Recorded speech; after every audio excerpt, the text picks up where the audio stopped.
Acting Married, Married Series, Volume 5. Written by Victorine E. Liskey. Narrated by Kathleen Corbin. Chapter 1. Tara grabbed the scrubber brush, bucket, and spray bottle, then climbed into the large shower. It was made of some fancy tile, Italian maybe, with an intricate pattern carved into it. The shower alone probably cost more than a year of her apartment rent. What a waste. She sighed and started spraying. She'd been at this job for 3 days and hadn't even seen the owner of the house yet. Party boy Rick Shade must be off at a film shoot somewhere. She really didn't care. As long as he paid her on time, she'd clean up after him. In fact, she preferred not to see him. Rick was known for his crazy escapades. Like most actors, he didn't have a stable life, but he sure had money. His mansion was bigger than Jack Sparrow's ego, all for one self-absorbed actor. She almost didn't take the job, but being stuck in L.A. and newly divorced, she couldn't afford to be picky. And since her skills consisted of making peanut butter and jelly sandwiches and buckling in booster seats, she didn't exactly qualify for much. Oh well, she'd rather clean Rick Shade's toilets than be homeless. She'd do anything to protect Kylie from living on the streets. It wasn't like she could go back home, and no 4-year-old should have to worry about where she'd sleep next. Ugh, she forgot to fill the bucket at the sink, and she'd sprayed cleaner all over the door handle. She didn't really want to touch it. Maybe if she held the bucket up to the shower head, she could fill it that way. She grabbed the handle and lifted it up, then turned on the shower. Freezing water came at her from the sides of the shower, and she yelped. She instinctively lowered the bucket, and more water showered down on top of her. "Snap!" she yelled, as water sprayed in her eyes and ran down her back. Dang, it was cold. She tried to find the lever to turn it off while hopping from one foot to the other in a lame attempt to avoid getting wet. "That's an interesting way to clean a shower," a deep voice said. Tara found the handle and cranked it, shutting off the water. She turned to find Rick standing on the other side of the glass. Heat rose to her cheeks as water dripped from the tendrils of hair that had escaped her bun, her now wet uniform sticking to her body. She shoved the bucket in front of her so Rick wouldn't get a better view than she wanted. "Sorry," she said, unsure of what else to do. He chuckled, his smile making her breath catch. He opened the shower door and motioned for her to exit. His sandy blonde hair was styled to look like he'd just gotten out of bed. It was the sexy, mussed-up look. He was wearing a t-shirt that accentuated his muscular build and jeans that hugged him just right. The term movie star didn't do him justice, and she just stood there, staring like an idiot. "You can come out. I really don't think you meant to take a shower with your clothes on." She shook her head, stepping onto the mat. "No." She looked at the bucket as if that explained everything. He held out his hand, and she stared at it, not comprehending what he wanted. "Give it to me. I'll fill it. You can dry off with a towel." He motioned to the cabinet. Great. Now she looked like an even bigger idiot. She handed him the bucket and grabbed a towel. Rick walked over to the tub and stuck the bucket under the faucet. "You're new here." She nodded, her heart pounding so fast that she was unable to string together a few simple words to form a sentence. He finished at the tub and gave her the handle. "You're doing great," he said as he left, a smile in his voice. Perfect. Just how she wanted the day to go. She patted her hair with the towel, wondering how many more ways she could find to look like a moron in front of Rick Shade. Tara arrived at work the next day, determined to blend into the background. She was the maid. She needed to do her job and not draw attention to herself. If she didn't mess up, maybe she could earn enough to pay off all the legal fees she had accrued. Bobby had dragged things out in court, and now she owed way more than the child support checks he was forced to send would cover. He was a class act jerk. Too bad she hadn't seen that side of him until after they were married, or maybe his sudden fame made him that way. She probably would never know for sure. Greta, who was in charge of the staff, waved her over. She was a thin woman with an eye for details who managed the staff with precision. "We're short on kitchen staff today. I'll need you to start there." "Okay." Tara walked down the hall to the kitchen. She walked in and almost gasped. State-of-the-art everything. 3 ovens, 2 stovetops, marble counters that wrapped around 3 sides of the room with an island in the middle. Eliza, the head chef, smiled in relief when she entered. "Good, you're here. Take this into the parlor." She shoved a tray into Tara's hands. "The one on the left is for Rick. I've got to get these cream puffs out of the oven or they'll burn." Tara peered down at the 2 coffee mugs. "Where is the parlor?" She'd mostly spent the week cleaning the rooms upstairs. "First room off the front entrance. You'd better hurry. Rick doesn't like to wait." Eliza shooed her out the door. Perfect. She picked the direction that made the most sense and started down the hallway. She passed by a dining hall, a library, and a room with a bunch of swords on the walls before she heard male voices. As she neared, she couldn't help but overhear them. "I don't care what anybody says. I'm not going to spend 1 minute alone in a room with that harpy, much less announce an engagement." The smooth voice was unmistakable. "Rick." Another male voice answered. "They're giving the part to Zac Efron because of this last stunt you pulled. The story was front-page news." Tara slowed. She wasn't exactly eavesdropping. She was just making sure the coffee didn't spill on the tray. "No one reads the tabloids." "The LA Times is not a tabloid." The sound of a newspaper slapping onto a table carried out into the hall. Tara entered the room. Rick was sitting in a wingback leather chair, draped over it like it was the most comfortable place he could be. She tried not to look at him. He had a way of sucking all the air out of her lungs, and he was even more gorgeous today. Dang, she was looking. His gaze connected with hers, and he winked. Heat crept up her neck. Busted.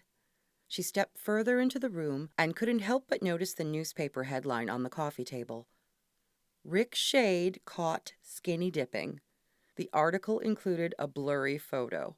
A snort came out of her before she had the chance to pull herself together. Both men stared at her, and she sobered. "Excuse me," she said. Rick's lips twitched. She set the tray down on the server against the wall. Super, she'd messed up again. If her training had drilled anything into her head, it was that she was supposed to be invisible and never speak unless spoken to. Why couldn't she just do a simple job? She needed to give them the coffee and get out of there. "Phil, I know you're talking as my manager, but I'm not marrying Vicky Castle. Not even if it saves my career. Have you spent any time with her? She's horrible. All she talks about is her hair and how many pairs of shoes she has." Did movie stars really marry who they thought would boost their career? She mentally chastised herself for not concentrating on her job. She looked down at the cups. Which one was she supposed to give Rick? Left or right? A bead of sweat broke out on her forehead. "You wouldn't have to stay married for long, maybe a year. Showing the public you're in a committed relationship would be good." Tara picked up the mugs and turned toward Rick. She had a 50-50 chance to get it right. She walked toward him. He smirked. "I'd rather marry her." He pointed at Tara. Startled, she tripped over her own feet and coffee spilled on Rick's lap. He jumped up from the chair and took the mugs from her. "Oh, I'm sorry." She grabbed a napkin from the accent table and started dabbing at the coffee before realizing that probably wasn't the most appropriate thing she could do. She slowly backed up, twisting the napkin in her hands. "Sorry," she said again. "Marry the maid?" Phil laughed, ignoring the spill. "That could actually bring you great press." Rick stared at her, one eyebrow raised, his intense gaze penetrating through her. Crud, she was so fired. Worse than fired. He'd probably charge her for ruining his $1,000,000 jeans. She'd walk away from this job owing him money. Phil stood and came toward her. "She has pretty eyes." Rick set the coffee mugs down on the table and nodded. We could do something else with her hair. Her hand flew to her bun. What was wrong with her hair? And why were they talking like she wasn't even in the room? She has a nice hometown look, Phil said. The everyday housewife will love that. Housewife? Were these guys insane? Tara bit her cheek to stop herself from giving them a piece of her mind. Rick walked around her like she was a quarter horse he was thinking about buying. This could make national news. He finally spoke to her. You're Tara, right? Wait, Rick knew her name? The situation was too ludicrous to be believable. Her gaze bounced between the two men. You're a few clowns short of a circus. I'm being punked, right? Where's the camera? Her Midwestern accent is quite endearing, Phil said. Rick's lips curled up in a small smile. It is. He focused on her. His gaze flitted to her hands. Are you single? Surely they weren't serious about her marrying Rick Shade. That was crazy, and she had to bite her tongue to not tell them both off. She needed this job. Yes, but you don't want me to be a part of your publicity stunt. I have a 4-year-old daughter. Phil clapped his hands together. That's great. We can get the kid in the photos. The public will eat it up. Every single mother out there will be swooning. Rick frowned. I don't know. A kid would complicate things. Finally, someone was seeing reason. She nodded enthusiastically. Yes, a big complication. So you see, it would never work. The daughter would touch the hearts of America, Phil said. Trust me.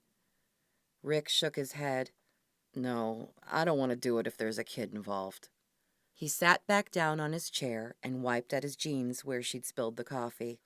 It was an interesting idea, but it won't work. Phil got a desperate look in his eye. It will work. It has to. You need to do this. Tara blurted out, I agree with Rick. They ignored her. Rick scowled at Phil. I said no. He turned his gaze on Tara. It won't work. She nodded at him and left the room. What had happened to everyone? They were crazy. Thank heavens Rick wasn't insisting on marrying her. That would have been a nightmare. Chapter 2. 2 weeks later, the call came that Rick hadn't gotten the lead role in the live-action remake of Aladdin. He was counting on that role. The bitter taste of failure filled his mouth. What did they say? He asked, gripping his cell phone and pacing his office. Phil sighed. They liked your audition, but didn't think you were the right fit, which basically means your reputation killed the deal. What? I'm telling you, you've got to stop going out and partying every night. No one wants to hire someone unstable. Rick cursed under his breath. He needed this. It had been months since he had any kind of job. He had money, but he wasn't ready to become a has-been. He needed to stay in the public eye. Acting was his passion, his true love. It was all he had left after. He stopped short. He didn't want to think about Scarlett. All right. What if I married the maid? Would that help me get the part? Phil was silent for a few seconds. I think it's a good idea, but only if you start acting like a married man. Keep a low profile for a while? He could handle that. Okay. That means you've got to give up the booze. Rick stopped, heat rising to his face. Why? I'm not a drunk. Prove it. Become a family man. Clean up your act. They don't want to hire some party boy. Rick ran a hand through his hair and exhaled. Party boy. Sure, he'd made some mistakes, but he wasn't really like that. Admittedly, he hadn't done much to contradict his bad reputation. He needed this publicity stunt. Barely 30, and his career was sliding down the toilet. Fine. He'd stay home and become boring. Go talk to the maid. Pay her whatever you can to convince her to marry you for a year. Then after that, you can get a quiet divorce. Maybe we can say she cheated on you. Play the sympathy card. Good idea. Okay, I'll get her to agree to it. Women usually responded well to him when he turned on the charm. It shouldn't be too hard. Rick hung up the phone and stalked down the hallway toward Greta's office, where he found her behind the desk. He folded his arms and cracked a smile. "Where's the new girl?" Greta lifted an eyebrow. "Tara?" "Yes." "She's in the second guest bathroom." He pointed at her and grinned. "Perfect. Oh, and could you have Carter pull the car around front and wait for me there?" "Sure." "Great, thanks." He took the stairs 2 at a time and turned down the hall toward the guest bedrooms. He wasn't in love with the idea of marrying for publicity, but he was desperate. And besides, people got married for stupid reasons all the time. It wasn't like he was committing his life to her. It was just a year. He'd do it to get the next big part. It had the potential to put life back into his career. All his guest bedrooms were large, with their own attached bathrooms. He hadn't spared any expense. The bathroom was equipped with a jacuzzi, a shower, built-in cabinets, and a floor-length mirror. He found Tara bent over, scrubbing the toilet. "Hey," he said, rocking back on his heels. She swiveled around. "Oh, you scared me." She stood there, hand on her heart, the other holding a dripping scrub brush. Her black and white uniform hugged her curves, and he took a second to admire them. Her dark hair was pulled up into that silly bun again, but several tendrils had escaped, coming down to frame her face. She was definitely pretty, and perhaps a bit younger than he'd originally suspected, maybe mid-20s. Her skin was smooth, and he wondered what it would feel like to touch it. She'd tug at America's hearts. "Do you need me to work on another room, sir?" Her gaze was skittish, bouncing around, but never really settling on him. "No, I'd like to talk to you." She frowned, which made her look even more appealing for some reason. "Am I fired?" He chuckled. "No, don't worry, it's nothing like that." He walked toward her and took the scrub brush from her hand. "I just want to talk." She nodded, still not looking at him. "Okay, sir." Man, she was uptight. She needed to relax. "You don't have to call me sir." He tossed the brush into the bin and put his arm around her. She stiffened, and he tried not to pay attention. "Let's go eat lunch." She hesitated. "I don't think—" "Don't think. Just come with me." He gave her his best sexy grin and herded her out of the guest bathroom. If he laid it on thick enough, she'd be putty in his hands. She stopped. "I've been cleaning toilets." "Then wash up." He waved to the bathroom. "I'll wait for you." Her frown deepened, but she did as he said. Then he ushered her through the house and out the front door, where the driver had the limo waiting. Carter opened the door and motioned for her to go in. She hesitated a moment, then slid in. He climbed in after her. Going out in public with her would be good. He could get some photos of them together, with her in her uniform, and get some publicity that way. Start the rumor mill going. "Where would you like to go, sir?" Carter asked. Rick put his arm on the back of the seat. "Cafe Med." There was sure to be paparazzi hanging around. Tara sat twisting her hands together, back stiff, so he decided to put her at ease. "How do you like working for Greta? Has she been nice to you?" "She's been fine." Tara didn't look at him. "Have you enjoyed working at the house?" Finally, she turned to him, but he didn't expect the flat look. "Are you asking me if I enjoy cleaning your bathrooms?" Her eyes grew wide, and she clamped her hand over her mouth. "Sorry," she said under her hand. "I didn't mean that." Rick found himself laughing, which surprised him. Women rarely made him truly laugh. "Yes, you did." "I'm sorry. My mouth sometimes gets me into trouble. I love my job and really want to keep it." She stared down at her hands again, which went back to twisting and wringing. "I'm not going to fire you. In fact, I want to give you a raise." She didn't look at him. He tried again. "And you wouldn't have to clean anymore." He leaned closer to her, giving her his best Hollywood grin. "I don't want to marry you," she blurted. Ouch. He removed his arm from behind her on the seat. She turned her gaze to him. I don't mean to hurt your feelings, but I don't want to be a part of your publicity stunt. I have a daughter. I know. And he wasn't too thrilled about it either, but he was kind of stuck. It'll be fine. All she'll need to do is pose for a few photo shoots. The rest of the time, we can keep her out of the media's eye. Tara swallowed, her face draining of color. I'm sorry, I just don't think it's a good idea. What was wrong with her? There were a million girls out there who would die to be seen with him in public. He met dozens each night. Why was this one being so stubborn? He decided to change tactics. I can make it financially worth your while. She paused, and he thought maybe he'd hit on something, so he continued. I'm willing to pay you for your time. She bit her lip and shook her head. No, I can't.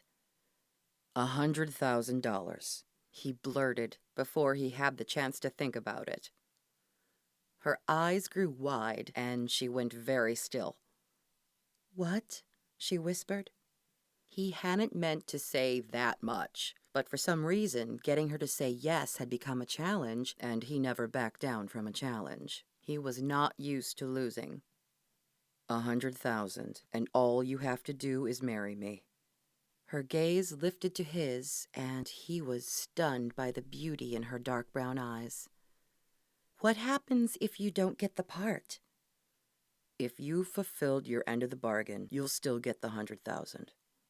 She took in a deep breath and let it out slowly. He could see the war going on behind her eyes. Just when he thought she was going to say yes, she shook her head. Stop. He held up a hand. Don't answer yet. Let's eat lunch, and you can think about it. The car turned onto Sunset Boulevard. They'd be there in a minute. Okay. When they arrived, he got out of the car and took her hand to help her onto the sidewalk. As he suspected, paparazzi lined the walk and cameras flashed. Tara shielded her face. It's okay, he said in her ear as he put his arm around her. Just ignore them. He paused to give them a smile he knew would be in all the tabloids, and then he rushed her inside.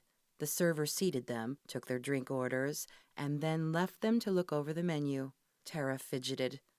What do you suggest? I like the linguine alla vongole, if you're looking for something light. The filetto al barolo is good if you like filet mignon. I'll have the linguine. She folded her menu and placed her hands in her lap.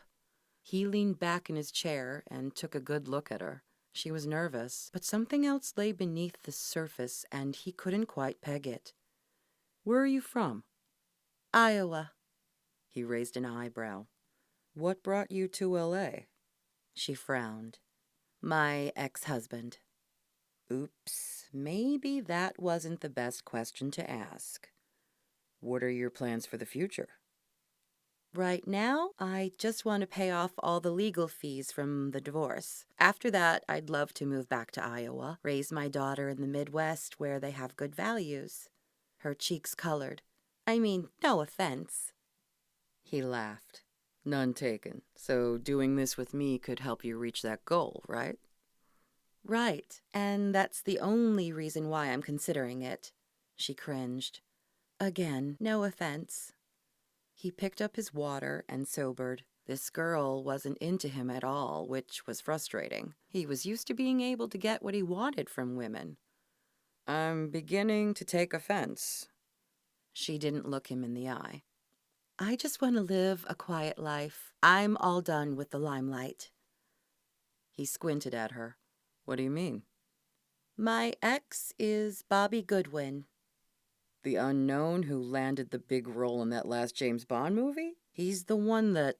He stopped when he realized who she was. Oh. He remembered the story now. Bobby had made it to the big screen and tossed his wife and kid by the wayside for some supermodel. The pain was evident in her eyes. He scrubbed a hand over his face, and empathy bubbled up inside him. It was obvious Bobby had hurt her badly. Sorry, he said, his sentiment somehow inadequate. She lifted one shoulder and let it fall. It happened. I can't change it. Her gaze turned to meet his. but I can protect myself from anything like that happening again." Rick swallowed, unsure of what to say. "This would be different."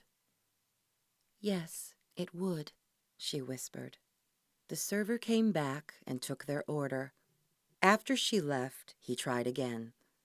"Will 100,000 pay off your debt and allow you to move to Iowa?" Tara stared at the table and shifted in her seat. "Yes." "Good." He smiled, tipped his glass toward her, and took a sip of his water. "Then I see only one logical course of action." "If I agree to this, what will be expected of me?" She was going to say yes, he was sure. He grinned. "I'd have my attorney write up a contract. You'd be expected to be seen with me as we announce our engagement. We'd have a few public appearances, at least one with your daughter. Then we'd get married with the media covering the wedding. After that, we'd be seen on a honeymoon and then a few more appearances. We'd stay married for 1 year, then get a quiet divorce." She eyed him. "And in private?" He shot her a frown. "This would only be a marriage on paper. You would not have any obligations when we were in private. What did you think I was proposing?" She folded her arms and cocked one eyebrow at his question. "All I know of you is what I've read in the papers, and let's just say that hasn't been favorable." She was right. He'd helped perpetuate his own bad reputation on purpose and had gone too far. Now he needed to rein it in. "Don't believe everything you read in the papers." "I don't." He studied her, back straight, fingers gripping the table like a lifeline. What did she think he was? Some kind of psycho? "So you'll do it?" "Who will take care of Kylie when we're out in public?" "I can hire a nanny." She didn't look like that pleased her, but she nodded. "Okay." "Is that a yes?" He hated to admit it, but he was holding his breath, waiting for her to answer. "If I say no, will I be fired?" He leaned back and exhaled, frustrated. "Of course not. I'm not trying to strong-arm you into anything. I just see this as a mutually beneficial arrangement. If you don't want to do it, then fine." A scrutinizing look came over her, and she slowly nodded. "All right, then." Rick wanted to scream. "You'll marry me?" She looked away from him as if she couldn't bear to gaze on him anymore. "Yes." Finally, she said yes. He should have felt happy getting what he wanted, but for some reason, the triumph wasn't what he expected. The victory had fallen flat. Chapter 3. Tara sat across the desk from Rick's attorney, signing papers. Mountains and mountains of papers. Sweat broke out on her forehead as she agreed never to breathe a word of the setup to anyone. She signed that she would not be entitled to more money than agreed upon, that she would not be able to sue, take unauthorized photos, or countless other things a person could think of, and some things she never would have thought of. When the signing was done, she exited the office feeling stripped and exposed. Why was she doing this? She couldn't help but feel like it was a stupid mistake she'd regret the rest of her life. She walked through the marble hallways and up the stairs toward her new place of residence, Rick's master guest bedroom. As she entered the room, Kylie cried out in delight. "Mommy!" She ran toward her, little pigtails bobbing, and hugged her legs. Sophie, the older woman from her apartment complex who had been watching her daughter, set down a black garbage bag full of Kylie's clothes. Sophie looked around the room. "Are you sure you know what you're doing?" Tara shook her head. "No, but do we ever know when it comes to matters of the heart?" She'd told Sophie she was moving in with Rick and nothing more. Kylie squealed and climbed on the king-sized monstrosity. "Is this my bed?" "No, you'll have your own room," a low voice said behind her. Tara turned to see Rick in the doorway. Why did her heart always pound when he was near? She tried to steady her breathing. He was just a man, a smoking hot man, but still. She wanted to argue with him about where Kylie would sleep, but with Sophie there, she just forced a smile. Sophie frowned and backed up. Well, I best be going. Tara put her hand on Sophie's arm. Thank you for bringing Kylie. I appreciate all you've done. Sophie cast a shadowed look at Rick before nodding. You're welcome. She left the room. Kylie climbed down from the bed and walked up to Rick, her head tilted back as she looked up at him. Who are you? I'm Rick. Tara grabbed her daughter's hand, pulling her away from him. Rick had said he wasn't fond of children and she didn't want Kylie to bother him. Kylie, are you hungry for lunch yet? Her daughter's big brown eyes stared at her. Sophie gave me fish crackers. That's fine. Let's go see what else there is to eat. I'll have the kitchen make some lunch. Rick pulled his cell phone out of his pocket. Tara held up her hand. No, that's okay. We can go make ourselves something. It was stupid to sit around and wait while the staff made her a sandwich. This morning she was the staff. She was capable of putting peanut butter on bread. Holding Kylie's hand, she led her down the stairs and through the hallways to the kitchen. She'd gotten used to the layout of the house and could maneuver her way around for the most part. When she entered the kitchen, she waved to Eliza. We're just going to make a peanut butter and jelly sandwich. Tara opened the cupboard and pulled out a loaf of bread. Eliza frowned. I was just fixing lunch. It's okay. I don't mind making a sandwich for my daughter. Eliza put her hand on her hip. Rick called down and asked that I do it. Tara froze. She watched as Eliza pulled the peanut butter from the cupboard, Tara's blood boiling. Why would Rick do that? She didn't want his staff waiting on her, and she told him she wanted to do it.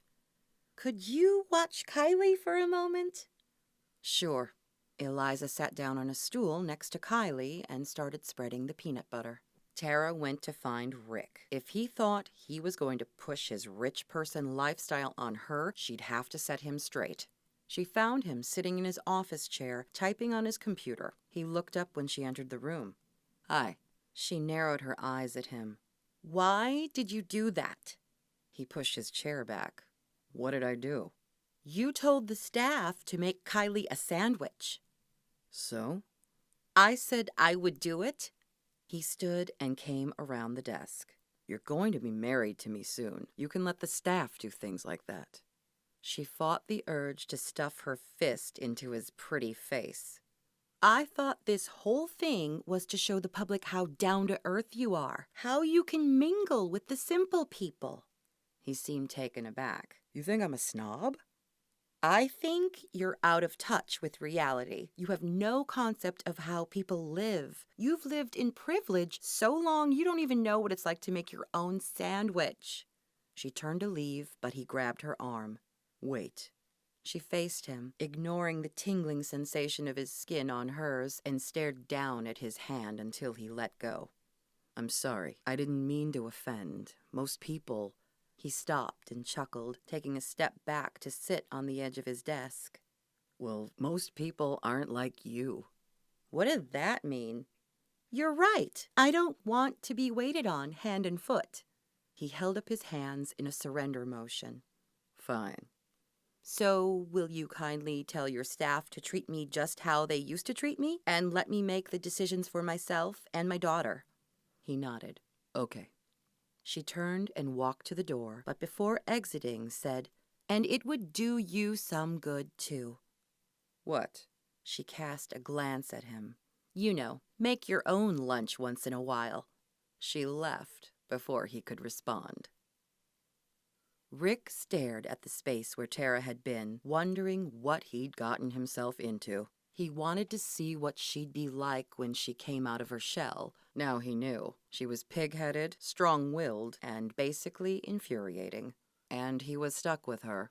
He blew out a breath, walked back behind his desk, and sat in his chair. Oh well, he'd only have to be seen with her a few times, right? Pose for some pictures at the wedding, be seen in Bora Bora for their honeymoon. The rest of the time, he could avoid her. He scrubbed a hand over his unshaven face. He needed a drink, but he'd promised Phil he'd stay away from the booze. He pulled up his social media accounts on the computer and tapped the desk with his index finger. What should he post that would hint at things to come? After a moment of thought, he typed, "Have you ever fallen for someone who works for you?" There, that would get people talking and start some speculation. The photos of him and Tara in her work uniform were already out there. It wouldn't take long for people to put two and two together. His feed began lighting up with responses. Some were humorous. "Yes, but my wife didn't like it too much." Some were more along the lines of what he was hoping for. "Who has your heart, Rick? I'll work for you any day." "Is it serious, Rick?" He answered the last one. It might be. He smiled as more responses came in, some lamenting that he might not be single anymore, some offering to take her place, some making fun of those groveling for attention. His phone chimed and he pulled it out. It was a text from Phil. "You and Tara have dinner reservations tonight. Dress nice. I've made sure the paparazzi will be there." He held in a groan. So much for avoiding Tara. Now he had to go tell her about the reservations, and by the way she acted earlier, he wasn't sure she would like it. He stood and turned off his monitor. Maybe she'd gotten over it by now. Either that, or she'd insist they stay home and make sandwiches. He found her in the guest bedroom, playing with her daughter. A foam puzzle of some cartoon character lay spread out on the floor. Tara didn't see him come in. He watched her as she patiently let her daughter try different pieces until one fit. "Good job," she said, smiling. He hadn't seen a genuine smile on her face before now, and it fascinated him. It changed her whole countenance. She looked sincerely happy, and he wondered what he could do to produce the same effect. She turned and saw him, and the smile faded. "What do you want?" Nope, still hadn't gotten over earlier. He shoved his hands in his pockets. "Phil has secured reservations for us. We are to go out and be seen. Sorry, I didn't know about it until now." She drew in a breath, letting it out slowly. "It's what I signed up for, I guess. Who will watch Kylie tonight?" "I've already hired a girl. You'll like her. Her name is Amanda. She'll be here soon." The little girl frowned. "I want you, Mommy." "I know, darling, but I have to work tonight." Tara smiled at her daughter. "You'll have fun with Amanda. You can teach her how to put your puzzle together."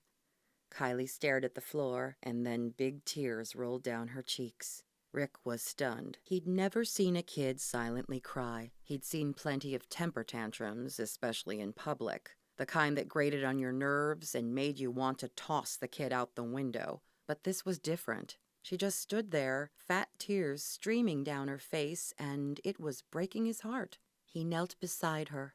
"Hey, it's okay. Why don't you show me how your puzzle works?" She turned away from him and put her hands up to her face. He picked up two pieces that obviously didn't fit and shoved them together. "Is this how it goes?" She peeked through her hands, then laughed. "No!" Her infectious laugh was the sweetest thing he'd ever heard. He smiled and chose two other mismatched pieces. "How about this?" He shoved them together. Her giggle filled the room. "No!" Out of the corner of his eye, he saw Tara hide a smile. It wasn't like the one she'd given her daughter, but he still felt a bit of satisfaction from being able to bring one out at all. He continued to match the wrong pieces until Kylie picked two of them up and showed him how they fit together. "Do it like this." She patted him on the shoulder. He grinned at her. "Oh, I see. Like this." He put one sideways into another piece, and she giggled. "You're so silly." "Why? This isn't how it goes?" She laughed. "No." He scratched his head. "I swear that's how I learned it in puzzle school." He thought he heard a snort come from Tara's direction, but when he looked, her face was serious. It didn't matter. He was getting the little girl to laugh, and he was quite enjoying it. Kylie plopped down on his lap and put her hands on his face. "You're funny." Good. At least he'd won one of them over. "So is Amanda." Her eyes lit up. "Is she as funny as you?" "Oh, yes. And she wants to play with you tonight." She stood and picked up several puzzle pieces. Okay, I will play with Manda tonight. That was easier than he thought. He got up from the floor and patted Kylie on the head. You'll have fun. He turned to Tara. Phil said to wear something nice. I guess I should go put on a suit. She nodded, then mouthed, Thank you. He left, feeling like he'd won something, although he couldn't figure out what. Chapter 4. Tara slipped into her evening gown and twisted in front of the mirror. Getting dressed up to be seen in public was all a little too reminiscent of her days with Bobby, and it turned her stomach. Would the paparazzi recognize her? Still, she'd agreed to it. She had to. She pulled her hair back in a French knot, pinning it in place, and allowed a few strands to fall. After she finished applying her makeup, she spritzed perfume and slipped into heels. Grabbing her clutch, she took one last glance in the mirror. Showtime. She exited the master bathroom. Kylie and Amanda were sitting on the floor playing with Barbie dolls. When Amanda had arrived, Tara had spent some time talking with her. As a young college student, Amanda had taken the nanny job so she could help pay for school. She was bright and loved kids. Tara felt confident Kylie would get along great with her. She kissed her daughter on the top of her head and smiled at Amanda. I don't think we'll be late. That's fine. You guys have fun. Amanda curled her hair behind her ear and grinned. We'll play for a while, then have dinner, and I'll put her to bed.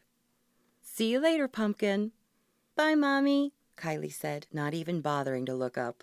Tara walked out into the hall just as Rick was coming out of his bedroom. She forced herself not to suck in a breath. He was movie star material in jeans, but he was even more handsome in a suit. If this were a Jane Austen movie, there'd be a lot of swooning going on. But she reminded herself that putting a suit on a pig didn't make it a man.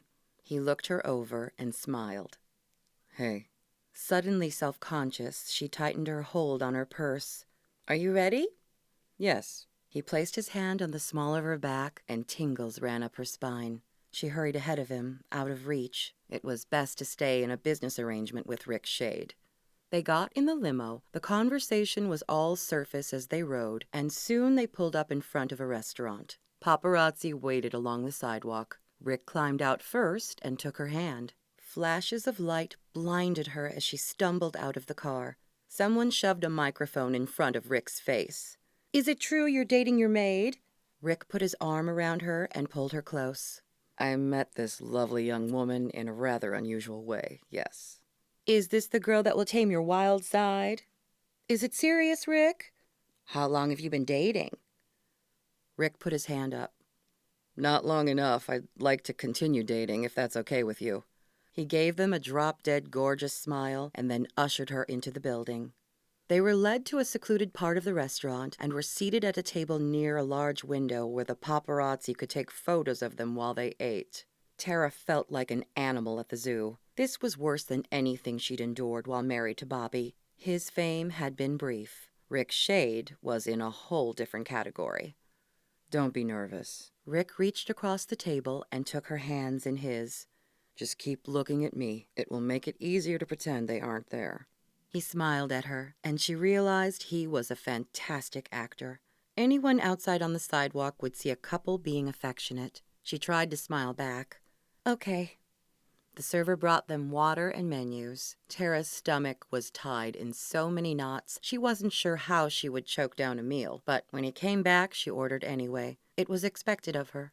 When they were alone again, she tried to focus on Rick, just like he'd said. She looked into his eyes, and butterflies joined the knots in her stomach. Man, he had some amazing eyes. They were cool blue, like a winter sky. They seemed to have no end to their depths. She dropped her gaze before the intensity grew too much for her. What are you thinking? He asked. Busted. She wasn't going to tell him she was thinking about how beautiful his eyes were. She picked up her water glass and wondered if it would look odd if she doused herself with it. It's a bit warm in here.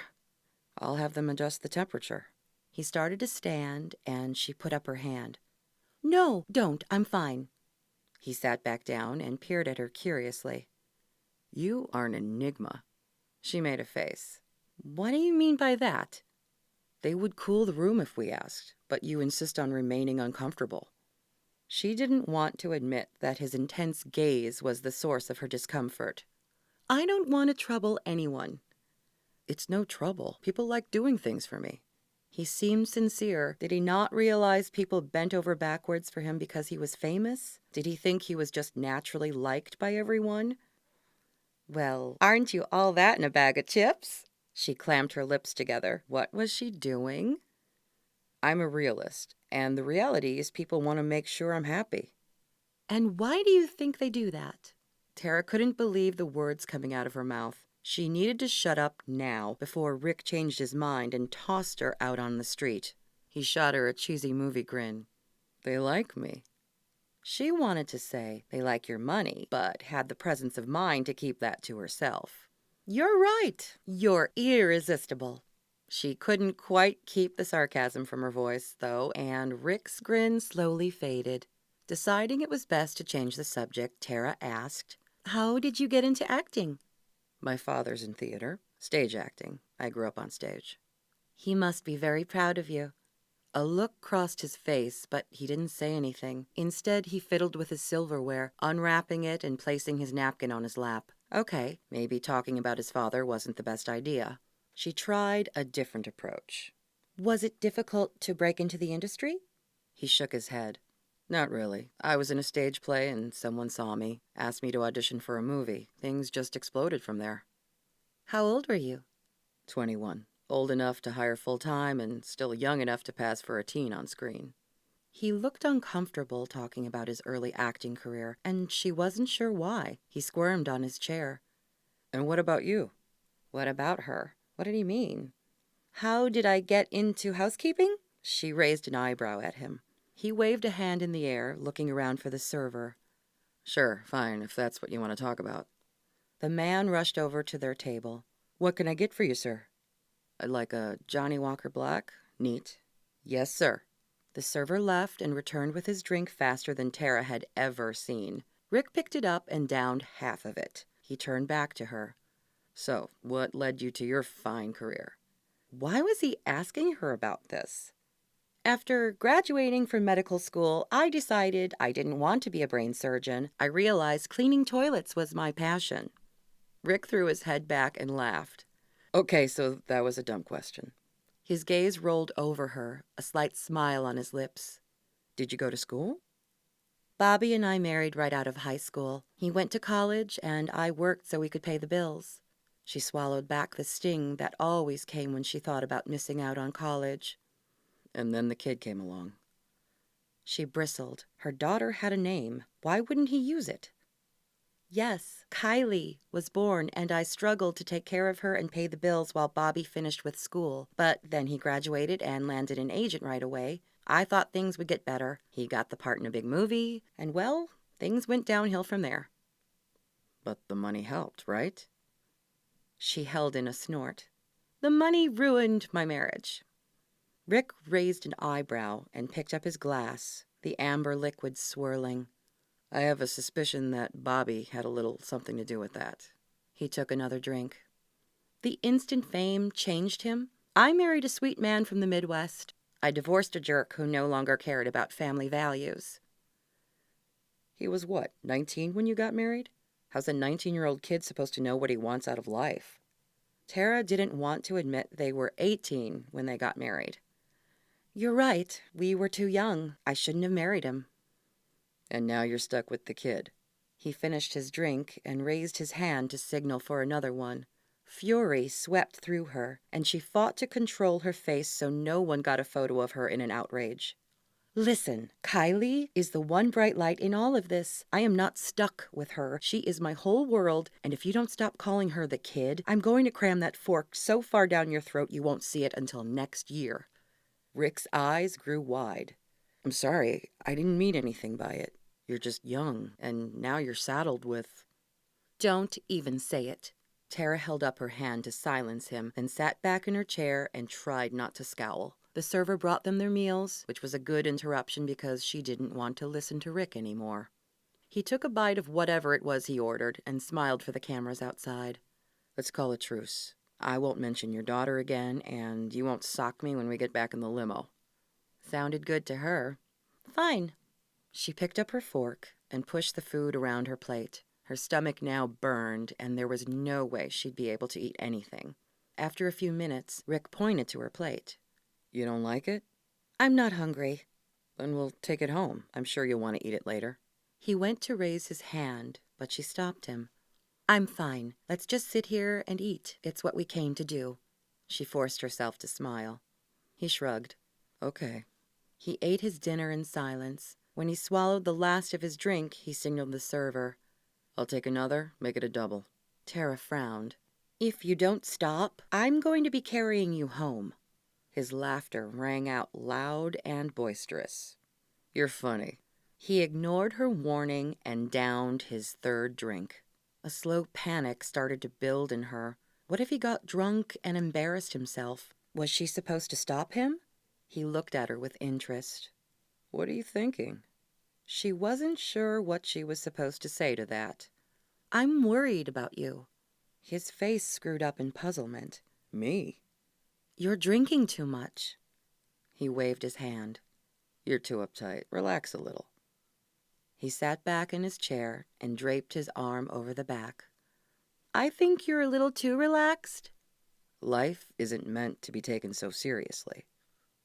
She sighed. Nothing she said was going to change his mind. He was a grown man. He could do what he wanted. A teenage girl timidly approached them, a pen and a paper napkin in hand. She couldn't have been older than 13. "Mr. Shade, I'm sorry to bother you. Could you sign my napkin?" Rick turned to her, his movie star smile in place. "Of course. What's your name?" "Jenny." He scribbled something on the napkin and handed it back to her. She read it, blushed, and said, "Thank you." She turned and ran back to her table. "What did you write?" "I wrote that she has a beautiful smile and signed my name." Tara heard the young girl squeal from across the room. "That was very kind of you." Rick pushed his empty plate away and laid his napkin on the table. "My dad was hard on me as a kid. I was never good enough, but an actress once told me I had a nice smile. I could still remember her face and where I was standing when she said it. When I was feeling bad about myself, I'd think, at least I have a nice smile. I figure if I can give a memory like that to a kid, I've helped them in some small way." Tears pricked at her eyes, and she had to blink them away. Rick had a soft side to him. Maybe she judged him prematurely. He'd probably done just what he said, made a memory for the girl that would last her lifetime. She looked down at the table, unable to say anything. Rick raised his hand and asked for the check. After he paid, they stood. Rick wrapped his arm around her as they walked, and her heart started doing a funny dance in her chest. Why did being close to him make her feel this way?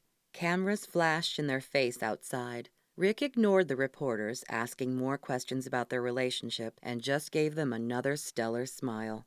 The limo pulled around the corner, and Tara ducked as Rick waved at the cameras. Tara waited until he climbed in the vehicle, then she slid in beside him. Rick leaned his head back on the seat and closed his eyes. As the limousine pulled out into traffic, relief poured over her. They were no longer in the public eye. Rick hadn't done anything that would end up splashed all over the tabloids. She took a deep breath and let it out slowly, her shoulders starting to relax. His eyes opened and he sat up. "Let's go dancing." Tara shook her head. "I don't think that's a good idea." Rick slid closer to her. "It'll be fun." He put his arm around her shoulders. "Carter, take us to a nightclub." "I've got to get back to Kylie." "Hey," Rick said, putting his finger on her lips. "We promised not to talk about her." She ignored the tingling feeling coming from the contact and pulled his hand down. "No, you promised not to talk about her. I promised not to clobber you in the car, but I may have to break that promise if you get any closer." He chuckled, but slid over. "As you wish." Then he put on his dazzling smile. "But we're still going dancing." Tara sighed and gave in, even though dread was settling in her stomach. Chapter 5. Rick awoke with another monster headache and his phone playing the Imperial March. He moaned and rolled over, burying himself under the pillow. Phil, why was he calling? After listening to the imposing tune stop and then start up again a couple of times, Rick reached over to the nightstand and gave in. "Hello?" I told you no more booze. Phil sounded mad. Oops. He tried to remember what had happened last night. He'd taken Tara out to eat. He'd had a few drinks, but no more than he could handle. They got in the car and... Wait, he changed his mind about coming home. They'd gone to a club. He'd had a few more drinks, and he couldn't remember anything else. He blinked. Crud. He was still wearing last night's clothes. He was afraid to ask, but had to anyway. What happened? You don't remember? Just tell me. Phil groaned. You got plastered, then you crawled up on the bar, got down on one knee, and asked Tara to marry you. Rick's mind reeled. I did? Yes, and now, instead of the classy, upscale proposal I had planned, everyone is talking about you getting sloppy drunk and asking your maid to marry you. Why didn't he remember any of that? What else had happened? He tried to sit up, but felt sick to his stomach. It's not so bad, right? I mean, I was going to propose anyway. This isn't good. You don't need more bad publicity, and here you go making yourself look like an idiot again. His head pounded. He needed to get off the phone. I'll fix it. You'll fix it by laying off the alcohol. I mean it, no more. Rick sighed. Yeah, fine, okay. You'd better, or you can kiss your career goodbye. The silence on the line told him Phil had hung up. He tossed his phone onto the nightstand and cocooned under the covers. Phil was overreacting. It wasn't a big deal. He was supposed to propose to Tara. He just did it early. After lying there for another 20 minutes without being able to fall back asleep, Rick finally rolled out of bed and stumbled into his bathroom. He stood in the shower for a good half hour before he felt a little better. As he toweled off, he used the intercom to ask for a cup of coffee to be brought up to him. Then he slipped into his boxers and jeans and lathered up his face to shave. A knock sounded on his door as he was finishing up. He called out to the other room. Come on in. He looked in the mirror, sliding the razor over his chin to catch the last of the stubble. Then he rinsed the razor. Why wasn't Eliza bringing him his coffee? He glanced at the doorway and froze. Tara stood there, holding his coffee mug, an unreadable expression on her face. If he had known she would be bringing him his coffee, he would have put his shirt on. Her gaze traveled over his chest before she steeled herself and pressed her lips together. His stomach churned under her scrutiny. Hey. That's what you have to say for yourself? She walked into the room and set the mug down on the counter with a thunk. He picked it up and took a drink, the hot liquid running down his throat. Unsure of what he was supposed to say, he shrugged at her. I see. You're going to pretend last night didn't happen. Frustration welled in him. If you want to talk about last night, you might want to fill me in, because after we got to the club, it's all blank. She huffed. Figures. Phil told me I proposed. I didn't mean to mess that up, but we were going to go down that road anyway, so I don't see what the big deal is. He took another sip of his coffee.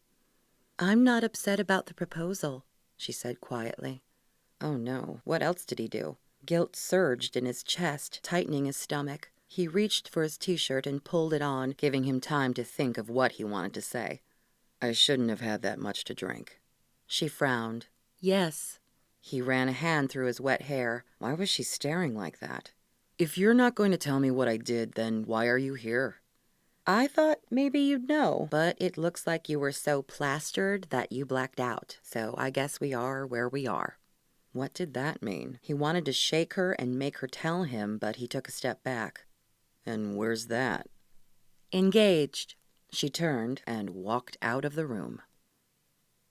Tara wasn't sure why she didn't simply tell Rick what had happened the night before. Instead, she'd acted like a moody teenager. What was wrong with her? Why couldn't she just tell him he'd kissed her? And she didn't understand why she was so angry about it. She'd agreed to marry him for a publicity stunt. It was only natural the public would have to see them kiss. So why did that kiss upset her so much? She tried to push aside the memory of last night as she walked into the kitchen and sat down beside Kylie, but it didn't work. At first, the club was annoying. Loud music played, and Rick pulled her out on the dance floor. They were both overdressed, and she felt out of place until the music slowed and Rick pulled her close. His cologne did funny things to her, not to mention the way his arms around her made her heart stutter. She looked up at him, and those clear blue eyes mesmerized her. They swayed to the music, and Tara felt a growing connection with him. When his lips came down on hers, all she could do was close her eyes and get lost in the intensity of the kiss. All her life she'd heard about kisses that made women weak in the knees or sent them over a cliff, but she'd never experienced one until last night. Fireworks went off and everything. She felt like she could fly, that is, until it ended and Rick stared down at her, his eyebrows pulled together in consternation. Then he turned around and left her on the dance floor to get plastered at the bar. Classy. She thought she'd convinced him to leave right before he'd climbed up on the bar and announced to the whole club that he was going to marry her. Then he'd proposed. Suddenly, everyone had their cell phones out, snapping photos and taking video. Tara had been mortified, but she was also stuck. She'd signed a contract. The only thing she could do was say yes in front of all those people. She had to look excited, even though it made her look like a money-grabbing nitwit taking advantage of a drunk loser. Dragging him to the car after that wasn't easy, and by the time they'd made it home, his speech was so slurred he wasn't making much sense. She'd helped him up the stairs, slipped off his shoes, and put him to bed. Then she went into her room. Since it was so late, you'd think she would have fallen right to sleep, but instead, the kiss played over and over in her head. Kylie scooped the last of her cereal into her mouth and looked up at Tara. "Can I go play now, Mommy?" "Sure." "Are you going to come play with me?" "Yes, I'll be up in a minute. Then we'll spend the day together." Kylie's face lit up. "Promise?" "Yes." Tara smiled as her daughter slid down from the stool at the breakfast bar and ran off. She picked up the bowl and walked to the sink. Eliza opened a cupboard and took out a canister. "So, what really happened last night?" Tara sent Eliza a sad smile. "He got drunk." "That's not unusual." Tara rinsed the bowl and shut off the water. What had she gotten herself into? "Do you think he's got a problem with alcohol?" Eliza shrugged and looked to the floor. "I shouldn't be talking about this." She turned back to preparing lunch. "Come on, who else is going to tell me?" A frown crossed her face. "I don't think he's an alcoholic, if that's what you're asking. I think he drinks to forget," she said softly. "And anyone who does that has a problem." Tara contemplated that for a moment. Rick Shade wasn't what he pretended to be, the shallow party boy. She wondered what lay beneath the surface. "I agree." The swinging door opened, and Rick came in. "There you are. I've been looking all over for you. Phil called back. He wants us to do some damage control. We have to go." He closed his eyes and pinched the bridge of his nose. Tara stiffened. "Go where?" "Ring shopping." He turned and left. Of course they had to go ring shopping, and of course it would be some big production in front of flashing cameras. Ugh, why did she agree to do this? She held back an eye roll and followed him out. "What about Kylie? I promised her we'd spend the day together." "Amanda can watch her." "Wait." Tara grabbed Rick's arm and forced him to turn around and face her. "Didn't you hear me? I promised Kylie. I can't go back on my promise."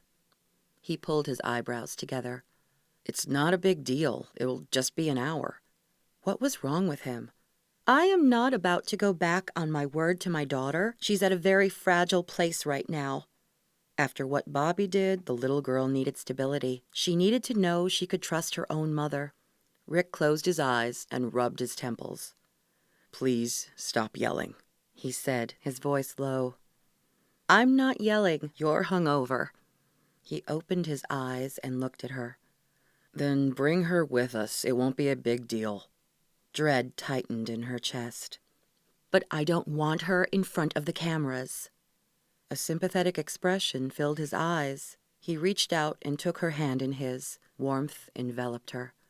"I'm sorry. I know you want to shield your daughter. I'll do my best to take the brunt of the attention." She bit her lip, knowing she'd signed the stupid contract and had to do what Phil wanted. Rick ran his thumb over her knuckles. "It will be okay." Her heart jumped. She pulled away from him, gazing at the floor.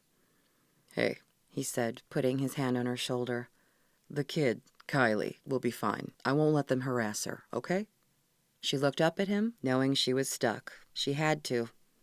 All right. Chapter 6. Rick wasn't sure why Tara insisted that the kid couldn't be left with the nanny, but he figured the public would find out about her soon anyway. Might as well let them see her. He just hoped she didn't throw some awful temper tantrum. He didn't need a screaming kid making his headache worse. He waited by the limo for Tara to come out. When she emerged from the doors wearing a skirt that flowed around her ankles and accentuated her slim figure, he tried not to stare. She really was going to melt America's hearts. Her sandals showed off her pink toenails, and then he noticed her daughter wearing a skirt and pink toenails as well. Tara carried a booster seat and began buckling it in place. The kid smiled up at him, her little pigtails sticking up from her head. Mommy said we're going shopping, and if I'm good, I get ice cream. Brilliant. Tara was smart to think of that. He grinned at her. Sounds yummy. They climbed into the car, and the little girl turned to him. Will you sit by me? Sure. She buckled herself into her booster seat, then grabbed his hand. You have to be good, or you don't get ice cream. Her face was so serious when she said it, he couldn't help but laugh. The kid sure was cute. I'll remember. The girl watched out the window as they pulled into traffic. What are we going to buy? A ring for your mommy. We're getting married. Tara's face paled. Why did you say that? She whispered. He leaned over to her. Because it's true. We shouldn't pretend it's real in front of Kylie. She'll only be disappointed when, Well, we can't tell her the truth. What 4-year-old can keep a secret? Tara pressed her lips together and turned away from him. He'd upset her again. Nice. He was on a roll. Sorry, I just think... No, you're right. I was hoping to spare her feelings, but I don't think we can. How broken up could the kid be about them splitting? Rick nodded sympathetically, even though he didn't think the girl would care much one way or the other. Kylie squeezed his hand. Are we going to the mall? No, we're going to a jewelry store. He turned to Tara. Phil told the media, so there should be photographers. Okay. Her eyes didn't meet his, and he wondered if she was still upset about whatever his drunk self did. Listen, about last night. She stiffened, but he continued. I'm sorry. Whatever I did, I didn't mean it. She swallowed, still staring out the window. I know. Man, he must have been a jerk. He nudged her and gave her what he hoped was an apologetic smile. Forgive me? Her lips pressed together in a tight line. Already forgotten. They pulled up to Tiffany & Company, and Carter opened the door. Paparazzi camera flashes hit them as they got out of the car. Rick, is this your future bride? Your fiancé has a child? Do you regret your drunken proposal? What are you going to do now?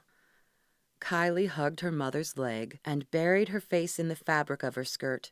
Tara picked her up. Rick put his arm around Tara so they would look like a little family. I don't regret anything. We're in love and getting married. We're here to pick out the ring. He smiled at the camera to give them a good photo opportunity before leading her into the store. An attendant in a suit immediately approached them. Mr. Shade, welcome. Right this way, sir. They were ushered into a private room where rings were brought out and showcased to them. Tara held a perpetual frown and shook her head at each ring. Rick pulled the attendant aside. Do you have anything bigger? These aren't very ornate. Of course, sir. They brought out another set of rings. She still shook her head at each one. Rick frowned. These rings were all 5 figures each. What did she expect? He'd spend a few million on her rock? That wasn't part of the deal. He leaned over to whisper to her.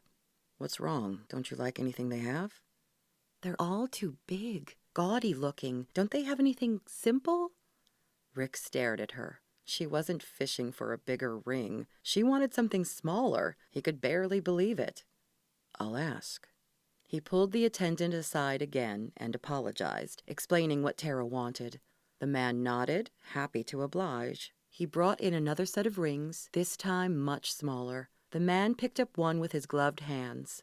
This one is particularly lovely, set in a platinum gold band. The wedding band nestles into it. Its simple elegance is appreciated by all. Tara smiled and touched Rick's arm. I love it. Rick took it from the attendant and slid it on her finger. Electricity zinged between them. He met her gaze, which seemed to hold an unspoken question. Had she felt it too? The ring fit her finger perfectly. This is the one, he said to the attendant. He paid for the rings. Tara kept the engagement ring on her finger, and they gave him the wedding band in a velvet box. The whole thing was done in under 30 minutes, which was good because the child looked bored and walked around the room the whole time, patting the chairs and muttering under her breath. Tara reached her hand out to Kylie. Are you ready to go get ice cream? Her face lit up. Yes! She ran to her mother and grabbed her hand. His phone rang and he glanced at the screen. Phil. He picked it up. Hello? I'm setting up an engagement photo shoot. What time works for you this afternoon? Rick just wanted to get all of it over with. 1 o'clock. I'll make the arrangements. We'll shoot it in your home so it's more convenient. Fine, whatever. He hung up. He was silent as they drove to get the ice cream. Kylie patted his arm. The trees are tired today. He looked out the window. What? They're tired. See? They aren't flapping today. Rick wasn't sure what she meant. Flapping? The leaves were flapping yesterday, making wind, but they need to rest today. They worked hard yesterday. She looked so serious. He wasn't sure how to answer her. Would it crush her to know the leaves flapping didn't make the wind? He decided to humor her. Yes, I guess you're right. Kylie continued to chatter as they drove. He wondered how she could have that much to say but not really say anything. They got out at the ice cream shop and several people took photos with their cell phones. He flashed a smile, then went inside. At least his headache had subsided. He sat in a booth and Kylie climbed up on his lap, snuggling into him. She smelled like strawberry shampoo. Tara set a stack of napkins on the table and slid onto the bench opposite them. Why don't you sit next to Rick? You're crowding him. Rick had never had a little girl take to him before. In fact, he'd never been around kids much. He kind of liked her snuggling into him. It's okay. She can sit on my lap. Kylie looked up at him with adoration written across her face. What ice cream do you like? I like butter pecan. Kylie wrinkled her nose. Not chocolate? Apparently, the child couldn't comprehend anyone liking anything except chocolate. He chuckled. I like chocolate too. When they were done eating the ice cream, they traveled back to his home. Kylie fell asleep in her booster seat, and Tara had to lift her out and carry her up the stairs. She removed the little girl's sandals and put her in the guest bed. He still hadn't set up another room for the girl and felt bad that Tara had to sleep with her daughter. When Tara was done covering up Kylie, she walked out and closed the door behind her. I can have the other guest bedroom set up tomorrow, Rick said. Tara worried her lower lip. I was going to talk to you about that, she said, her voice hushed. Can she stay in my room? Why? Her eyes darkened, and he wondered what was hidden behind them. I just want to keep her close. He walked with her down the stairs. I don't understand. Hesitancy slowed her steps. I'm not being very responsible. I don't want my own recklessness to hurt my daughter. Rick stopped. You think I would hurt her? How could she think that of him? No, not like that. Her gaze dropped. It's just that she's been through a lot. Her father... The thought of Bobby laying a finger on that little girl made his blood freeze. His hands involuntarily clenched into fists. What did he do? He turned into a different person after fame hit. He didn't physically hurt her. The stress of the part wore on him, though. He was short with her, made promises he didn't keep. Then, near the end, he just wasn't around anymore. He's supposed to spend a few weeks with her this summer, but so far he's made up excuses for why he can't take her. She keeps asking when she's going to see him. It breaks my heart. I want to be there for her. What I'm doing, this probably wasn't a good decision. Moisture gathered in her eyes, and she blinked it away. Rick didn't know what to do. Was he supposed to comfort her? Was it awkward to pull her into his arms when they barely knew each other? He ended up patting her on the back. It's okay.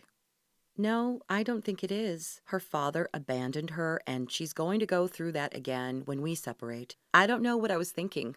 She rubbed her arms like she was cold. Listen, kids are resilient. She'll bounce back. That must not have been the right thing to say because Tara stiffened and her mouth set into a hard line. And it's fine if you want her in your room. There's no harm in that. She gave him a small smile. Thanks. They continued walking, and he shoved his fists into his pockets. Phil wants an official engagement photo to send to the papers. The photographer is coming at 1. What should I wear? He wasn't sure what a person wore to an engagement photo shoot. Something nice? Okay. Turns out he didn't have to guess what to have her wear. Phil came in before the shoot with a box full of designer clothes. All the top designers wanted Tara to be wearing their label for the photos. When she came in the drawing room wearing a blue evening gown that hugged her curves, her hair pulled up, Rick's mouth went dry. She nervously clutched the necklace she wore. The photo equipment was already set up. He stepped over an extension cord and around a light so he could take her hand, hoping to calm her anxiety. You look lovely. She glanced up at him. You look nice, too. The photographer ushered them to the other side of the room. We'll start in here, then I'd like to get a few outdoor shots as well. He photographed them in a few formal poses with Rick's arms around her, her hand on his arm so the public could see the engagement ring. The feeling of his skin against the soft, silky dress was making his heart beat faster, and he wondered if Tara was at all affected by their close proximity. Now kiss her, the cameraman said. Rick's breath caught. It was only logical that he would have to kiss Tara. They were getting married in the public eye. He just hadn't expected it yet. And he knew Tara well enough to know she wouldn't take such a thing lightly.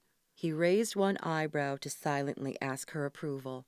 She gave him a subtle nod and then lifted her chin and closed her eyes. He brushed his lips against hers in a feather-light kiss.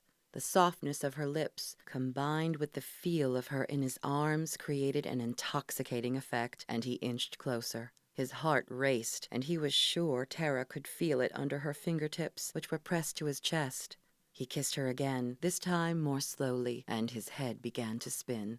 Kissing Tara was like nothing he'd ever experienced. It was longing and desire wrapped up together in an intense heat. It brought back memories of kissing Scarlett, his ex, under the moonlight, only that had been a tiny flame compared to the raging fire now consuming him. The feelings invading him were unwanted, and he pulled back, breaking the kiss. A memory of last night came to him, unbidden. He had danced with Tara, and he'd kissed her. He'd been playing it up for the camera, doing what he did best, acting. But as they kissed, something changed. What started out as pretend soon turned real. He'd gotten wrapped up in it. And that's why he'd gotten drunk and proposed. He sucked in a breath. He'd done it to get the whole thing over with. Tara looked up at him, a question mark on her face. He smoothed his features into a smile and turned to the cameraman. We done? Not yet. Let's go get some outdoor shots. They headed to the garden and took some more pictures. A few of them turned playful, and he knew they looked good for the camera. When the photographer said they were done, Rick nodded, let go of Tara, and turned to go inside. He didn't want to deal with anything at the moment. What he really wanted was a drink. Chapter 7. Tara followed Rick into the house and back to his office. Something was bothering him, and she wanted answers. She'd seen the instant change in him after the kiss, the same thing that had happened at the club before he'd gone off and gotten plastered. He entered his office and opened a cabinet, pulling out a bottle. She should have guessed. She leaned against the door jamb, one hand on her hip. What do you think you're doing?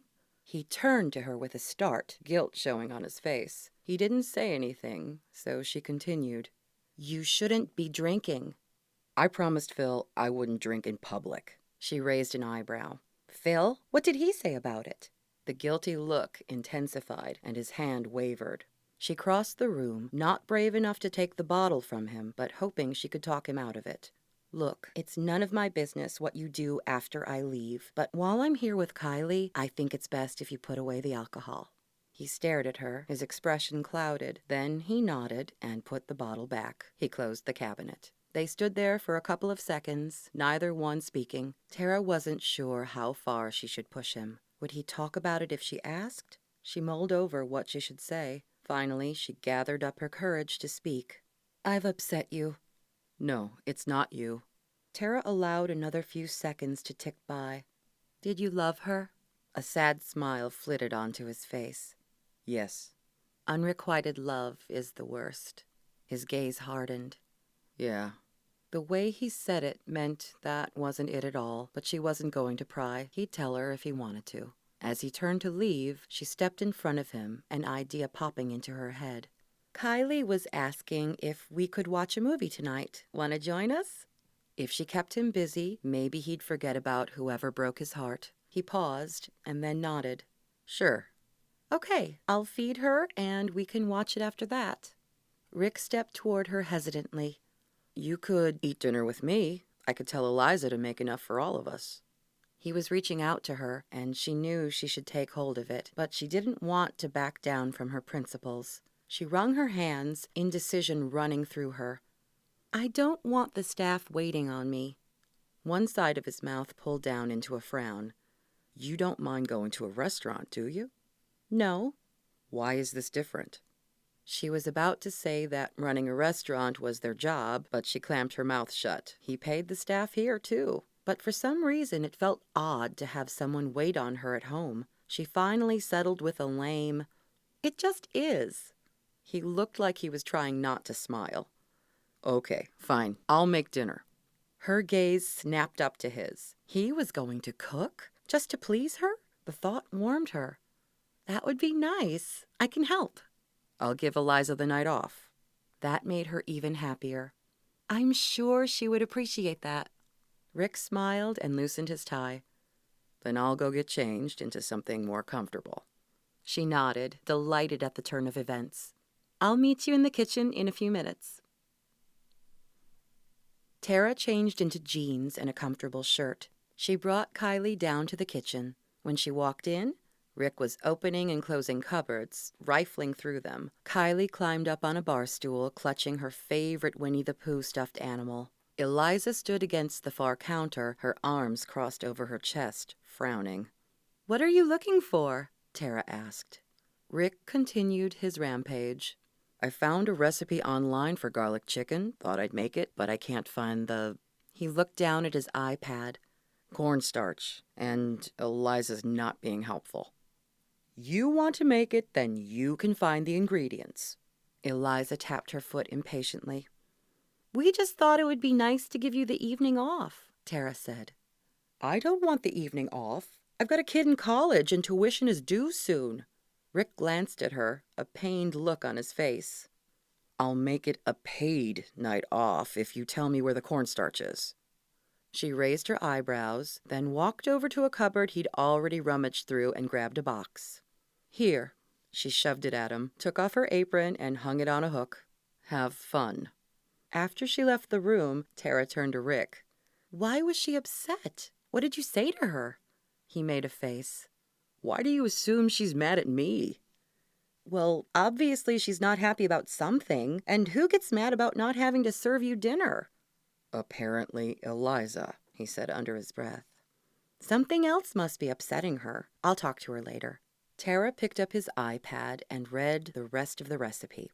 Together they pulled everything out while Kylie sat and spun back and forth on the bar stool. "You start searing the chicken, and I'll measure out the ingredients." Rick handed the skillet to Tara. She placed it on the stove and turned on the flame. After tearing the plastic wrap off the meat, she placed the chicken in the pan and went to find a spatula. The first 3 drawers didn't have what she needed. "Did you see a whisk in those drawers?" Rick asked. After rummaging to find his whisk and her spatula, a smoky smell stung her nose. "Oh no, something's burning." She ran to the stove and picked up the skillet. Unfortunately, she picked it up too quickly and the chicken breasts went flying. One hit the tile floor and skidded under the stool where Kylie sat. The other bounced on the counter, then fell to the floor. Kylie clapped her hands and laughed. "Do it again, Mommy." Rick's lips twitched. "A new way of seasoning?" "Yes, it gives your dinner a nice stone flavor." Her face heated as she leaned over and retrieved the meat. She turned on the faucet. "Wait, what are you doing?" "Rinsing the chicken. This isn't my first mishap in the kitchen, and I'm sure it won't be my last." Rick frowned. Why don't you throw them away? I'm sure there's more. That would be a waste. They're still good. Plus, your floors are cleaner than most people's tables. She stuck the chicken under the faucet and rinsed them off. See? They're good as new. His frown deepened. And only a little burned. Exactly. She grinned at him. No need to throw them away. She put them in the skillet and this time searched for the spatula before putting them back on the heat. Rick shook his head, then turned around and continued to whisk his concoction. She thought she heard him mutter something that sounded a lot like crazy woman, but she ignored him. Wasting good food was crazier than washing it off and using it. After she was done searing the meat, she put it in an oven-safe dish and Rick poured the contents of his bowl over it. She put the lid on and slid it into the oven. She then sanitized the counter and the floor where the raw chicken had landed. Rick stood there staring at her, but didn't say anything. She rinsed off the dishes they'd used, then turned to him. Want to wash or dry? He looked at her with an incredulous expression on his face, one eyebrow raised. Come on, she whacked him on the arm. It won't kill you. Fine, I'll dry. He opened a drawer and pulled out a dish towel. Kylie grew excited as she saw the sink filling with bubbles. I want to do dishes. Okay, honey, you can help. Tara pulled Kylie's stool over to the sink so she could play in the bubbles. Tara grabbed a rag and washed the bowl Rick had used, rinsed it, then handed it to him. After he dried it and found where to put it away, she nudged him. See, I knew you could do it. You're a domestic god. He shot her a cheesy movie star grin. I've been called all kinds of things, but I think that's a new one. She stuck the skillet into the water. Thank goodness there are no reporters here. Rick Shade puts away a dish would be headline news. He swiped his finger into the bubbles and smeared them on her nose. She laughed and scooped up a large pile. I didn't put that much on you. That's not fair. You started it. She came at him, but he backed away. Kylie giggled and shouted, Get him, Mommy! She stood opposite him, waiting for the perfect moment to pounce. Kylie squealed and Rick turned his head. Tara took advantage of the distraction and jumped at him, smearing the side of his face with bubbles. Hey! Rick grabbed her from behind, pinning her arms to her sides. She laughed as she tried to free herself. Oh no, he said in her ear, his voice low. You're not getting away with that. Her heart thumped in her chest at his close proximity. Okay, I surrender. He let her go, and she ran to the sink, grabbing more bubbles. The surprised look on his face, combined with the white mass of bubbles that had slid down his cheek and was now hanging from his jaw, made her giggle. You're not playing fair. He rushed at her, and Kylie pealed with laughter. Tara took off around the other side of the island. Rick picked up a dirty measuring cup and scooped up some dishwater. You wouldn't, she said. I would. He stood stone still for a moment. The second his arm began to move, Tara ducked. Greta entered the kitchen and got a full face of soapy water. Greta gasped. What is going on in here? She wiped at the water on her face. Kylie laughed, and Rick picked up the towel and tossed it to Greta. I'm sorry, that wasn't meant for you. Tara couldn't help but join in Kylie's laughter. Sorry, Greta, she said between giggles. She flicked the soap suds off her hand and into the sink. We were just messing around. Greta's gaze bounced between Rick and Tara for a moment before she said, I see. She patted her face with the towel. I just came to check on things. Eliza said you gave her the night off. Is everything okay? Fine, Rick said. Her cooking has been to your liking. Oh, good grief, Tara said. Is that what she was worried about? We just wanted to make something ourselves tonight. Eliza is an amazing cook, but she doesn't have to wait on us hand and foot. Greta nodded, looking at Tara. Eliza said you wouldn't let her cook for you earlier either. Will you be taking over the kitchen tomorrow as well? Rick looked over to Tara, like he was leaving the decision up to her. Tara didn't want to take over the kitchen. That was not what this was about. But apparently giving Eliza some time off was offensive. Seemed like no matter what she did, she lost. She sighed. No. Very well. Greta tossed the towel on the counter and left the room. I feel like we've just been reprimanded. Tara said. Rick laughed. Maybe so. He came over to her and wiped her nose with his finger. You still have some suds on you. His smile was genuine, not the fake one he donned for the cameras. She liked how it looked on him. Thanks, she said, trying to breathe normally. We'd better make the rice. She had to stop acting like a schoolgirl around him, or he'd think she had a goofy movie star crush on him, which was ridiculous. She had no such thing. Chapter 8. Rick stabbed a piece of chicken and put it in his mouth. Tara looked at him expectantly. Any good? The salty flavor made him spit it back out into his napkin. Ugh, it's terrible. I did something wrong. It can't be that bad. She put a bite in her mouth and immediately spit hers out as well. Oh, way too much salt. She pushed Kylie's plate away from her. I'm hungry, Kylie said, reaching for the plate. Nice. He ruined dinner, and now the kid was going to starve. He stood. I'll order pizza. Pizza! Kylie clapped her hands. Tara took the girl's plate and scraped off the chicken into the trash. Then she gave it back to her. You can eat the rice and green beans. Rick pulled his cell out of his pocket and dialed his favorite pizza place. It wasn't until he was in the middle of ordering that he realized he didn't know what the kid liked. He turned to Tara. What does Kylie like on her pizza? Plain cheese. Really? Plain? He raised an eyebrow, but ordered it anyway after Tara nodded. When he hung up the phone, Tara laughed. You must not know many kids. Nope. Tara tried to coax Kylie into eating her green beans, but the girl was shaking her head, lips pinched tight, pigtails swinging. No, I want pizza. The pizza is coming. You can have some if you eat your green beans.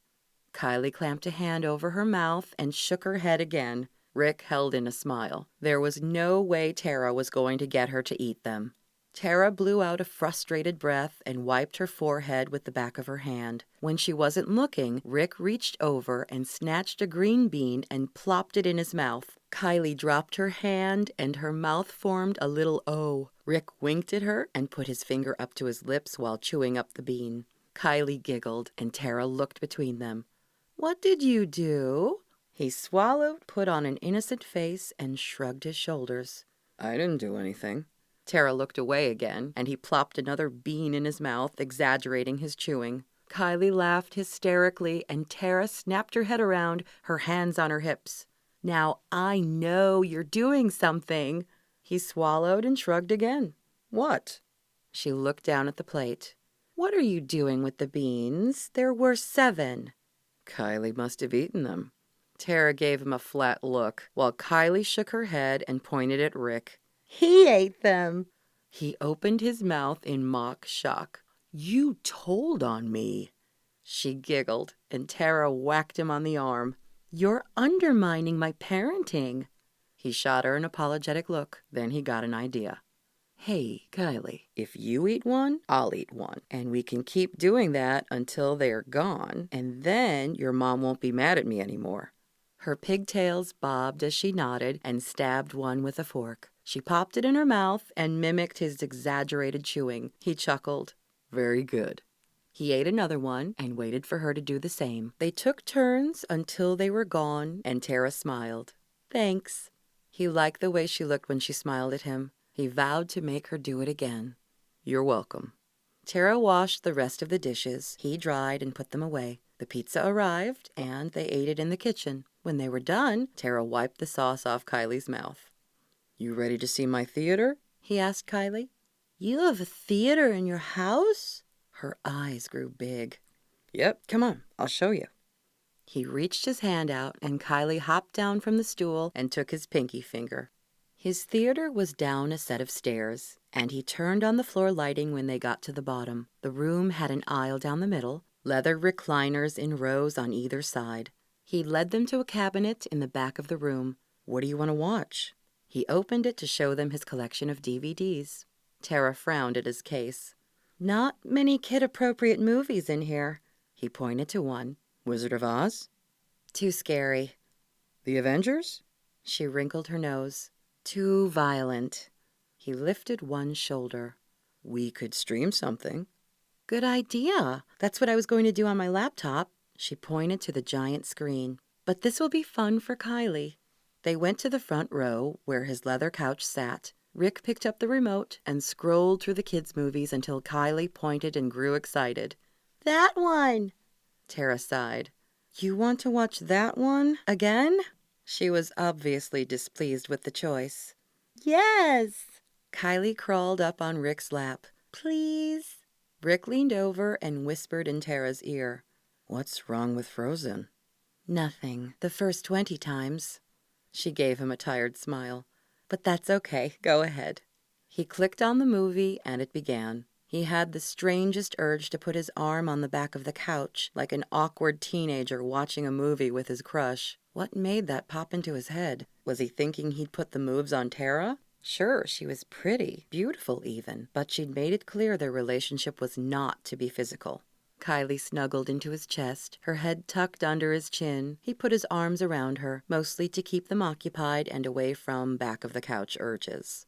He enjoyed the movie more than he thought he would, and when it was done, Tara leaned over and whispered, She's asleep.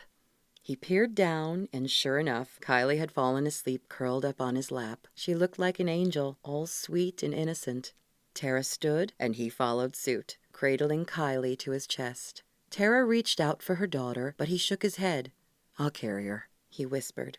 She nodded and turned to walk up the aisle. Silently, he followed Tara up the stairs to the guest bedroom and laid Kylie on the bed. I'll get her in her pajamas, Tara whispered. He nodded and went into the hallway. He was about to head to his room when he found himself turning back to Tara. Hey. She looked up at him. He didn't know how to tell her the evening meant something to him. Cooking the meal together, even though he'd messed it up, had been fun. He'd felt like they'd shared something, but how could he put it into words? He ended up just saying, thanks. He wasn't sure she would know what he meant, but she smiled. Sure thing. He lowered his gaze. Good night. Tara shut the door and dimmed the light. Spending the evening with Rick had been nice, different than she had thought it would be. He was more down to earth somehow. She enjoyed messing around with him in the kitchen. In fact, it had felt a lot like flirting. But that was silly, and she needed to put those thoughts out of her head and act more like a responsible adult. She slipped into her pajamas and crawled into bed. Maybe marrying Rick was impulsive and stupid, but she couldn't go back now. She could, however, stop acting like a fool. He was a movie star, and she was nobody. A year from now, he'd go on being a star, and she'd go back to Iowa. She closed her eyes, but didn't fall asleep for over an hour. And even then, consciousness was right at the surface. Her brain didn't want to stop thinking about her evening with Rick. Tara woke the next morning when someone small crawled on top of her. She opened her eyes to see Kylie 2 inches from her face. Morning light peeked in the curtains. Kylie put her hands on Tara's cheeks. Mommy, are you awake? I am now. Kylie didn't respond to her sarcasm. Good. What are we going to do today? Her half-awake brain couldn't think of anything spectacular. Take naps? Kylie screwed up her face in disgust. I don't want to take naps. I do. Can we go to the zoo?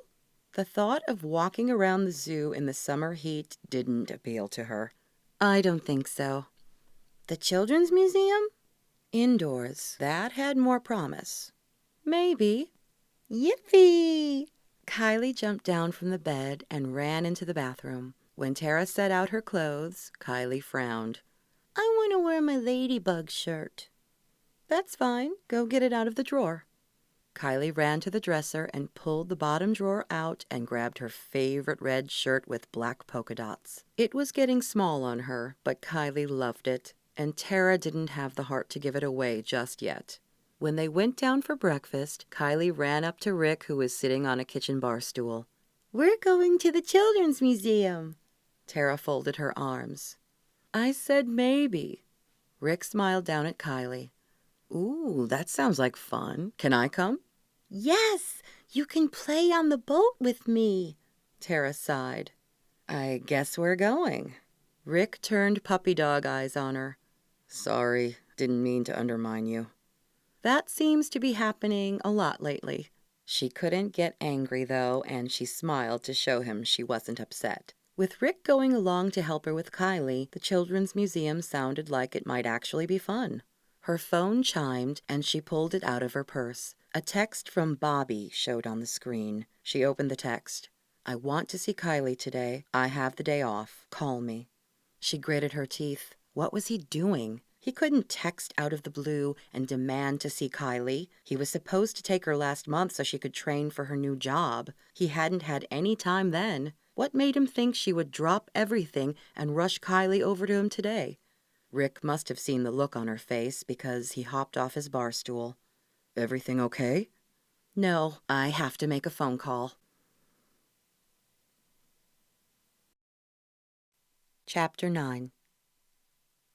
Rick watched as Tara walked into the other room, her movements stiff. From the look on her face, she was about to chew someone out. He didn't want to eavesdrop, but, oh, who was he kidding? He wanted to eavesdrop. Slipping into the hall behind her, he followed her until she went into the library. After a moment, he heard her speak. "Bobby, it's me. What do you think you're doing?" She was talking to her ex. What did that creep want from her? He leaned closer to the doorway, his hand resting on the marble table in the hallway. "You can't see Kylie today. We have plans." She blew out a breath of frustration. "I know you have a right to see your daughter. I just don't understand why you would suddenly text me that you have to see her today." She listened for a minute, silent. "I know." More silence. "No, I don't want to go back to court." He was threatening to pull her back into court? What a vile man. "We're going to the Children's Museum." A pause. "Yes, I guess you could meet us there." Another pause.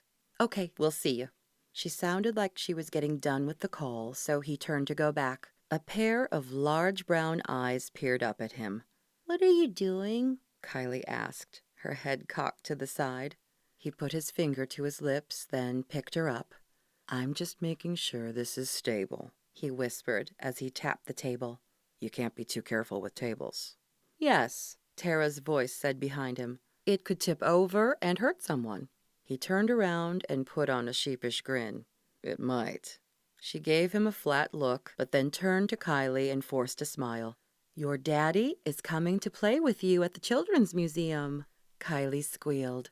"Daddy's coming?" She clapped her hands together, and Tara's smile grew tight. "Yes, so let's be on our best behavior." Kylie put her hands on Rick's face and turned him so he was looking at her. "You'll play with me and Daddy, right?" Sure, just what he wanted to do. Spend the afternoon with the jerk that dumped Tara. Of course. Kylie wriggled, and when he set her down, she ran. "Let's go, Mommy. I want to see Daddy." "Okay, let's eat breakfast first." Tara couldn't quite hide the frown on her face, and Rick wondered exactly what Bobby had put them through. Rick had his shortcomings, but at least he knew he wasn't a family man, and he didn't create one just to leave them on the side of the road. He clenched his jaw and shoved his fists into his pockets, then followed Tara back into the kitchen. They ate cereal while Kylie told him about all the things at the Children's Museum. Some of the words he didn't understand, but he smiled and nodded anyway. She seemed most excited about getting dressed up and putting on a stage production for him. He admitted by the time they were done eating, he was looking forward to it as well. Since they weren't looking for publicity, he put on his favorite baseball cap and sunglasses that allowed him to blend into the crowd. Tara gave him a thoughtful look when he came out of his bedroom, but didn't say anything about his getup. "You ready to go?" He nodded. Kylie held her stuffed animal in one hand and grabbed his finger with the other, tugging him toward the stairs. "Come on, Rick. Walk faster." Tara stopped them. "Kylie, we should leave Winnie the Pooh home. You don't want to leave him there." Kylie clutched her stuffed animal to her chest. "But I want him with me." Tara bent down. "Kylie, remember when we left him at McDonald's? We had to go back and you cried the whole time. You don't want to lose him again, do you?" Kylie shook her head and handed Tara her toy. "No." Tara put the bear in the other room and they were on their way. By the time they arrived at the museum, Kylie could hardly contain herself. "Where's Daddy?" she asked when they walked in the door. Tara glanced around. "I don't think he's here yet." A frown appeared on Kylie's face. "But he'll miss my play." "I'm sure he'll be here soon." Tara swallowed, and Rick didn't miss the worried look she tried to hide. While they stood in line to pay, Tara glanced around every few minutes. After they were admitted, Kylie tugged them toward the stage. "Is Daddy here yet?" Tara shook her head. "Why don't you go get dressed up and check back in a few minutes?" "Okay." Kylie ran behind the red curtain. A boy in a diving mask pranced about the stage pretending to be underwater. A tired-looking mother clapped her hands in between trying to wrangle a toddler from escaping her grasp. Rick and Tara sat on an empty bench and waited for Kylie. The boy in the diving mask ran backstage. Rick nudged Tara. "Do you think Bobby will show up?" "He was adamant about seeing Kylie today. I can't imagine he'd change his mind, but you never know with him." "Why does he want to see Kylie?" Tara twisted her fingers together. "I don't know." Before he could think it through, he put his arm around her. "Don't worry, I won't let him hurt her. All he has to do is cancel, and it will crush her." As if on cue, her phone chimed, signaling a text message. She threw him a look and then dug her phone out of her purse. Relief showed on her face. "He's here." She fiddled with her phone, probably telling him where they were, because a moment later Bobby came strolling up to them. He stuck out his hand to Rick. "I'm Bobby Goodwin." Rick stood and shook his hand, simply because there was nothing else he could do that wasn't completely rude. "Rick," he said, introducing himself. Bobby ignored Tara and sat down on the bench next to Rick. "Yes, I know who you are. I hear you and Tara are getting hitched." The look on Bobby's face sent alarm bells through his head. What was this guy up to? Was he trying to get out of child support?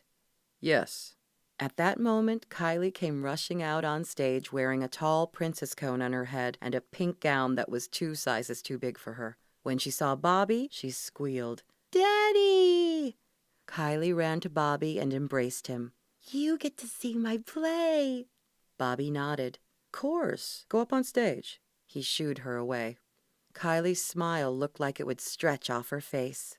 "Okay." She climbed back up on the short stage. The boy came out from behind the curtain wearing a green frog costume. A hood covered most of his head, sporting frog eyes and a wide mouth. He crouched down and began hopping around the stage. "No, you have to stay by me," Kylie shouted to the boy. Bobby turned to Rick. "So, what are you working on right now?" Kylie hiked up her long dress and marched over to the boy, who hopped out of the way. "Stop! I have to kiss you and make you turn into a prince." The boy kept hopping, and Kylie chased after him. Tara laughed and clapped her hands. Rick smiled. "Bravo!" he shouted. A few passers-by stopped to watch. Bobby ignored the stage. "You involved in a film?" he asked, trying again. Irritation swept through Rick. Wasn't the guy here to see Kylie? "No." The frog gave up hopping and ran away from the princess, who was desperately trying to kiss him. A small crowd had formed around the stage, and everyone laughed. "Wait!" Kylie yelled. "You have to let me kiss you." The frog gave a panicked expression to the crowd and zigzagged out of her way. Laughter filled the room. "I'm between gigs too," Bobby said. "This industry is tough, isn't it?" He huffed and crossed his arms over his chest. Rick ignored Bobby and clapped for Kylie. "You go, Kylie. You get him." The frog zigged when he should have zagged, and Kylie flew into him. She wrapped her arms around him and planted one on the furry frog eye on top of his head. The crowd cheered. The poor frog dropped to the stage and flopped around for a minute while Kylie backed up. Then he sprang up and wriggled out of his frog costume. "I'm a prince!" he yelled. Everyone clapped except for Bobby, who looked annoyed that Rick wasn't paying attention to him. Kylie beamed and ran behind the curtain to put away her costume. "Yep, this business is tough. I'm actually looking for a new agent," Bobby said. "You know how agents can be." Rick didn't say anything. He just stared at Bobby. "Any chance you could put in a good word for me? Maybe talk to your agent?" So that's what Bobby wanted. He couldn't care less about Kylie. He found out Tara was marrying a famous actor, and he wanted to take advantage. Real nice.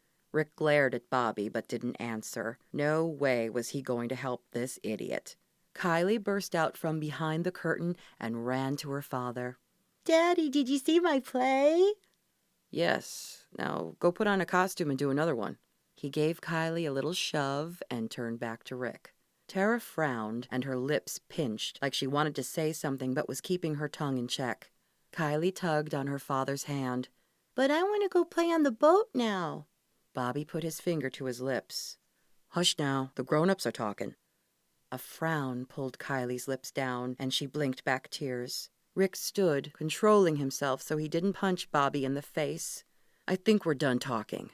He crouched down to Kylie's level. "Show me where the boat is. I want to see it." Kylie recovered from her father's brush-off and took his hand. "Come on, it's over here." Tara sent him an appreciative glance. Bobby's face soured, but he followed them through the crowd toward the next exhibit. Kylie climbed into the boat filled with brightly colored balls. "You can jump in here," she said, demonstrating how to jump into the balls. Rick ignored Bobby and took a step closer to Tara. "Great jump, Kylie." Bobby stood silent for a few minutes while they watched Kylie play in the boat. When Kylie began chatting with another child, Bobby hitched up his pants and turned to Rick. "I know how this business works. It's not how talented you are, it's who you know." Rick made a calculated effort not to walk away from the guy. "Is that so?" "Yep." Bobby leaned onto the wooden rail. "And I also know you and Tara here want a nice wedding with nothing getting in the way." Tara's cheeks flamed red. "Bobby, just stop it." Bobby put his hands up in a surrender motion. "Hey, I want that too. Wouldn't want to see anything hold you two lovebirds up." Rick clenched his hand into a fist but held it by his side. "Are you threatening us?"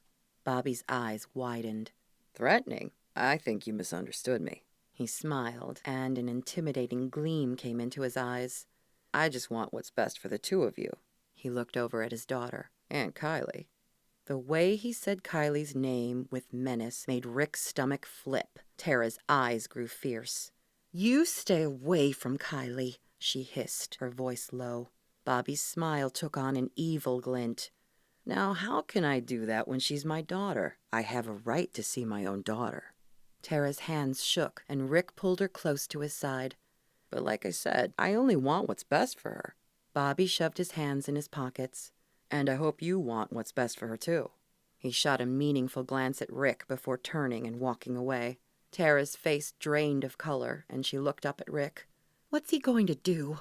Rick had no idea, but he wasn't about to let anyone mess with Kylie. "Nothing. He's not going to do a thing because I'm getting a restraining order." Chapter 10. Tara held Kylie close and eased herself down on the pillows. She came upstairs to put her daughter to bed, but couldn't let her go just yet. Bobby had really shaken her up and caused Kylie a lot of distress. Why had he left like that? She could have punched him in the throat. Didn't he realize what he was doing to his daughter? When Kylie noticed her father was gone, she started wailing. Huge tears rolled down her cheeks, and Tara had thought they would have to leave the museum because nothing would settle her down. It was Rick who got Kylie to stop crying. He simply picked her up and patted her back. The gentle touch worked a miracle. Kylie's cry turned into a hiccup, and then she snuggled into his chest and closed her eyes.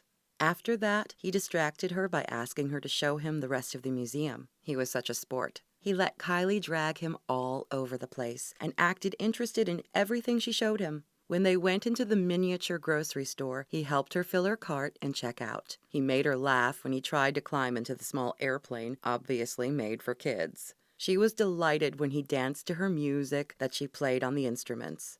Tara had to admit she giggled along with Kylie at his crazy antics. When they were done at the museum, he'd taken them out to eat, and then they'd gone to the park. He'd pushed Kylie on the swings and ran around the playground with her. She loved watching them together. Kylie looked at Rick with such adoring eyes. Having a male role model around for her daughter was wonderful. How was she ever going to thank him for what he did for Kylie? She kissed the top of her daughter's head and slid her under the covers. Kylie stretched and curled up to the pillow. Tara put her hand on Kylie's back, not quite ready to leave her. Whatever Bobby had in mind, she couldn't let him use Kylie as a weapon. She worshipped her father. He could leave a permanent scar on her soul. Rick stuck his head in the door. "You okay?" he asked, his voice quiet. She nodded, even though that wasn't true. She wasn't okay. She was worried about Kylie and what her wretched ex-husband was going to do if he didn't get his way. "Want to watch a movie or something?" She smiled and nodded again. That was a good idea. It might take her mind off Bobby for a while. She rubbed Kylie's back one last time and then clicked off the light and followed Rick out into the hall. Want to see what's playing at the theater or stream something? She appreciated him giving her the choice. I'd rather stay here if you don't mind. That's fine. I'll have I'll make some popcorn. Tara laughed. Sounds good. I'll find us some sodas. Once they were settled on the couch in his theater room, snacks in hand, Tara let the tension release from her shoulders. Rick scrolled through the movie choices. We should watch one of yours, Tara said. She'd been half joking, but after the words came out, she realized she hadn't seen one of his more recent movies, and it might be fun. His eyebrows rose, and she couldn't tell if he was flattered or if the suggestion made him feel awkward. Really? Yes, I haven't seen Living Dangerously. Looked like a funny one. He smiled, and it wasn't his fake one. This one made his eyes crinkle, like he held a secret and couldn't wait to share it with her. Okay. He started the film, and she leaned closer to him to grab a handful of popcorn. Maybe that wasn't the smartest decision, because she caught a whiff of his musky cologne and nearly melted in a puddle. She stuffed the popcorn into her mouth so she could distract herself. The film was one of those silly yet suspenseful stories about a regular Joe who got caught up in a conspiracy by accident. There were quite a few laugh-out-loud moments, and Tara found herself sucked into the story. In the middle of the movie, his arm dropped down from on the back of the couch to over her shoulders. She should have protested, but it felt nice being close to Rick, so she left it alone. It was a little surreal watching Rick on the big screen. He was a good actor. It was easy to get lost in the plot of the movie and forget she was watching the man sitting next to her. After the movie, he clicked off the screen. What did you think? She looked up at him. He had a vulnerability in his eyes, one she hadn't ever seen before. Was he nervous about her reaction to his film? I liked it. Another genuine smile formed on his face. Yeah? You're good at what you do. He sobered. People tell me that all the time. It's true. He fiddled with a strand of her hair. Usually they say it when they want something from me. His gaze met hers. But with you, I know you mean it. Tara blinked. She'd never thought about what it must be like to have everyone saying whatever they think you want to hear just to get something from you. How would you know who to trust? She stared into his crystal blue eyes. How many times had he been hurt by people taking advantage of him? She let her gaze fall. I do. He leaned over and kissed the top of her head, then hopped off the couch. The gesture was sweet, but his immediate withdrawal from her made her think he hadn't meant to do it. It's late, he said, not meeting her gaze. I should let you get some sleep. Her shoulders grew cold without his arm there. Yes, I'm tired. She got up and picked up the empty soda bottles. Rick grabbed the popcorn bowl and followed her up the stairs. I'll call my lawyer tomorrow and get the paperwork started for the restraining order. Okay. It made her feel better knowing Rick was protecting her and Kylie. She fell asleep quickly, no longer worried about Bobby. Rick paced his office as he clutched his phone to his ear. What do I need to do to file a restraining order? His attorney's low voice came over the line. Tell me exactly what happened. How did he threaten you? He threatened to hold up the wedding, and he implied he might do something to Kylie. When Mike didn't answer, he added, Tara's daughter. What were his exact words? And did anyone else hear this? Tara heard everything, and he said, I wouldn't want anything to hold you up, and I just want what's best for the two of you and Kylie. Saying it out loud to Mike made him feel foolish. It didn't sound threatening at all, so he added, and the way he said it implied he'd do something. Mike blew out a breath. Is that it? Did he come at you or anything? Oh, this wasn't good. No, he said, wishing the threats had been more threatening. I'm sorry, Rick. No judge is going to issue a protection order based on that. Maybe if the guy socks you one or says he's coming after you with a gun, you can try for one. But what you have isn't really a threat, and the court is going to want proof. Disappointment filled Rick. What else can I do? Keep records. Write down everything he said to you, and if you hear from him again, keep track of everything that happens. If he does something the judge can see as threatening, you'll want proof. If he hurts anyone, call the police and press charges. Things like that will help you get a protection order. He had to let the guy harm Kylie before anything could be done about it? That was messed up. Can I stop him from seeing Kylie? You can send me the court-ordered parental plan, but from what you've said, it sounds like you can't stop him from seeing his own daughter. Not unless he harms her and there's enough evidence to prove he did it. All right, thanks, Mike. Call me if anything else happens. Rick agreed and hung up. Pent-up energy surged in him, and he left his office and stalked down the hall. Maybe he was making this into a bigger deal than it was. Maybe Bobby was a jerk, but not capable of doing anything horrible. Tara had said he'd never hit Kylie or anything like that. The thought that Bobby was all talk and no action gave him little comfort as he entered his workout room and hopped up on the treadmill. Setting the speed high, he started running. Bobby's face came into his mind. If there wasn't anything legal he could do to keep Bobby away, maybe he should just give in and have his agent call him, throw him a bone. If that was all he wanted, maybe Rick would be better off to comply. The idea made him angry, but he wanted Bobby to leave them alone. After he hit 5 miles, he slowed the treadmill down to a walk. The workout felt good, and he grabbed a towel to mop the sweat off his face. After his shower, he'd call his agent and give Bobby what he wanted. Then he would tell Tara he'd taken care of things and maybe he could get another smile out of her. Armed with a new plan, he hopped into the shower and allowed his tension to go down the drain. Once he was dressed, he called his agent and left a message telling him to call Bobby. He felt a little slimy after hanging up, but he brushed it off. He then set out to find Tara. He didn't have to search long. The sound of a child playing the piano led him down the hall to the drawing room. Kylie was sitting on the bench, gleefully pounding on the keys. Tara shot him an apologetic look. "Sorry, I hope it's okay if Kylie plays on your piano." He smiled and slid onto the bench next to Kylie. "I don't mind." The little girl stopped playing and threw her arms around his neck. "You're here!" "She's been asking for you all morning," Tara said. "She has? Why would Kylie want him?" Tara nodded, and Kylie sat back down beside him. "Listen to my song, Rick." She began pounding on the keys again. After a few moments, she stopped and looked up at him. "Very nice, Ladybug," he said, ruffling her hair and still wondering why the girl would be asking for him. Kylie started back up, and he sent a questioning glance at Tara, who just shrugged. When Kylie tired of playing the piano, she slid off the bench and grabbed Rick's hand. "Come play with me," Tara protested. "I'm sure Rick has lots to do." "It's okay. I don't mind." The last thing he wanted to do was brush off Kylie like Bobby had done. He allowed the girl to pull him out of the room and up the stairs. Tara's bedroom floor was littered with plastic pieces to some kind of pipe system. Kylie pulled him to the carpet. "Let's play marbles." He wasn't sure what she meant, but when he looked at the pipes and ramps, he realized they created a system for the marbles to fall through and run along. He helped her fit some pieces together, and soon they were building a grand structure. Tara sat on the bed watching them. "How did it go with your attorney?"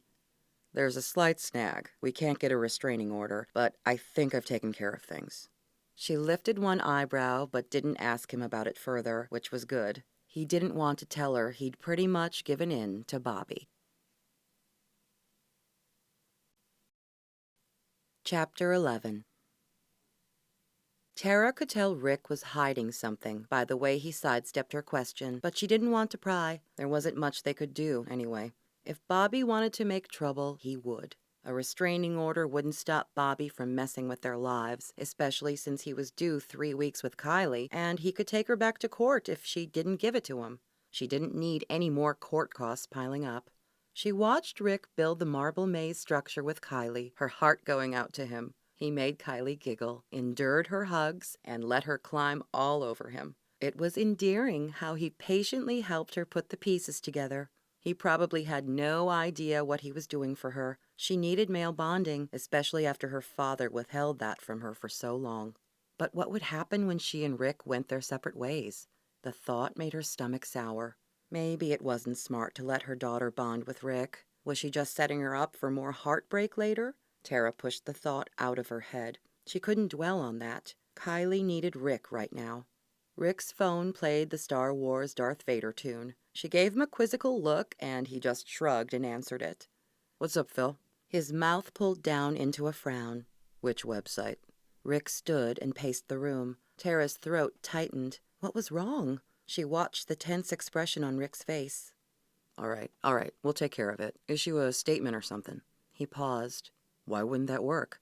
A sinking feeling started in Tara's stomach. Whatever happened wasn't good. Rick spoke to Phil for another minute before hanging up and letting out a frustrated grunt.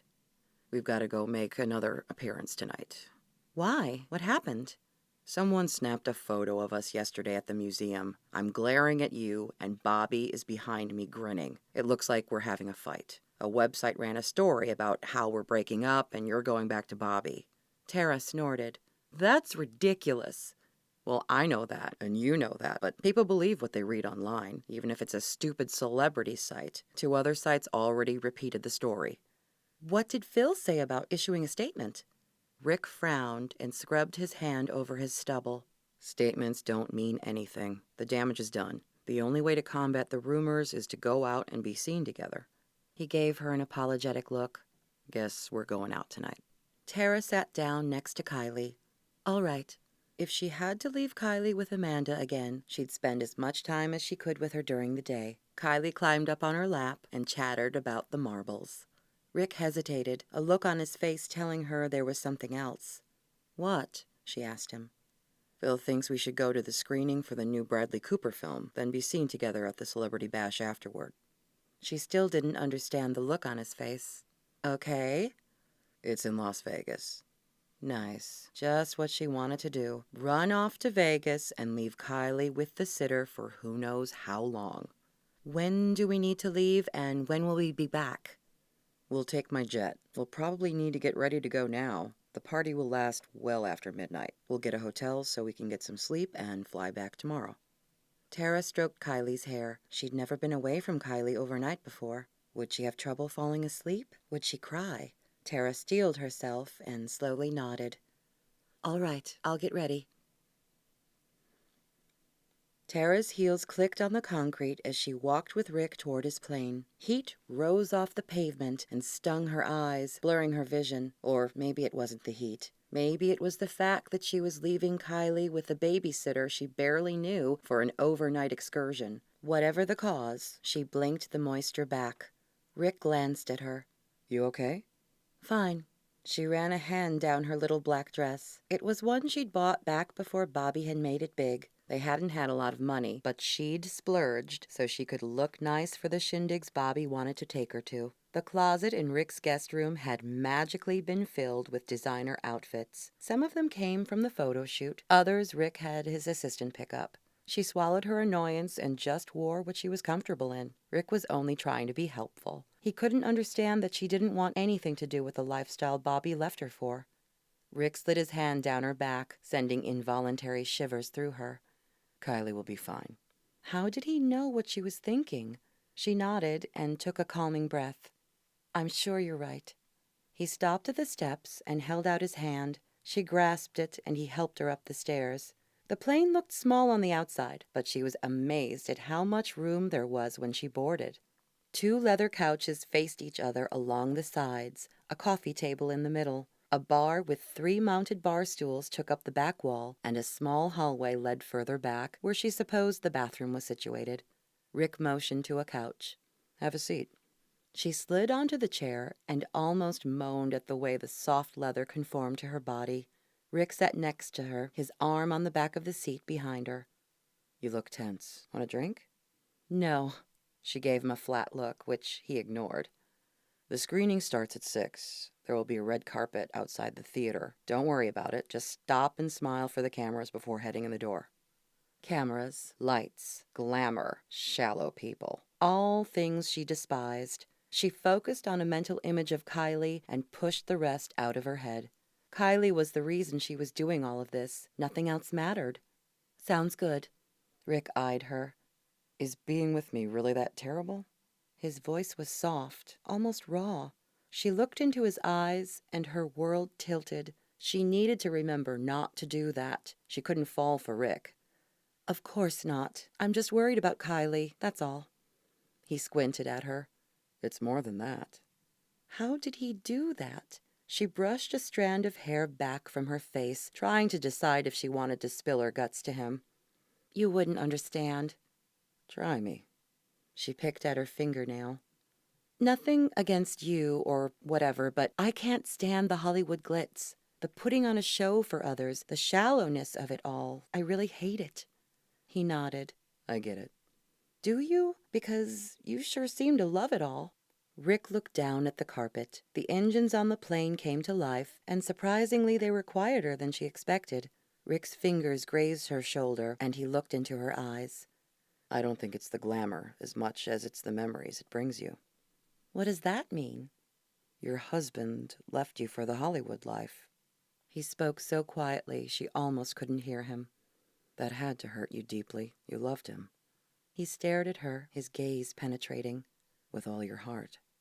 His words pierced through her, causing her throat to constrict. She blinked back tears. He was right. She'd been so mad at Bobby for what he'd done, she hadn't stopped to really process it. "I gave him everything I had, my heart, my soul." "And he ripped them away." The plane began taxiing down the runway. Tara gripped the leather seat, her throat dry. "I supported Bobby through all the hard times. I scrubbed toilets so he could go to school. I took care of Kylie, did all the housework, and budgeted every penny so he could live his dream. And what thanks did I get? He ran around behind my back. The media knew about his affair before I did. I only found out because my friend—" Her voice broke, the memory of that phone conversation crushing her once again. Rick slipped his arm around her shoulders and pulled her to his chest. "He didn't deserve your love."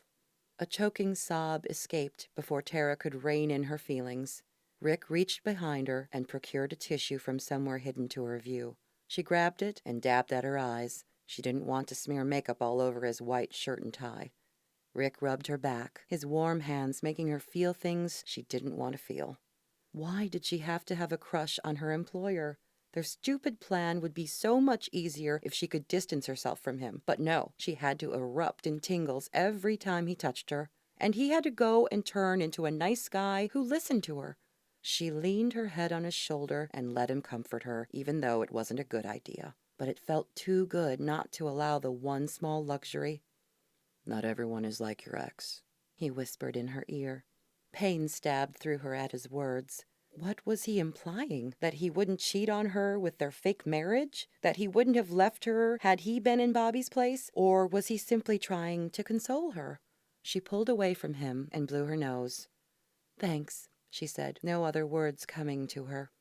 He gazed at her, and the depth of emotion in his blue eyes made her catch her breath. He looked like he was going to say something else, but leaned back and broke eye contact instead. The intercom system clicked on, and the pilot told them they'd be taking off soon.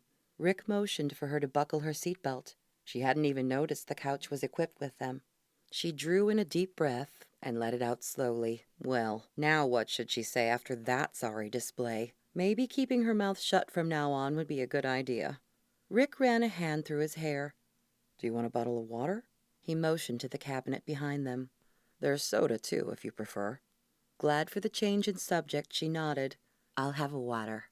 He opened the cabinet and scanned the contents. "Huh," he said, as he pulled out a water bottle for her. "What?" "Phil must have called the staff. The booze is gone." Tara shrugged, hoping she appeared like she didn't care either way, when really she was relieved. They certainly didn't need another drunken display like Friday night. Chapter 12.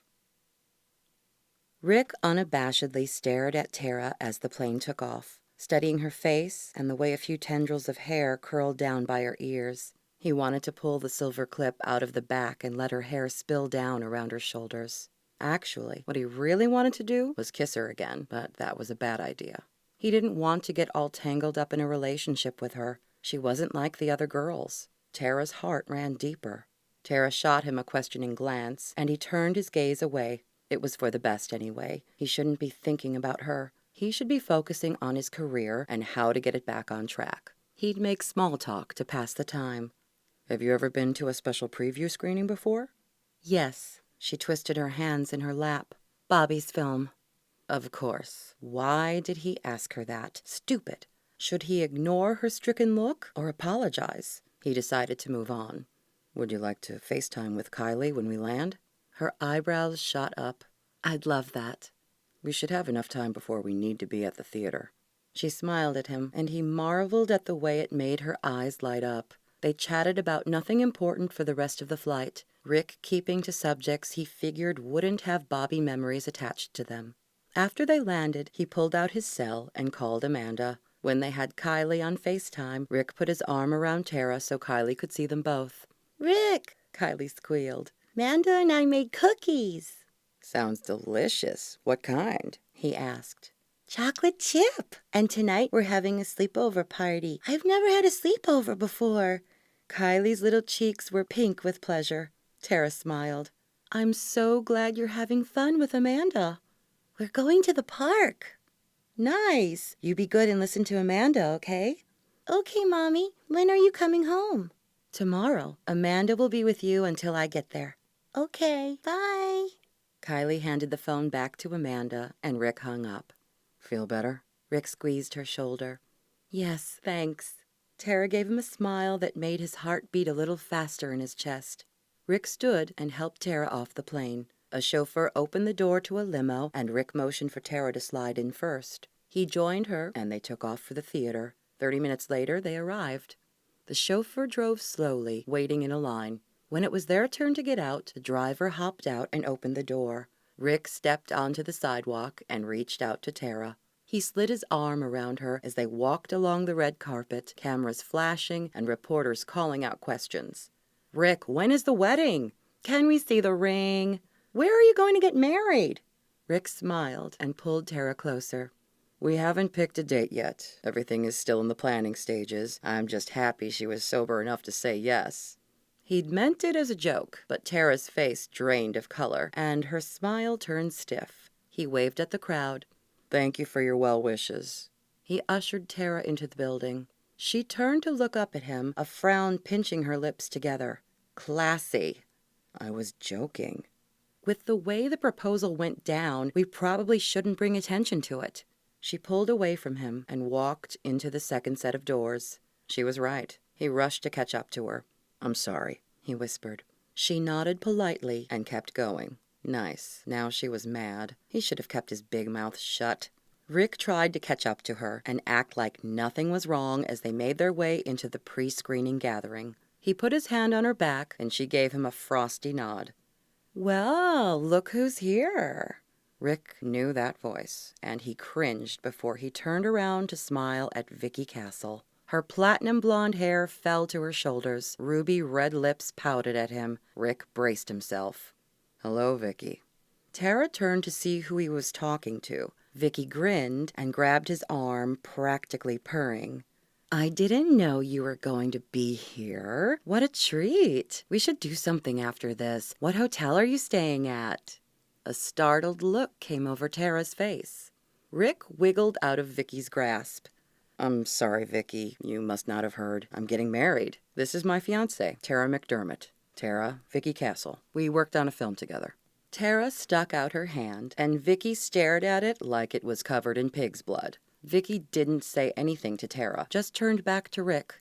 "You're not seriously marrying the maid, are you?" So she had heard about his engagement. Rick wanted to strangle her. He desperately wanted to put her in her place, but he knew the rules of the game. You gritted your teeth and didn't tick off people who had influence, like Vicky Castle. "Tara and I are in love." Vicky's grin turned vicious. "How sweet." She looked down her nose at Tara. "You're so daring wearing that. I wouldn't be caught dead wearing retail to an event like this." Tara's cheeks flushed pink, and Rick took a protective step toward Tara. "Why don't you go harass someone else?" "Let's just cut through the bull. I know something's up. You and this—" Vicky sneered at Tara. "Thing. You're not really dating. You don't go for the hometown girls. You're not the relationship type. And when I find out what's up, I'm going to tell all the newspapers." Rick swallowed hard and tugged at his collar. How could Vicky know they were a fake couple? Was it that obvious? What if she really did find out it was a farce and told the media? He hid the fact that she'd gotten under his skin with sarcasm. "What is this, 1985? Who reads newspapers anymore?" Vicky's face turned red.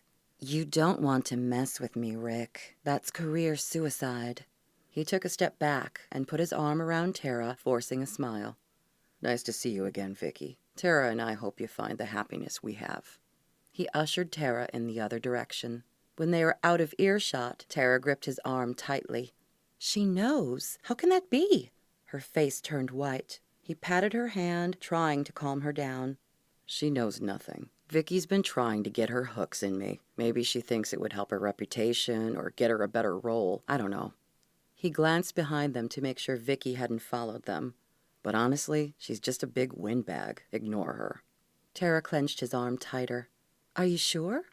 He wasn't, but he didn't want to admit it. "Yes, she's nothing to worry about." "Hey, there you two are!" Phil clapped him on the back. "How was the flight?" "Fine," Tara said, biting her lip, her gaze breaking to look over at Vicky. "What's wrong?" Phil asked. Great. Now he had to tell Phil about Vicky. That was the last thing he wanted to do. Phil would freak. Tara leaned closer. "Vicky Castle is stirring up trouble." "What kind of trouble?" A waiter in a tux stopped by Phil. He lowered a tray with meats, cheeses, and olives. "Would you care for some?" Phil picked up a toothpick with a roll of meat coiled on it. "Thanks." After the server left, Rick stepped closer to answer Phil's question. "She's threatening to tell the press we're not in a real relationship." Phil choked. "What?" He coughed and pounded on his chest with his fist. "How did she find out?" "She didn't," Rick said. "She's just digging for something to hang me with." Phil frowned, and Rick could see the thoughts swirling around in his head. Tara shot a worried glance toward Vicky, who was now chatting with the cast of the movie. "What proof could Vicky dig up? Is it possible she could find the contracts?" "They're under lock and key at the house," Rick said. "She can't prove anything." "No." Phil scrubbed a hand over his chin. "But she can make waves, and we don't want that. It's good you're here. Mingle, but I also want you to spend time looking completely in love. Make out in front of everyone if you have to. People here need to see that you're crazy about each other." Tara's eyes widened for a brief moment before she nodded. Rick cleared his throat. "All right, I'll make it look good." Phil squeezed his shoulder. "The more people who see you two together, the more it will just become commonplace. Sorry, but you might have to be seen out in public more than we originally thought." Rick looked at Tara, who was now staring at the floor. She met his gaze, and he could see the hesitation in her eyes. "Only if Tara is okay with it," Rick said. Tara straightened her back. "Of course." Phil plucked a glass of wine from a server passing by. Rick reached up, and Phil shot him a warning frown. He put his hand down. Maybe when Phil wasn't looking, he'd sneak one. A glass of wine wasn't going to make him drunk. "Catch you two lovebirds later," Phil said as the crowd of people pressed closer. After Phil left, Rick put his arm around Tara and pulled her off to the side of the room. He gazed into her eyes, and she smiled tentatively at him. "Guess we need to make out." He ran his fingers up her arm. She looked to the floor, but a smile formed on her lips. "It's part of the job." He hooked his finger under her chin and raised it until she looked into his eyes. "But I don't want to force you to do anything you're uncomfortable with." She took his hand and ran her thumb over his fingers. "Just kiss me," she said, her smile widening. He grinned. "Bossy, aren't you?" Before she could respond, he leaned down and covered her lips with his. The kiss was slow and thorough, and his heart began to race in his chest. He slid his hands around her waist and pulled her closer. Her skin was soft and warm, and he deepened the kiss. He allowed himself to get lost in the pleasure her lips brought him. She was a different kind of woman than he'd dated in the past. She cared so deeply for her daughter. Maybe that's what made her feel like she had more substance, deeper feelings than others. He wasn't sure, but he was severely attracted to her, and kissing her was only making it worse. Chapter 13. Tara fought back the urge to pull away from the kiss. It was necessary, she knew, but she was starting to lose herself in Rick, and she knew she couldn't do that. She had to keep her feelings in check. If she allowed herself to fall for him, she'd only end up with a broken heart. Rick ran his hand up her back, and tingles erupted, making her pulse race. She forced herself to remember this was just an act. Rick wasn't really kissing her. He was playing a part, and she was the female lead. She distanced herself from the kiss, thinking of Kylie and how she would see her tomorrow. When he pulled back, she smiled at him, hoping it looked realistic. What she wanted to do was run away from him, go catch her breath in the restroom and gather her wits about her, but instead, she forced herself to melt into his arms. Rick played with a tendril of her hair. "Think we should mingle?" "Probably a good idea." "Maybe in a minute." Rick brushed another light kiss across her lips, and tingles shot across her skin. Man, this was going to kill her. Rick finally pulled back, and they walked the room, chatting with the celebrities and producers. She watched as he introduced her to everyone. Tara had to give it to him. He was good at this game. Charm rolled off him in waves. He knew everyone's name and worked the room with ease. As people started filing into the screening room, Rick took her hand. "Guess we should follow." She nodded, and they made their way through the doors. Instead of regular theater seats, leather recliners made up the rows of seating. Small tables were spread throughout the room, topped with hors d'oeuvres and wine. Rick motioned to a couple of seats near a table. "This look okay?" "Fine." She sat down and nibbled on something wrapped in bacon. It was delicious. Rick grabbed a glass of wine and downed it. Tara swatted him on the arm. "Stop that!" "Phil worries too much. I'm fine. Wine isn't going to do anything to me." Tara struggled for a moment between saying something and keeping her mouth shut. She wasn't hired to be his mother. He was a grown man and could make his own decisions. Yet, if he got sloppy drunk and did something else to embarrass himself, it would only reflect poorly on them both. In the end, she decided to shrug and let him drink it. He was right. It was only wine. She watched the movie and tried to ignore when Rick signaled for more wine throughout the show. Then the party moved to a private home where harder liquor was being served. Tara grabbed Rick's arm the moment he reached for a glass of scotch. "I'm sorry, I forgot something in the car. Can you come with me?" Rick slid his arm around her waist. "Of course, baby." He grabbed the glass with his other hand and ushered her out of the room. "What are you doing?" she hissed. "You can't drink that." He grinned at her. "Loosen up. It's a party." "You promised Phil you wouldn't drink." He chuckled. "Phil went home." She clenched her hands. "You need to be on your best game." "It's just one drink. Relax. It's okay." He took a sip. "You don't make good decisions when you're drinking, and you're going to embarrass me." She gave him what she hoped was a death glare. He sobered. "I don't want to embarrass you." "Then put the drink down." Indecision played across his face, but then he set the glass on a coffee table and straightened. "For you." Why did that make her heart beat against her rib cage? She took his hands in hers and ignored the warmth as it spread through her. "Thank you." His hands snaked around her waist. "I won't drink any more if you lighten up and have some fun." She stiffened. He kept telling her to loosen up. It was beginning to annoy her. "I can have fun just like the next person." "Okay, prove it." He tugged her through the house to the open room with the band. People were milling about, mostly talking. He pulled her to him and started swaying with the music. Heat shot to her cheeks. "No one else is dancing," she whispered. "That's okay. You don't care because you're letting loose." He pushed her back, twirled her, then pulled her to him again. The move made her dizzy and she couldn't help but laugh. "You're crazy." "I've been called a lot worse." His grin widened as he moved to the music.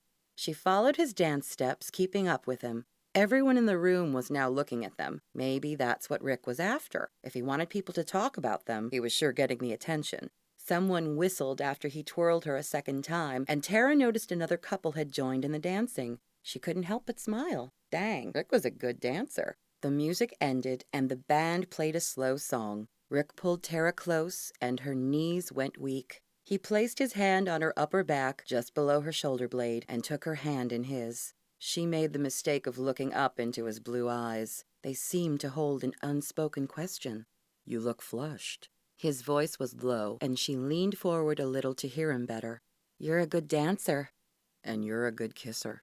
Heat once again flushed in her cheeks, and Rick seemed to take pleasure in her embarrassment. He smiled and raised one eyebrow. "You're not used to compliments, are you?" She hadn't really thought about it, but now that Rick brought it up, Bobby hadn't been one to shower her with praise or flattery. He'd been more, well, Bobby was all about Bobby, and she'd been fine with that. At least, she thought she was. She let his question hang in the air. His gaze trapped hers. Let's give them something to remember us by. He dipped her, then held her there as his lips brushed against hers. The kiss was soft, and she didn't have any trouble getting lost in it. When he brought her up, the people in the room cheered.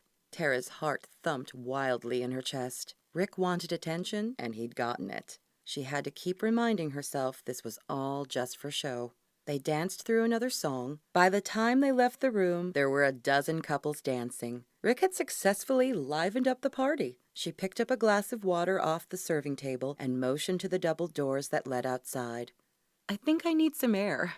Rick nodded and opened the latch, leading her out onto the back deck. The sound of the music faded as they stepped outside. The floral smell of a summer evening wafted in the breeze as twinkle lights suspended above them lit up the area. Tara walked to the railing and looked down. A flower garden stretched out beyond the deck, small lights trailing along a winding path. It took her breath away. Rick put his hand on her back. "You okay?" "Yes." She took a long drink of the water. She was fine. At least that's what she kept telling herself. "Missing Kylie?"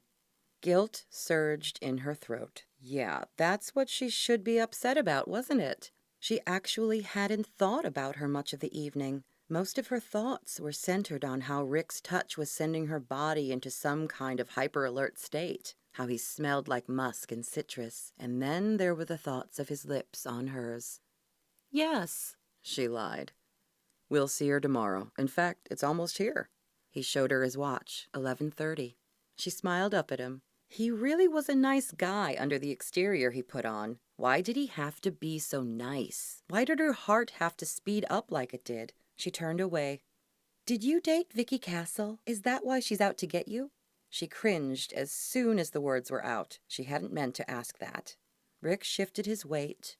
"Didn't date her. More like she came on to me and I said I wasn't interested." For some reason, that made Tara feel better. She didn't like being rejected. "No." He turned around to lean against the railing, maybe to see the doors in case anyone snuck out while they were talking. "Vicky's the kind of person who doesn't do anything unless it helps her climb to the top. We were filming a movie together, and everyone talked about us being a couple." He stared at the house, his gaze losing focus. "But being with her was like sitting on nails." He turned to face her, a slight smile on his lips. "Painful and pointless." Tara laughed. "Don't hide how you feel about her now. Tell it like it is." He chuckled. "Enough about Vicky." He put his hands on the railing, one on either side of her. "I don't want to talk about her anymore." Before Tara could wonder why he was suddenly so close to her, she heard the click of the door, and a man and a woman walked out on the deck. Ah, that's why he was making a pass at her. She put her arms around his neck and smiled up at him. "What do you want to talk about?" "Who said I wanted to talk?" He looked down at her lips. The couple walked across the deck, then down the steps toward the garden. Tara expected Rick to move back, but he stayed where he was. In fact, he pulled her closer, as if he couldn't stop himself. Tara didn't want to be kissed again by Rick. She was getting too wrapped up in him. Her heart couldn't take any more, so she blurted the first thing she could think of. "Tell me about the girl who broke your heart." Rick froze, then stiffened and stepped away from her. He worked his jaw. Finally, he turned toward the house. "We should go inside." She grabbed his arm, stopping him. "I'm sorry." He shrugged, and she could see he'd thrown up his invisible walls. "Don't worry about it." "You don't have to tell me about her, but I want you to know I'm a good listener if you ever want to talk." Rick studied her in the moonlight. His features softened. "It's complicated." "I'm not going anywhere." He sighed and broke his gaze, looking out over the grounds. "We were young." Tara waited for him to continue, folding her arms against the cool breeze. Rick shrugged out of his jacket. "Here." He helped her slip it on. "Thanks." The smell of Rick enveloped her, and she shivered. Rick walked over to the railing and gripped the wood, his knuckles white. "Her name was Scarlett. She was my best friend. We grew up together on the road. Our parents were in the same theater group." "Was she an actress as well?" He shook his head. "No, she didn't want anything to do with it. Hated not having a permanent home." Tara nodded and stepped closer to him. When he didn't say anything else, she decided to give him a nudge. "How long did you date her?" 5 years. "That's a long time." "We were going to get married." he said, his voice quiet, his gaze avoiding hers. The pain in his face was clear. What happened? He pressed his lips together, then stepped away from her, hardening his features. We didn't. The look in his eyes said he was done talking about it. Ready to go in?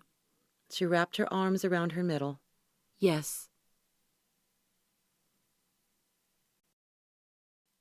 Chapter 14. Rick tugged at his collar. How did she do that? Turn it around so he was talking about Scarlet? He didn't want to tell Tara about it. He'd rather forget that part of his past. It didn't make him look good. It would reveal a piece of himself he'd rather keep buried. Tara slipped off his jacket and handed it back to him. Thank you. No problem. He slung his coat over his shoulder and took her arm. Are you ready to leave? She nodded. They were making their way through the crowd when someone called out, Hey, Rick, is that you? Rick turned to see Jake Oliver. They'd worked on 2 different movies together. He looked like a bodybuilder and always got the dumb jock parts. Rick stuck out his hand. Hey, Jake, how are you? Good. I hear you're getting married. When's the big day? Jake slung an arm over Rick's shoulders. He smelled of alcohol. Vicky Castle turned toward them from across the room. Yes, Rick. When's the wedding? Her loud voice carried, and people stopped their conversations to look at her. Tara's eyes grew wide, and Rick knew he had to take control of the situation, and fast. We haven't set a date yet. We're taking things slow. Why is that? Vicky called. She took a step toward them and stumbled a little, her red stilettos wobbling. You worried you'll change your mind? A small crowd of people was forming around them, and panic struck Rick in his chest. What was Vicky doing? She was going to embarrass Tara, and he couldn't have that. You're drunk, Vicky. That never stopped you, Rick. Vicky grinned as the crowd laughed. Jake chuckled and slapped Rick on the shoulder. I saw your proposal on YouTube. She's not trapping you in anything, is she? What? No. Rick stepped away from Jake. Is that what everyone thought? She was holding him to a drunk proposal? I can't wait to marry her. Vicky's grin turned sour. Then you should just do it. We are in Vegas, after all. This brought a new round of laughter from the crowd. Sweat broke out on Rick's forehead. They wanted him to marry her tonight? What if he did? Rick looked at Tara. Her body was stiff, her face a mask of stone. What if he didn't? Do it! Someone yelled. People started clapping and hollering. Marry her! What's the matter, Rick? Vicky said, raising her hands. You look a little nervous. Are you not really in love? This was ridiculous. If they wanted him to prove something, why shouldn't they just go get married? That was the plan anyway. He slid his arm around Tara's waist. I think eloping is a great idea. Tara's face drained of color. You do? She whispered. Why not? We're crazy in love. Let's just do it. The crowd cheered, and Rick pulled Tara to the door. We'll continue this party at the Chapel of Love. Drinks on me. Tara wanted to sink into the floor. What was Rick doing? He wasn't even drunk this time. Why was he letting Vicky's goading get to him? Heat assaulted her face as Rick ushered her outside. The driver came around the car and opened her door for her. His white-tipped hair caught her attention. His name tag read Liam. Take us to the Chapel of Love, Rick said, grinning and patting Liam's shoulder. Yes, sir. After the limo pulled away from the curb, she turned to him. What do you think you're doing? This wasn't part of the plan. Phil is going to have a heart attack. We can't elope at a Las Vegas marathon. Her voice rose in pitch with every word she said. Rick put his palms up. Whoa, slow down. This isn't a big deal. Of course it's a big deal. Do you know what this is going to look like to the world? Tara clenched her hands, trying to get them to stop shaking. Rick grinned. Like we can't keep our hands off each other? She gave him her best death stare. Is everything a joke to you? He sobered. No, but this isn't worth fighting over. Tara took in a breath and tried to calm herself. You are embarrassing me again. You're embarrassed because you've slipped out of your role. Rick gently picked up her hands in his. Close your eyes. She was too mad to do what he said. She gave him a flat look. Seriously, just do it." She sighed. "All right." She closed her eyes. "Imagine you've found your soulmate. You're giddy in love."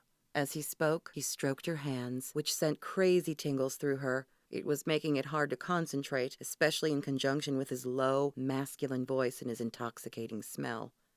"Everything you do is about how much you love him. You can't get enough. You eat, sleep, and breathe him." She almost pulled her hands away, but at the last second he stopped stroking and just held them. "There isn't enough time in the day to spend with him." Your pulse races at the sound of his voice. His touch sends your heart into overdrive. Was he reading her mind? "I get it," she blurted, her voice sounding a bit too breathy for her liking. "Take this image and apply it to yourself. You are the one crazy in love." His breath brushed her cheek, and she realized he was close enough to kiss her. "With me." Her eyes flew open, and his intense gaze met hers. His eyes were like a glassy lake on a summer day, and she felt like he could see into her depths. She broke his gaze and leaned away from him. "I think I can see it." "Then running to the chapel tonight isn't unimaginable, is it?" He began stroking her hands again, and she pulled them away, her breathing too out of control. "I suppose not." "Okay, so all you have to do is pretend you are the woman you imagined." He grinned at her, and her heart dropped to her toes. She plastered on a smile. "All right." They arrived at the Chapel of Love. Liam grinned as they climbed out of the limo. "I'll wait here for you," he said. He looked like he was enjoying a secret. Rick opened the door for her. He approached the attendant and spoke with her while various famous people milled about in the waiting area. Needless to say, they were delighted to accommodate Rick, even on such short notice. Before she knew it, Tara was standing at the altar, clad in white, her throat tight. She gripped the plastic bouquet of flowers and wondered if she'd leave finger marks on the stem. The words "giddy in love" rang through her mind, and she smiled and tried to act appropriately. Paparazzi lined the back wall, camera flashes going off. Tara ignored them and continued to smile like she'd won the lottery. Rick's gaze met hers, and all thought left her brain. Dang, did he get hotter in the last few seconds? What had he done? She couldn't pinpoint it, but he looked different somehow. The minister began. "We are gathered here." Darth Vader's march rang out, and the audience burst out laughing. Rick patted his pockets until he brought out his cell phone. "Sorry." He cut the music off. Then he held up the phone and grinned. "You can continue." The minister spoke, but the words didn't stay in Tara's mind. She was really getting married, for the second time, to an actor. Her throat squeezed tight, constricting her airflow. Why was she doing this? For money? She should know better. This was such a dumb idea. They said their I do's, and Rick kissed her. Then it was over, and she was throwing her bouquet as Rice pelted her. A middle-aged lady snapped a few photos, and they were ushered in the back to finish signing papers. Rick slid his hand around her shoulders. "Well, Mrs. Shade, what do you think? Ready for your honeymoon?" "Honeymoon? What about Kylie? She promised her she'd be home tomorrow." Panic gripped her chest, and she struggled for words. "What?" she managed to squeak out. He glanced in the direction of the paparazzi and celebrities in the other room. "You know, dear, honeymoon." He wiggled his eyebrows up and down, and the lady behind the desk giggled. Tara was stuck. She couldn't protest in front of anyone. They finished signing papers, and Tara changed back into her cocktail dress. Were they really going to fly off to some island somewhere, leaving Kylie with a babysitter? She needed to get Rick alone so she could talk to him. Once they were in the limo, and Rick had spoken to Liam, she rounded on him. "Where are we going? How long will we be there? What about Kylie?" Rick put his hands on her shoulders. "Hey, chill out. We have to run off on a honeymoon or it will look odd. I'll fly Kylie and Amanda out to us. Amanda can watch Kylie while we are seen in public. The rest of the time, it'll just be like you're on vacation." His thumbs brushed her skin, and she suddenly had a hard time breathing. Rick continued. "We'll have to go out in public a little so the paparazzi can take photos, but the rest of the time you can just relax on the beach and spend time with your daughter." Tara took a deep breath. That didn't sound so bad. Taking a vacation with Kylie would be nice. She willed herself to relax and not worry about it. Rick sounded like he had everything under control. I own a little place on the secluded island of Lanai. I'll call and have it set up. We can be there by morning. He pulled out his phone and frowned. Crud, Phil's been calling.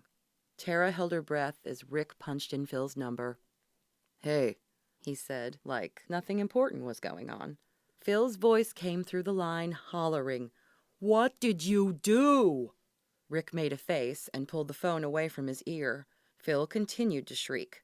I can't leave you alone for 1 minute. Why did you run off to a Vegas chapel? Have you been drinking? Please tell me you're not drunk. Rick scowled. I'm not drunk.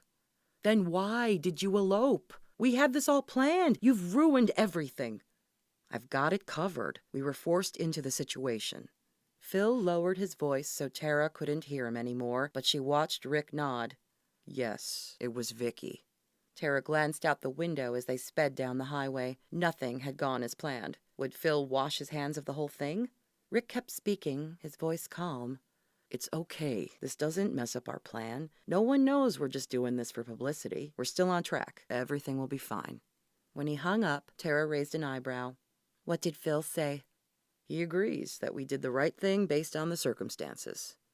Wow, you got him to agree with you? He poked her in the side. Don't act so shocked. Sometimes I do make sense. Yes, sometimes. And other times he just had a way of talking people into doing crazy things, like this whole insane plan. Rick made it seem so logical, but in reality, she was making wild choices and acting like she never would have if she had her head on straight. She'd better watch it, or she'd end up doing something even worse, like fall in love with Rick Shade. Chapter 15. Rick spent the rest of the drive on the phone, getting things ready for their last-minute honeymoon. After he and Tara boarded his plane, he finally felt like he could relax. He changed out of his dress clothes into a t-shirt and his favorite lounge pants. When he saw Tara on the couch, still wearing her dress, her eyes closed, he sat next to her and nudged her awake. Go change. You can sleep in the bed. I'll take the couch. We'll be taking off soon. She opened one eye. You have a bed on your plane? He chuckled. Of course. He motioned to the back of the plane. Go get some sleep. We'll be flying all night. You don't have to tell me twice. She mumbled and picked up her carry-on, then disappeared into the other room. Rick put his feet up on the coffee table and made himself comfortable. Soon he'd be at his cabin on the beach in Lanai, he and Tara. His thoughts immediately trained on her. Why was he drawn to her? If it was just physical attraction, he could handle it. He worked around beautiful women all the time. But it was something more. She was beginning to mean something more to him, and he wasn't sure what he was going to do about it. He sighed and settled into the couch. Tara was too sweet, too trusting. He couldn't let her get too close to him. He wasn't the kind of man who could be with Tara. She'd get hurt in the end. That's what he did. It was in his nature. He couldn't help it. He wasn't a family man. He drifted off to sleep. When the captain came on to tell them the plane was landing, he stretched and checked the time. It was around 8 o'clock in the morning, Hawaii time. He had serious jet lag. Maybe he could nap this afternoon. Tara came out of the bedroom wearing sweats and a tank top. Her hair was sticking out in all directions, and he hid a smile. Morning, sunshine. She gave him a sleepy smile and sat next to him, her hands raised up. Don't look at me. I'm atrocious. That wasn't the word he was thinking. He chuckled. We'll have a car waiting for us when we land. She buckled her seatbelt and leaned her head against the back of the couch. Good. I need a shower. Tara would be happy. There was no staff at his cabin, just Kanye, and he was only hired to stock the fridge and drive them to and from the airport. She'd be able to make all the sandwiches she wanted. The airplane landed, and they climbed down the steps to the asphalt. Kanye pulled up in his Jeep. Hey, Mr. Shade, it's been a while. Kanye sported the darkened skin of a native to the islands and wore cut-off jeans and a muscle shirt. He hopped out of the Jeep and grabbed their luggage. I hear congratulations are in order. This is my wife, Tara. Tara, this is Kanye. Tara shook his hand and smiled. Nice to meet you. Kanye opened the passenger door for Tara and helped her in. Rick climbed in back. He worried a little that Tara would think his cabin was too small. It only had 3 bedrooms, a small living room area, a kitchen, and an enclosed patio. The one bathroom had a shower but no tub. As they drove, Tara pointed out the landscaping. "What are these bright purple flowers? They're everywhere." "They're bougainvillea," Kanye answered. "They're beautiful. I can smell them in the air." She continued to marvel at the view as they made their way down the road. They pulled up in front of the cabin. His car sat under the carport. He'd had Kanye gas it up before they arrived. Rick hopped out and unlocked the front door, letting Tara enter first. He suddenly wished he'd paid to renovate the place like he'd always had in mind. The hardwood floors were old and scarred, and the wood paneling made the place look so dated. "It needs updating," Rick said. Tara turned to him, a bright smile on her face. "It's perfect." "Really?"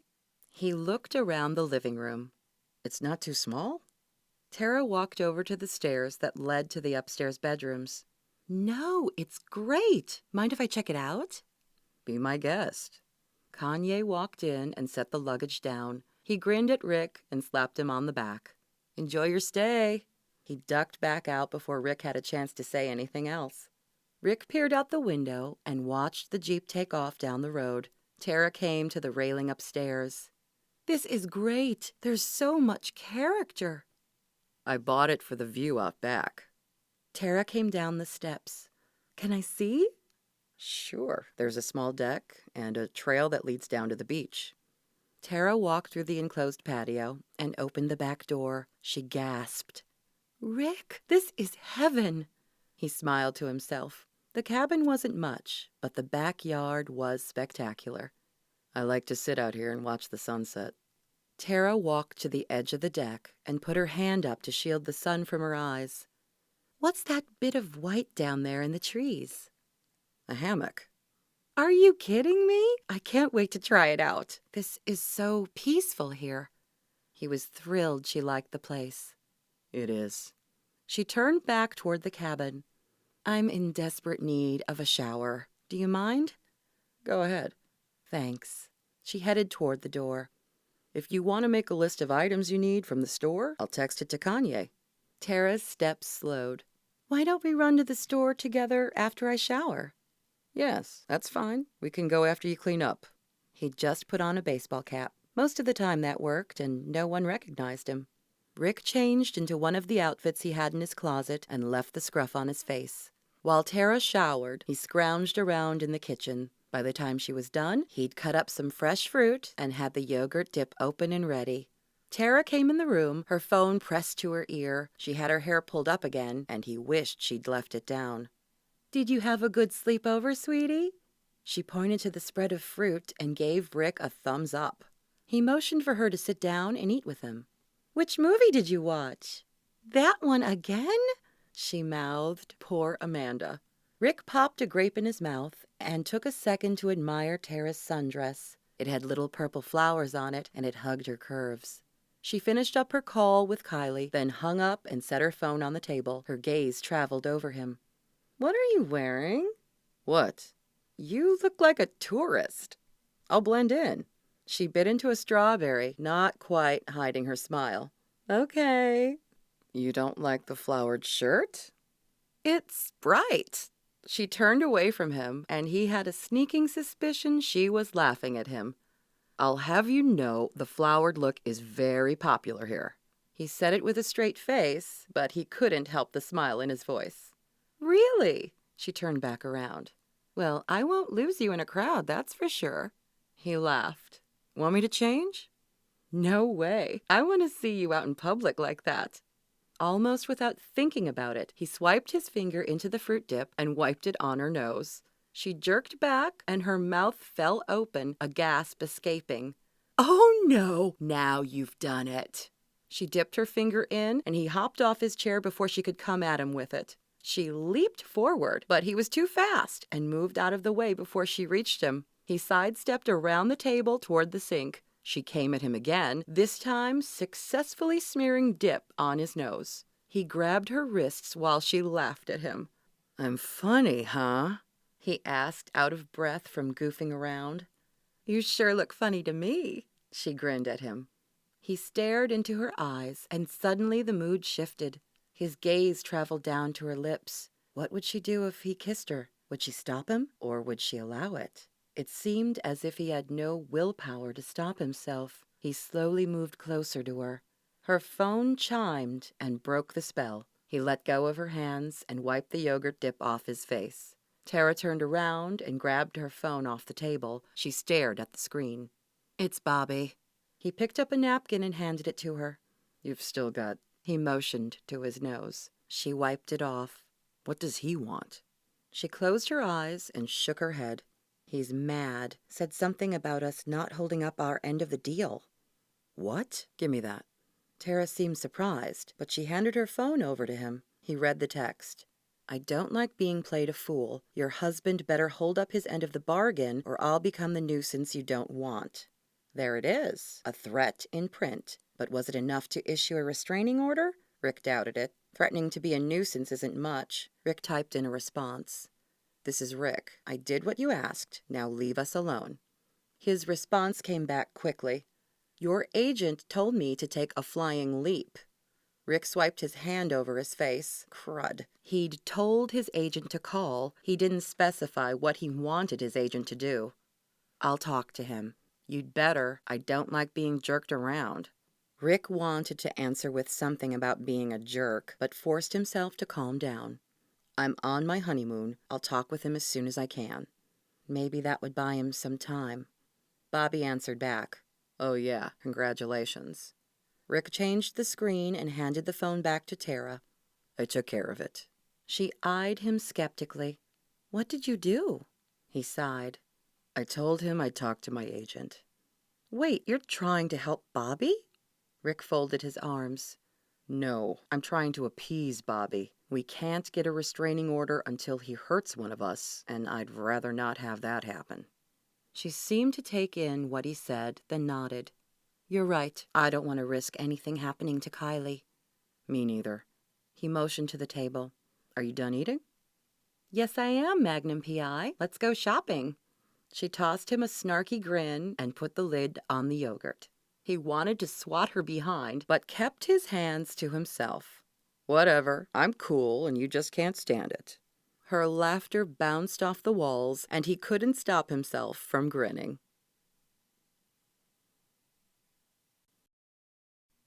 Chapter 16. Tara pulled a gray button-up shirt from the hanger and tossed it to Rick. The store actually had a decent selection. "Here you go, for when you want to be done looking like you lost a bet." Ouch. He held the shirt to his chest, looking in the mirror. "You're starting to hurt my ego." She giggled and slapped him on the back. "And I thought nothing could hurt your ego." He turned quickly and snaked his arm around her waist, pulling her to him. "Woman, you're driving me crazy." Tara's heart raced in her chest. She knew he was just flirting because they were in public and they had to act like a couple in love, but the way he was looking at her felt real. The whole thing felt different than she thought it would. His gaze fell to her lips, and he leaned down close enough that she could easily close the distance. "I'm going to kiss you now," he said, his voice low enough that no one else could hear it. Her mouth grew dry. It was all for show, but she almost didn't care anymore. She wanted him to kiss her. "Okay," she whispered. The kiss took her breath away. The way her heart beat against his chest and how her lips tingled as he teased them with his own, she almost melted into the floor. Was this what it was like when two people loved each other? She froze. Where had that come from? She wasn't in love with Rick, was she? He pulled away and looked at her, an unspoken question in his eyes. She slapped on a fake grin. "You'd better get more than one shirt if your closet is full of grandpa on a cruise outfits." He smiled, but she could see the reservation hidden behind his eyes. "You got it." Patting the back of her head, she made sure her hair wasn't falling out of her bun. She peered at their cart and assessed the assortment of clothes she'd picked out. They should last her for the 2 weeks they were planning on honeymooning. "I'll go grab the personal items I need. Meet you at the register in 10 minutes?" He nodded. She practically ran to get out from under his scrutiny. What was she all upset about? She wasn't in love with Rick. That was preposterous. She signed up for kisses in public and dancing at parties. There was no way she'd let his pretty face get to her. She wasn't anything more than the hired help, and he was just a handsome man. Okay, a drop-dead gorgeous movie star. There, she admitted it. But that didn't mean she was in love with him. By the time she'd gathered up a toothbrush, shower gel, and her favorite disposable razor, she'd convinced herself she was being paranoid. Stepping away from his charm had put her head on straight. She didn't act for a living, so maybe she'd allowed herself to get into the role a bit more than career actors. But now she knew. She just had to keep reminding herself that this was her job for the next year. And that worked great until she had to stand next to him at the register and smell his fresh, masculine scent. She bit her bottom lip and folded her arms tight. This was going to be one long year. They paid for their purchases, and she climbed into the Jeep. Rick gripped the top of the steering wheel with one hand and looked over at her. "Do you want to see more of the island?" She leaned her head back on the headrest. "Maybe later. Right now, I'm thinking a nap in your hammock sounds like heaven." He cocked his head at her, a slight smile on his face. "Sure." She closed her eyes as they drove to the cabin. The smell of the ocean was relaxing. After they took their things into the house, Rick opened the back door and motioned for her to go. He followed her outside. She peered at him, wondering why he was following her, but didn't want to be rude. They walked down the path toward the hammock. "This is lovely," she said as they approached the beach. He shoved his hands in his pockets. "I love how quiet it is here. LA is great, but here I can rejuvenate." The hammock stretched between two palm trees right before the grass turned to sand. Tara shielded her eyes and looked out at the ocean. "I can see why." "The beaches in LA are always so crowded. When I come here, I can clear my head and think." Tara nodded, then looked down at the hammock. "How do I get in this?" Rick slid his hands over her hips. "Move closer." She stepped toward the suspended fabric, ignoring how his hands made electricity shoot through her. "Okay." "Straddle the hammock, then slowly sit down." She did as he said, but wobbled. "Whoa, I feel like I'm going to fall out." "Steady, just don't lean too far one way or the other. You kind of have to balance in it for a second, then lean back and lift your feet in." She looked up at him skeptically. "Sure, easy for you to say. You're standing on solid ground. This thing doesn't feel too steady." He chuckled and took her hand. "Come on, lean back." All right." She sank into the hammock. "You're right. It's better when I'm farther in." "Now just pick up your feet and put them in." She tested the waters with one foot, then lifted the second one. "Ha! I did it!" He let go of her hand and sat on the ground next to her. "Perfect." She peeked over at him, careful not to lean too much and spill out. "What are you going to do? Nap in the grass?" "Do you mind?" He stretched out and crossed his ankles. His muscles flexed as he adjusted his hat so the bill covered his face. She didn't want to tell him she doubted she could rest with him so close. His smell wafted up in the breeze and solidified her thoughts. Her insides tied up in knots. She exhaled and closed her eyes. "I don't mind." He didn't say anything else, and she tried to listen to the sound of the waves on the beach instead of imagining snuggling with Rick in the hammock. She could do this. She could get over her whatever it was she had for Rick and behave like a normal person around him. And she should be able to fall asleep because she was definitely tired. Birds chirped while the breeze gently rocked her, and her brain ticked off all the reasons she and Rick would be good together. They had plenty of attraction. Her skin sizzled even now, and he wasn't even touching her. Just lying on the grass near her, he made her smile. He was kind. And why was she listing out all of his good qualities instead of sleeping? She took in a deep breath and let it out slowly. "Can I ask you something?" His deep voice startled her. She thought he'd fallen asleep. "Sure." "You said you wanted to move to Iowa to raise Kylie. Is it really because the values and the people there are so different? Or is it because you want to take her far away from Bobby?" Ouch, what a question. She wrestled with how to answer it. Was she really taking Kylie to Iowa to hide from her ex? "Sorry," he said. "That kind of came out wrong. I didn't mean to offend you." "No, you didn't offend. I really thought I was doing it for the values, but you make a good point. Maybe part of me is trying to shield her from her father. I don't blame you. He's a jerk. He is. If he weren't in the picture, would you consider living in LA? Why is he asking this? She couldn't imagine staying in a city that only reminded her of her own folly. No, unless he was asking because he wanted her to stay. Not that I'm trying to persuade you or anything, just trying to understand your motivations. Sure, of course. She shouldn't be thinking about them as a couple anyway. They were no such thing. Right. They were silent for a few moments before Tara got up the courage to speak. I guess my motivations are complicated. I want Kylie to be loved by those around her. Growing up in Iowa, I always felt like I had a community of people who I could turn to if I were in trouble. That's nice. I kind of had the same thing, only with the theater people we traveled with. We were a close-knit group. Yes, right now, I feel like it's just me and Kylie against the world. I want to go somewhere where she can have that feeling of family. Where in Iowa would you move? He threaded his fingers behind his head and looked at her. I've always liked Ames. Is that where your parents live? No, they live in Iowa Falls.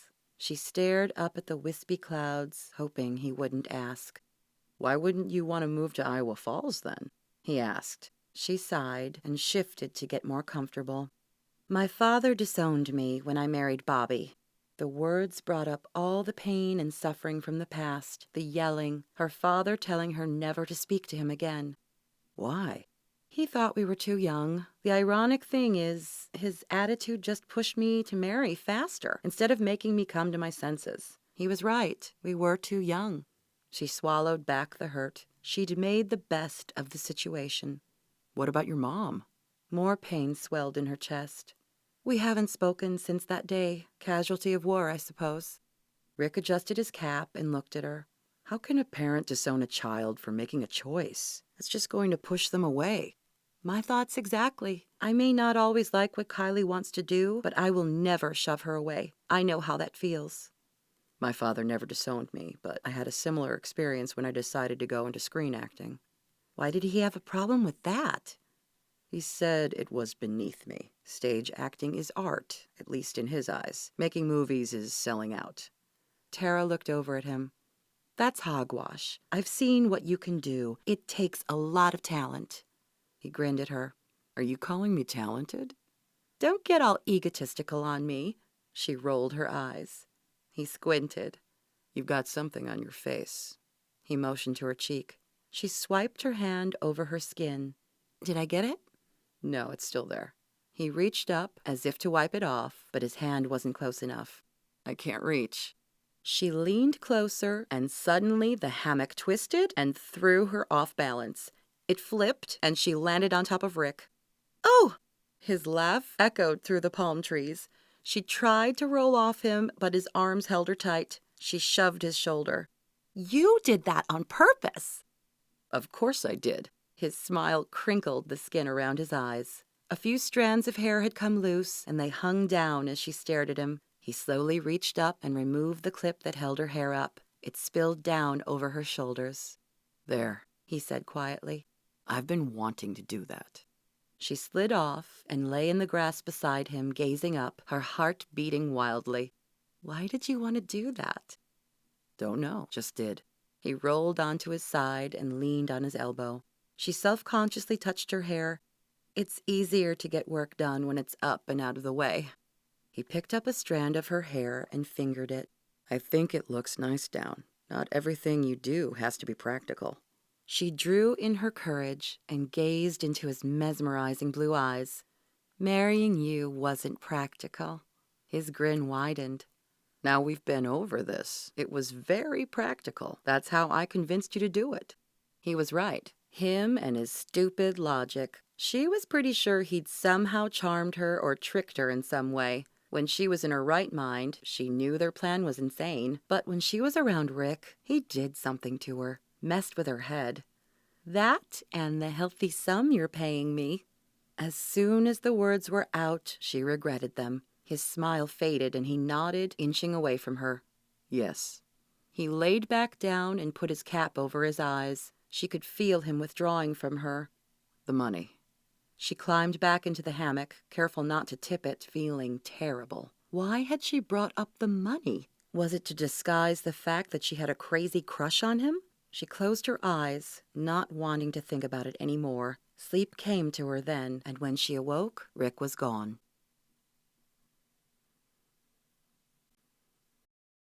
Chapter 17.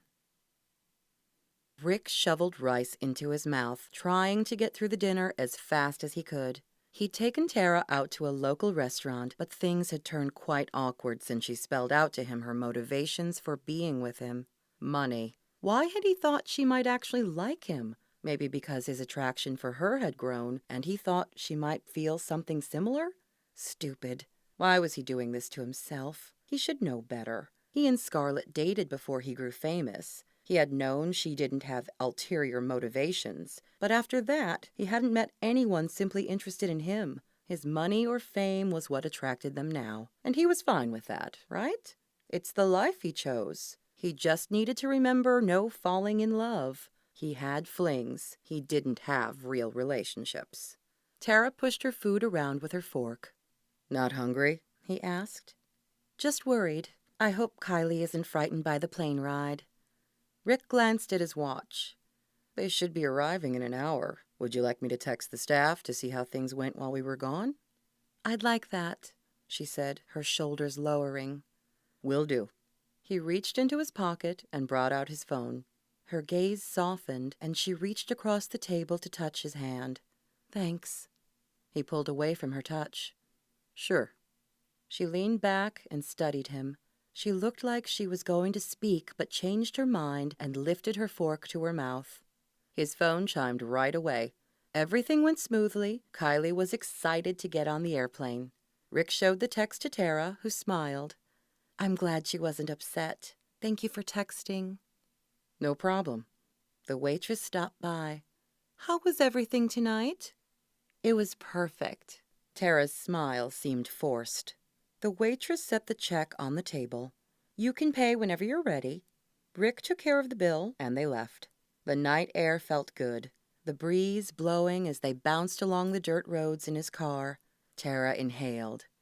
"The air smells so amazing." "We filmed part of extracurricular here. I fell in love with it." "I can see why."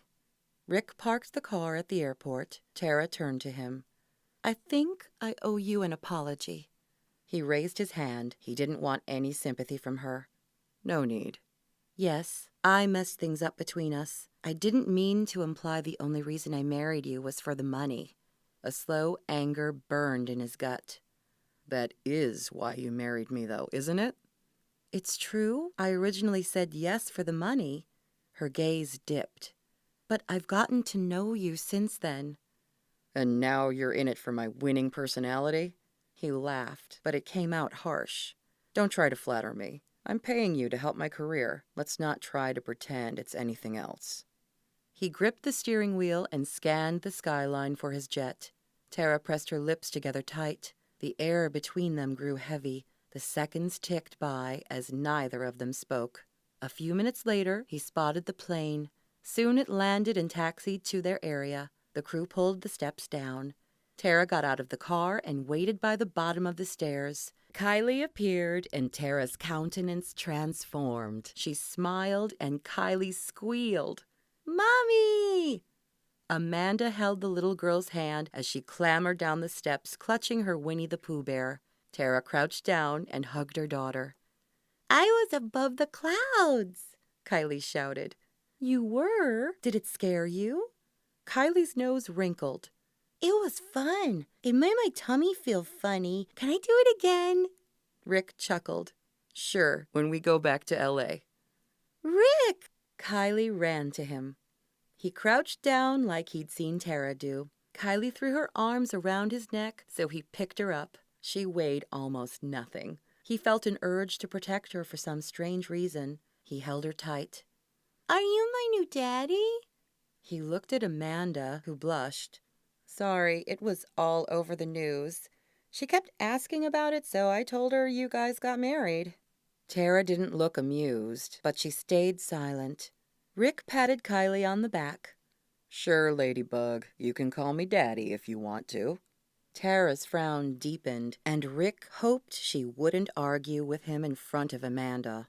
One of the crew brought Kylie's booster seat out of the plane, and Rick buckled it into the back seat. He put the luggage in the back, then climbed in the driver's seat. "Can you sit by me?" Kylie asked, her large eyes trained on him. "Rick needs to drive, honey," Tara said, climbing in back. "I'll sit beside you." She leaned over and kissed Kylie's forehead. Amanda took the front passenger seat. After they arrived at the cabin, Rick gave Amanda the quick tour. "Are you guys in the master bedroom on the main floor, then?" Amanda asked, picking up her suitcase. Rick shot a look at Tara, who was frozen, her eyes wide. She cast him a helpless look. "Yes, we're in the master bedroom." Tara's face drained of color. "I actually thought Kylie might need me to sleep with her upstairs." "Nonsense. This is your honeymoon. Kylie and I can have a sleepover, right, Squirt?" Kylie clapped her hands and ran toward Amanda. "Yay! Can I, Mom? Please?" Tara stared at him, one last pleading look in her eyes. "I think that's a great idea," he said. As soon as Amanda and Kylie disappeared upstairs with their suitcases, Tara rounded on him. "What are you doing?" she hissed. "Acting like a married couple? We should be more careful now that Vicky's trying to spread rumors. What if she digs around and starts talking to people? Can you imagine what Amanda would tell her if we didn't spend our honeymoon in the same bedroom?" "This wasn't part of the plan," she whispered. "Don't worry, I'll take the floor." "You bet you will." She stormed past him into the bedroom. Rick dressed in his lounge pants and t-shirt and brushed his teeth. He cautiously entered the bedroom in case Tara wasn't done dressing. She was sitting on the bed in a nightgown, brushing her hair. He loved the way it cascaded down her shoulders and fell to the middle of her back. Wait, why was he thinking about her hair? He needed to stop thinking about her at all. He turned his back on her and grabbed a blanket from the small closet. "Toss one of those pillows to me, would you?" She picked up the nearest pillow and launched it at his head. He caught it before it hit him. "Testy, aren't you?" "You do realize you've created a real problem. Once we go back to LA, I'll have to move into your bedroom or it will look really odd." He waggled his eyebrows at her. "I don't mind, babe." She glared at him. "Well, I do." He exhaled and plopped down on the floor with his blanket. "Fine, I'll think of something." "Good, because this is unacceptable." Unacceptable? Really? He was the one sleeping on the hard floor. He spread the blanket on top of his legs. "Come on, I haven't once tried to get you in my bed." "And you think I should be thanking you for that?" He let out a frustrated grunt and laid down. He decided not to answer her, or he might dig himself in deeper. He scrunched the pillow up until it was at least semi-comfortable and closed his eyes. The lamp clicked off and the room enveloped in darkness. His side began hurting from the pressure of the hard floor, so he turned to lay on his back.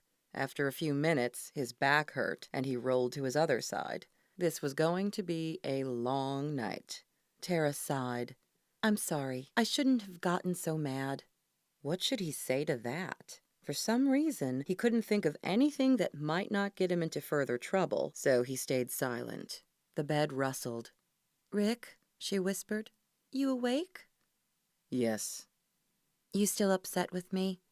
He was surprised to find all his anger had fizzled. How did she do that? "No."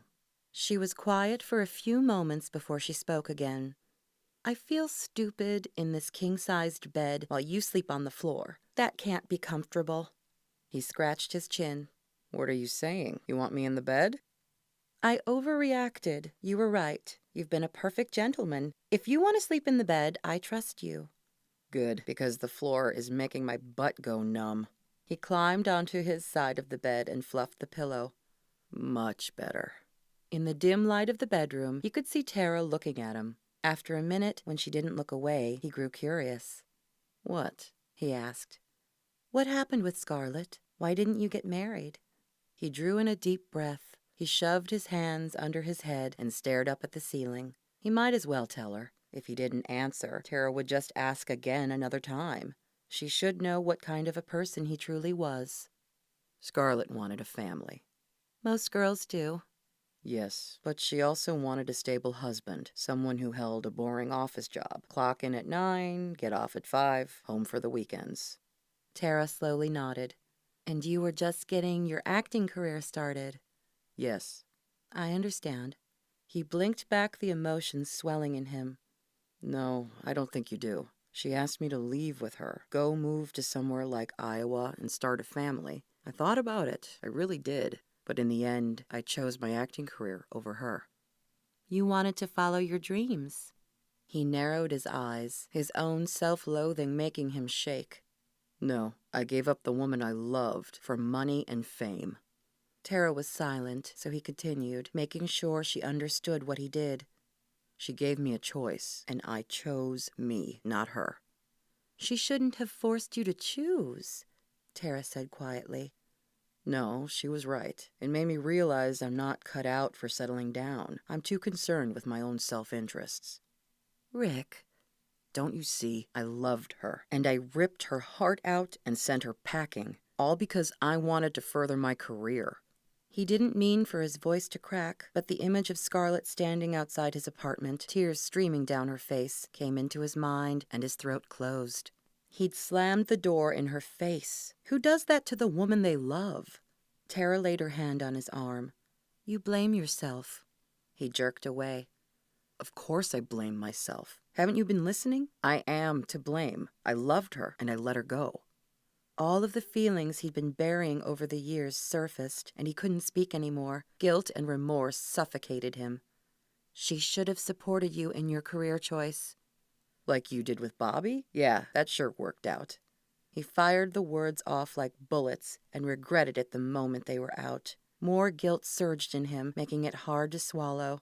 He heard the sheets rustle, then silence came, until a soft sob stabbed through his heart. She was crying, and it was his fault. He maneuvered over to her side of the bed and threaded his arm around her stomach, pulling her to his chest. I'm sorry. I didn't mean it. Please, don't cry. She stayed silent, and he buried his face into her bare shoulder.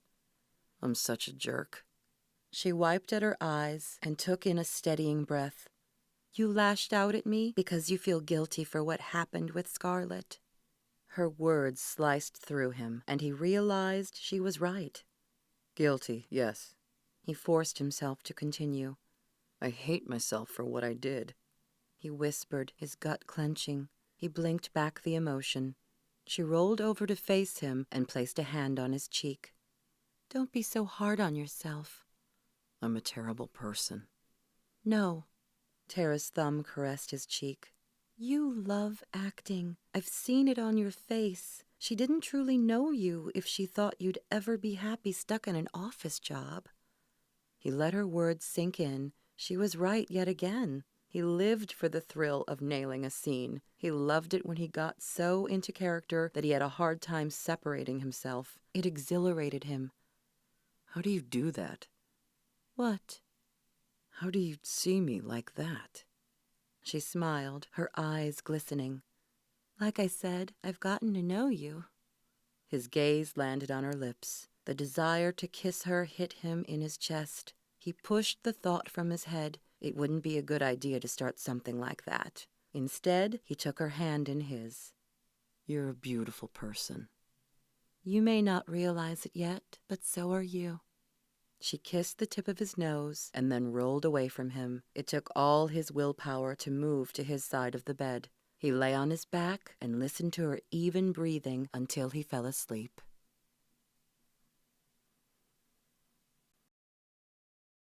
Chapter 18. Tara woke, not really sure where she was until she spied the empty side of the bed where Rick had slept. She was in Lanai, on her honeymoon. Her heart squeezed in her chest as she thought about Rick and what he'd told her. He had let the love of his young life go because their goals weren't the same. She didn't support his career choice, and he'd been beating himself up over it for the last decade. But what he didn't realize was if she couldn't support him in his choice to be an actor, there would have been many other areas of conflict for them. She wanted to change him, and that never works in a relationship. He blamed himself, but as painful as it was to break up with Scarlett, he would have been miserable staying with her. Tara slipped out of bed and dressed. A wonderful smell filled the room as she pulled her hair back in a ponytail. Was Rick cooking? She left the bedroom and found him standing at the kitchen stove. "Hi," she said, suddenly feeling shy around him, but not really understanding why. He turned to her. "Good morning. No one else was up, so I decided to make breakfast." He motioned to a plate. "Want to butter the toast for me?" "Sure." She opened the fridge and pulled out the butter. "Did you sleep okay?" He nodded. "You?" "Fine." She wasn't going to mention how she dreamed of them dancing, then standing at the altar repeating their wedding vows. In her dream, after the wedding, he picked up Kylie like he'd done after his jet landed. Kylie was smiling at him, and he looked at her like she was the light of his life. It felt real, like they were family. Rick grabbed a couple of plates from the cupboard and scraped the eggs off the frying pan onto the 2 plates. "Here you go," he said, handing her one. She buttered the toast and slid one onto his plate. He pulled 2 forks from the drawer, and they sat down. Tara stabbed her eggs and lifted them to her mouth. Hot, fresh, and crunchy? She stopped chewing and stared at the eggs. "I think I've found a piece of shell," she said, her mouth full of unchewed eggs. "Oh, sorry. I thought I got all that out of there." He gave her an apologetic smile. He handed her a napkin, and she spit out the eggs as discreetly as she could. The toast couldn't be messed up, so she took a bite of that. A little cold, but better than crunching on eggshells. No problem. At least he'd tried to cook for them. She was beginning to see the advantages of him hiring a cook. "Mommy!" Kylie bounded toward her in her pink unicorn pajamas. "I'm hungry." "I'll make you some eggs," Tara said, scooting her plate back. Maybe she wouldn't offend Rick too badly if she snuck some of them for herself. She started on the eggs while Rick finished eating his breakfast. Kylie chatted about her time with Amanda and how they played games and watched movies. Amanda entered the room, and Tara added 2 more eggs to the pan. "Want to go whale watching today?" Rick asked. Kylie squealed. "Whales? I want to see whales." "Sounds like fun," Tara said. While she finished cooking the eggs, Rick washed the dishes. Tara was impressed he didn't just leave the dirty dishes in the sink like he did at home. Maybe with no staff here, he was used to cleaning up after himself. She had to admit he looked sexy with his sleeves rolled up and his hands in soapy water. His forearms were muscular. After breakfast, Rick stuck on a pair of sunglasses, and they piled in his vehicle to go tour the island. Tara was amazed at how small it was. She could see the ocean from almost anywhere they went. They ended up at a pier, and he paid for a whale-watching excursion for the 4 of them. When it came time to step on the ramp, Kylie cried and held onto Rick's legs. He picked her up and whispered something in her ear. She settled down and held onto his neck. He stepped onto the boat and took Kylie over to the railing so she could look out at the water. Tara stood next to him and grabbed the railing. The tour guide spoke for a minute about the island, then started up the engine, and they took off. Rick slid his hand around Tara's waist as they sped out farther into the ocean. She looked up at him, and he smiled down at her. "Thanks for talking to me last night," he said, his voice so low no one else could hear them over the roar of the engine. What was she to say to that? He had opened up to her, and it had changed something between them. She wasn't exactly sure what yet, but the air between them was different. She wrapped her arm around him and snuggled into his chest. No words would come to her, so she stayed silent. The boat slowed, and the tour guide pointed out where to look and what to look for. He showed them where the binoculars were kept in case they wanted a better look. They sat for a few minutes with nothing happening before a small mound rose to the surface of the water in the distance. "There!" the guide pointed. A blast of air and water came from the whale, and Kylie giggled, pointing. "Look!" "That's so cool," Amanda said, picking up a pair of binoculars. They took turns using the binoculars and watching for more whales. In all, they spotted 3 before it was time to go back to shore. Kylie clung to Rick the entire time. As they sped back to the dock, Kylie snuggled into his shoulder and he rubbed her back. Looking at them together nearly broke Tara's heart. Why couldn't Bobby have been that kind of father? Why was Rick taking to the role so perfectly? She pushed the thought out of her head. She didn't want to think of him as playing a role. Now wasn't the time to think about how temporary their situation was. She was having a good day. They ate at a small seafood place. No one seemed to recognize Rick. Maybe that's why he wore the sunglasses. She watched him as he interacted with Kylie. Her daughter clung to him as she sat on his lap at the restaurant. She refused to try the shrimp until he ate some. Then she willingly gobbled up her food. Near the end of the meal, Rick's cell phone rang, and he excused himself to take the call. When he came back to the table, his expression was unreadable, and Tara wondered what the call had been about. He didn't say anything, so she left it alone. They made it back to Rick's cabin in the early afternoon. "Want to go see the beach?" he asked. Kylie nodded up at him. Tara's heart squeezed to see the admiration in her eyes. "I want to see more whales." He chuckled. "We probably won't see more whales at my beach, but we can look for seashells. Would you like that?" Kylie clapped her hands and ran to the back door. "Yes!" Amanda followed them down the path to the sand. Kylie giggled and ran to the water's edge. Tara turned to Rick. "Are there undercurrents here?" "Sometimes. It's best to keep her out of the water." Tara walked toward Kylie and held out her hand. "Stay with me, okay? This water is for looking at, not swimming in." Kylie pouted, pulling away from her. "I want Rick." He walked to them and took Kylie's hand. "Listen to your mom, okay? Let's find some shells." Tara sat in the sand and watched Amanda, Kylie, and Rick picking up shells and running from the waves as they came in. Soon Rick joined her, and it was just Amanda and Kylie playing on the beach. "Is it always like this?" She peered at him, not understanding. "What do you mean?" He gazed out at Kylie, his expression contemplative. "Your daughter, she's adorable. And then she's looking at me with those big eyes, and I can't say no to her." Tara threw her head back and laughed. "Oh, she's got you wrapped around her little finger, doesn't she?" His eyes crinkled as he gave her a shy smile. "I guess so." They fell into a companionable silence as they watched Kylie run along the beach, her short legs moving so fast they blurred. Rick looked happy. It seemed different somehow from before. He wasn't as guarded. The air between them grew charged. He picked up her hand and traced a finger along her skin. "Can I ask you a personal question?" "Yes."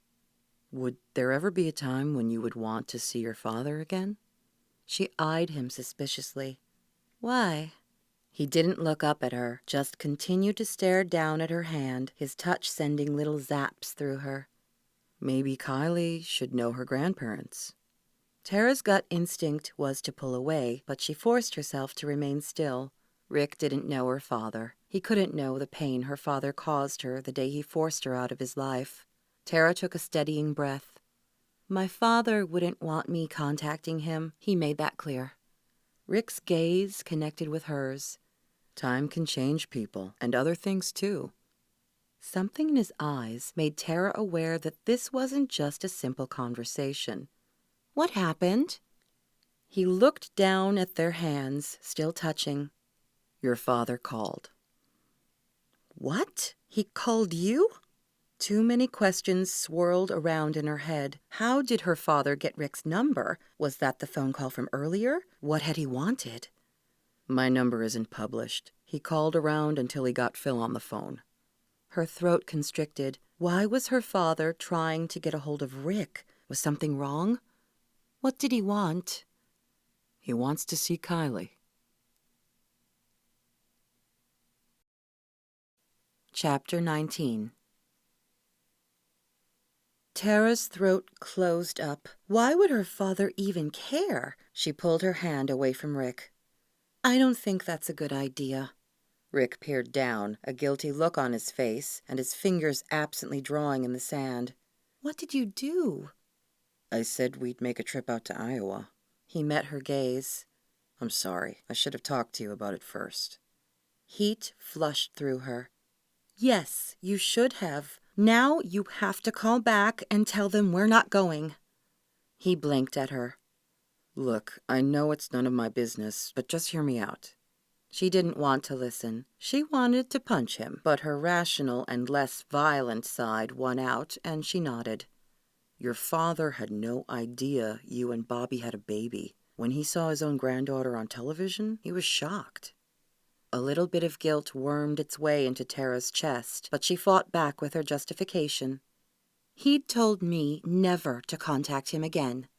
"I know, but he was angry. He didn't mean it. And then, after it was said, he didn't know how to take it back." Kylie squealed, and Tara's gaze followed the noise. Amanda had a piece of seaweed, and Kylie was running from it like it was a sea monster. Tara leaned back and turned to Rick again. "If my father really was sorry, why hadn't he tried to contact me before now?" "I don't know. Maybe he was still angry you chose to marry Bobby against his advice." "It wasn't his choice to make." She dug her fingers into the sand. The sun had warmed the top layer, but underneath it was cooler. "I know, but what's done is done. He's reaching out to you and Kylie. Wouldn't it be a good thing to see if you can repair your relationship?" She wanted to say something about Rick and his own relationship issues, but Tara stuffed the words down her throat. She didn't want to get into another fight with him. She gazed out over the ocean and forced herself to calm down. It wasn't a good idea to overreact. That only led to embarrassment. Rick sighed. "I'm sorry. I stuck my nose where it shouldn't have been. If you don't want to go visit your parents, I'll call Phil back and tell him it's off." "No," she said, touching his arm. "It's okay. Maybe we could go see them." He slid his arm around her and pulled her to his chest. "I won't let him hurt you again," he whispered. Then he pressed his lips to the top of her head. She snuggled into him, ignoring the little voice telling her not to get so close to Rick's shade. "I know," she said, her voice barely audible. Rick would do everything in his power to protect her and Kylie. He wrapped both arms around her, and she could smell his scent, a tiny hint of cologne mixed with a smell that was unique to Rick. Her heart beat faster. He pulled back from her. "You know, if we were really married, I'd kiss you right now." His voice sounded raspy. She looked up at him. "We are really married. I saw the paperwork." His gaze dropped to her lips. "Then I guess I have to." "Probably wouldn't be right if you didn't." He leaned closer, stopping only a breath away from her lips. "I hope those onions I ate earlier don't ruin the kiss." "I'll let you know if your breath is hideous by making little choking noises as we kiss." His lips twitched. "Thanks," he said before he closed the gap. His soft lips teased hers, and she closed her eyes. His hand reached around her neck, pulling her closer, his thumb caressing her cheek. The kiss deepened, and she lost all thought about what he'd eaten for lunch. Her skin tingled with his touch. She could easily melt into the sand and die a happy person. "What are you doing, Mommy?" Kylie came bounding up to them, spraying sand on Tara's legs. She reluctantly pulled back. "Kylie, come here." Amanda ran up to Kylie and picked her up. "I'm sorry, she got away from me." Tara felt a blush creep up to her cheeks. "It's fine." "Look at this," Kylie said, holding up a seashell. Part of it had broken, revealing the intricate spiral on the inside. Rick examined it. "That's awesome." "Great find," Tara said, putting her hand up to shield her eyes from the sun. "Let's go look for more treasures," Amanda said, holding out her hand. Kylie ran to her. Rick turned toward Tara. "Where were we?" Unfortunately, reality had set in, and the moment was gone. She shouldn't be kissing Rick, not when their relationship had an expiration date. She needed to remember that even though the marriage certificate was real, what they had was fake. "I was just about to tell you to keep it light on the onions next time." His smile vanished. "Seriously?" He cupped his hand in front of his mouth and huffed into it, then sniffed. Guilt made her stomach clench. The look on his face made it worse. He grimaced, like he'd just had one of his most embarrassing moments. She couldn't let him continue to think he had onion breath. She laughed, trying to keep it light. "I'm just kidding." His mouth dropped open, and he poked her in the side. I'm going to get you good for that one." Before she knew it, he was on top of her, his knees straddling her sides, his fingers tickling under her ribs. She fell back against the sand and laughed, squirming to get away, but she couldn't. His fingers skimmed over her skin, making her laugh so hard she could barely breathe. "Tickle me next," Kylie said. Rick finally relented, climbing off her and going after Kylie. Her daughter screamed and laughed as he chased her in the sand. Anyone watching would have thought he was her father. The thought made her blink back tears. This too would end. Rick wasn't sure why Tara's mood had shifted. After he fired up the grill and put the steaks on, he noticed she was acting aloof. He gripped the tongs in his hand and watched her and Kylie. Maybe Tara was nervous to see her father again. Why had he intervened like that? If things went south when they visited, it would be his fault. He should have told her about the call and left things up to her. But something inside of him had stirred when Phil said Tara's father just wanted to see his granddaughter. He wondered what he would have done if Scarlett had had his child and not told him. What lengths would he have gone to in order to see his daughter? Kylie was the epitome of cuteness. Rick loved the little squirt. Didn't Tara's father have the right to love her as well? They were family, after all. He flipped one of the steaks and the meat sizzled. Kylie had all her shells and treasures she'd found at the beach spread out on the table. Tara smiled as Kylie showed her each one and chatted about it. He smiled despite his sour mood. After dinner, he slipped outside and walked down to the water's edge. He watched as the waves came in, crashing against the rocks and sand. He'd messed things up yet again with Tara. Why couldn't he stay out of trouble with her? It seemed like no matter what happened, he always stuck his foot in it. The sun crept lower in the sky, sending streaks of pink and gold across the clouds. He watched the birds flutter from the trees and soar above the waves. The sound of the water relaxed him. He sat on a rock and folded his hands in his lap. He'd smooth things over with her, apologize or something. He needed her to be there for him. He was enjoying their conversations. They had a connection he'd never had with anyone before. He was falling in love with her. The thought shocked him, but as he let the notion sink in, he knew it was true. She saw him like no one else, saw through him somehow. He hadn't even been aware of his deepening feelings, but now he couldn't deny them. Tara affected him like nothing else. He swallowed the lump forming in his throat. 1 year, that was all he had with her. Then she would leave him. He wasn't sure he could bear it. "Hey." He turned around to find Tara standing a few feet away. She'd put on a jacket as the temperature had dropped and her hands were hidden in the pockets. He motioned for her to come sit by him on the rock. "You all right?" she asked as she picked her way across the rocks. "Yeah." He resumed his watch of the ocean. "Kylie was so tired. I put her to bed early." He nodded. "She sure liked telling you about those shells." She chuckled and brushed a strand of hair from her face. "I can't believe she named them all." Rick laughed. Then they grew quiet. Only the sound of the waves and the birds pierced the silence. He could feel the crackle in the air between them. It was like the space itself was trying to pull them together. Did she have to leave after the year? He mentally shook his head. Why would she want to stay? He was a self-centered jerk who put his own career above everything else. No one in his life really wanted to be around him. Phil stuck by him because he paid him to. Everyone did. Heck, he even bought and paid for Tara. What a fool. Tara put her hand on his back. "This is beautiful. Thank you for sharing this with me. You don't mind that I came out here, do you?" No, he didn't mind at all. He'd rather spend as much time with her as he could while she was still around.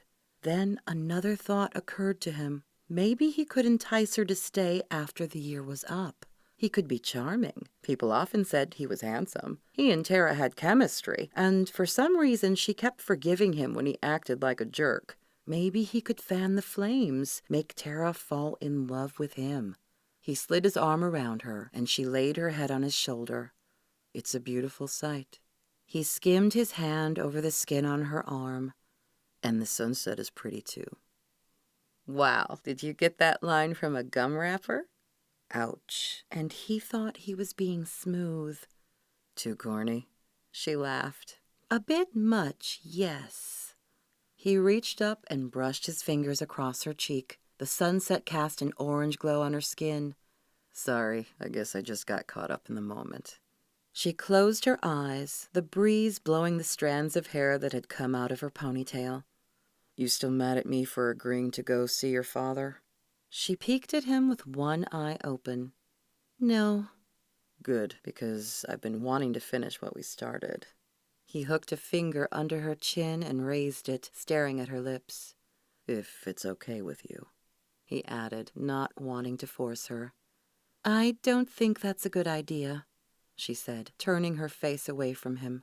Rick clenched his jaw as the sting of rejection coursed through him. Trying to get Tara to fall in love with him was going to be harder than he thought. Maybe it wasn't a good idea after all. He wasn't sure he could take any more rejection. Chapter 20. Tara swallowed the lump in her throat, threatening to close off her breathing. Familiar streets flew by the passenger seat window. They were on their way to her parents' house. Why had she agreed to see her father again? She gripped the leather seat, her fingers turning white.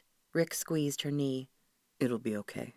She glanced back at Kylie, asleep in her booster seat, hugging her Winnie the Pooh. Her hometown was 2 hours from the airport. Even though it was only 4 o'clock in the afternoon, the long drive had done her in.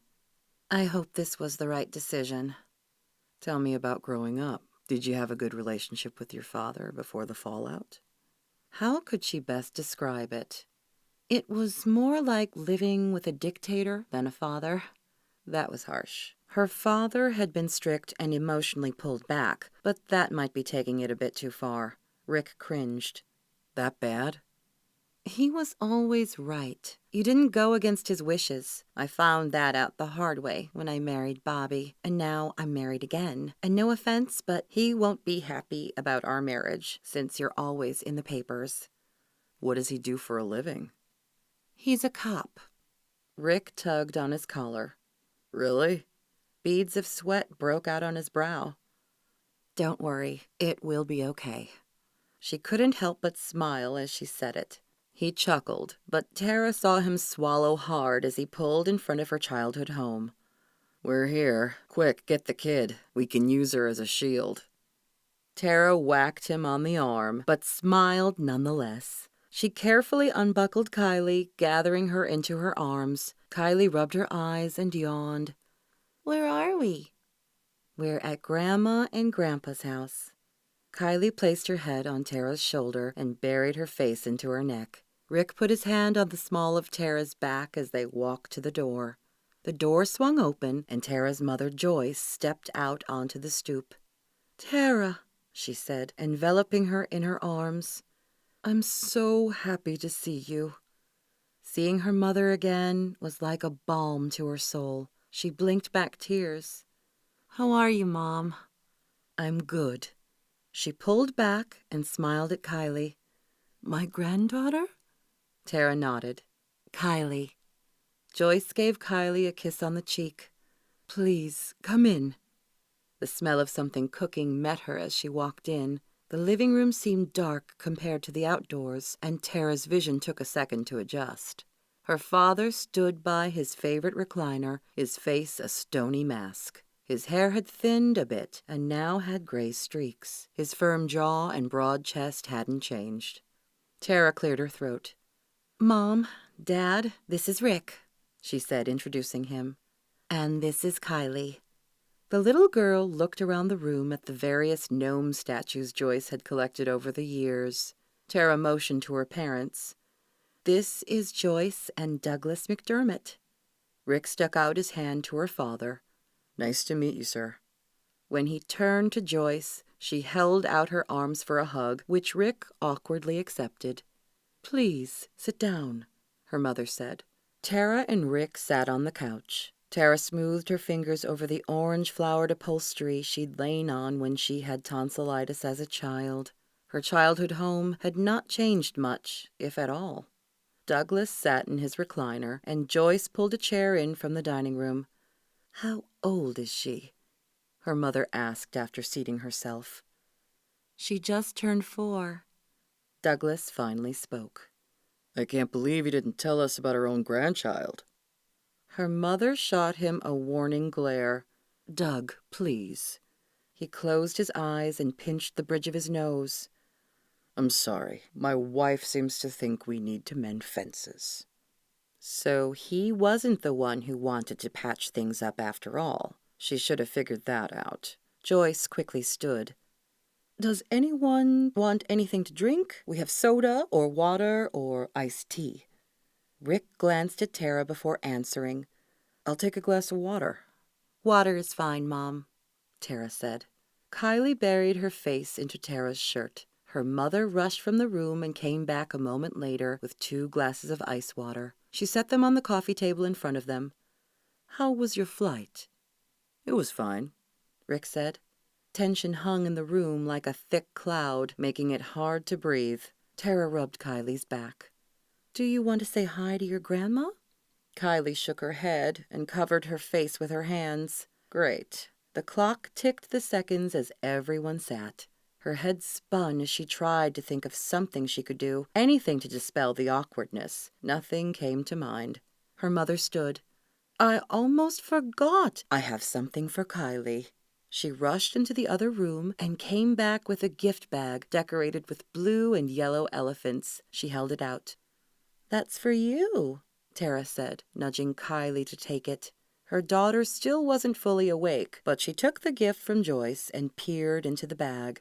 Kylie pulled out a set of plastic keys. That's a baby toy, she said, a frown on her face. Tara felt like crawling under the carpet. Say thank you, Kylie. Thank you, Kylie said, tossing the keys on the couch. Joyce twisted her fingers together. I wasn't sure what to get. She motioned to the bag. There's something else in there. Kylie stuck her hand back in the bag and rustled the paper. She pulled out a stuffed elephant and hugged it to her chest. Thank you, she said. Joyce smiled at the reaction. You're welcome. The awkward silence settled in again until Rick shifted and looked at her father. Tara tells me you're a police officer. How long have you been on the force? I'm retired now, her father said. A fact she would know if she hadn't gone off and married that idiot actor. Joyce sat up straight and glared. Can't we put that behind us? I can't see how. She's gone and done it again. Rick stiffened. He put his hand on Tara's shoulder protectively. Maybe we should be going. Joyce stood. No, please stay. There's a roast in the oven. I'd really like for you to eat dinner with us.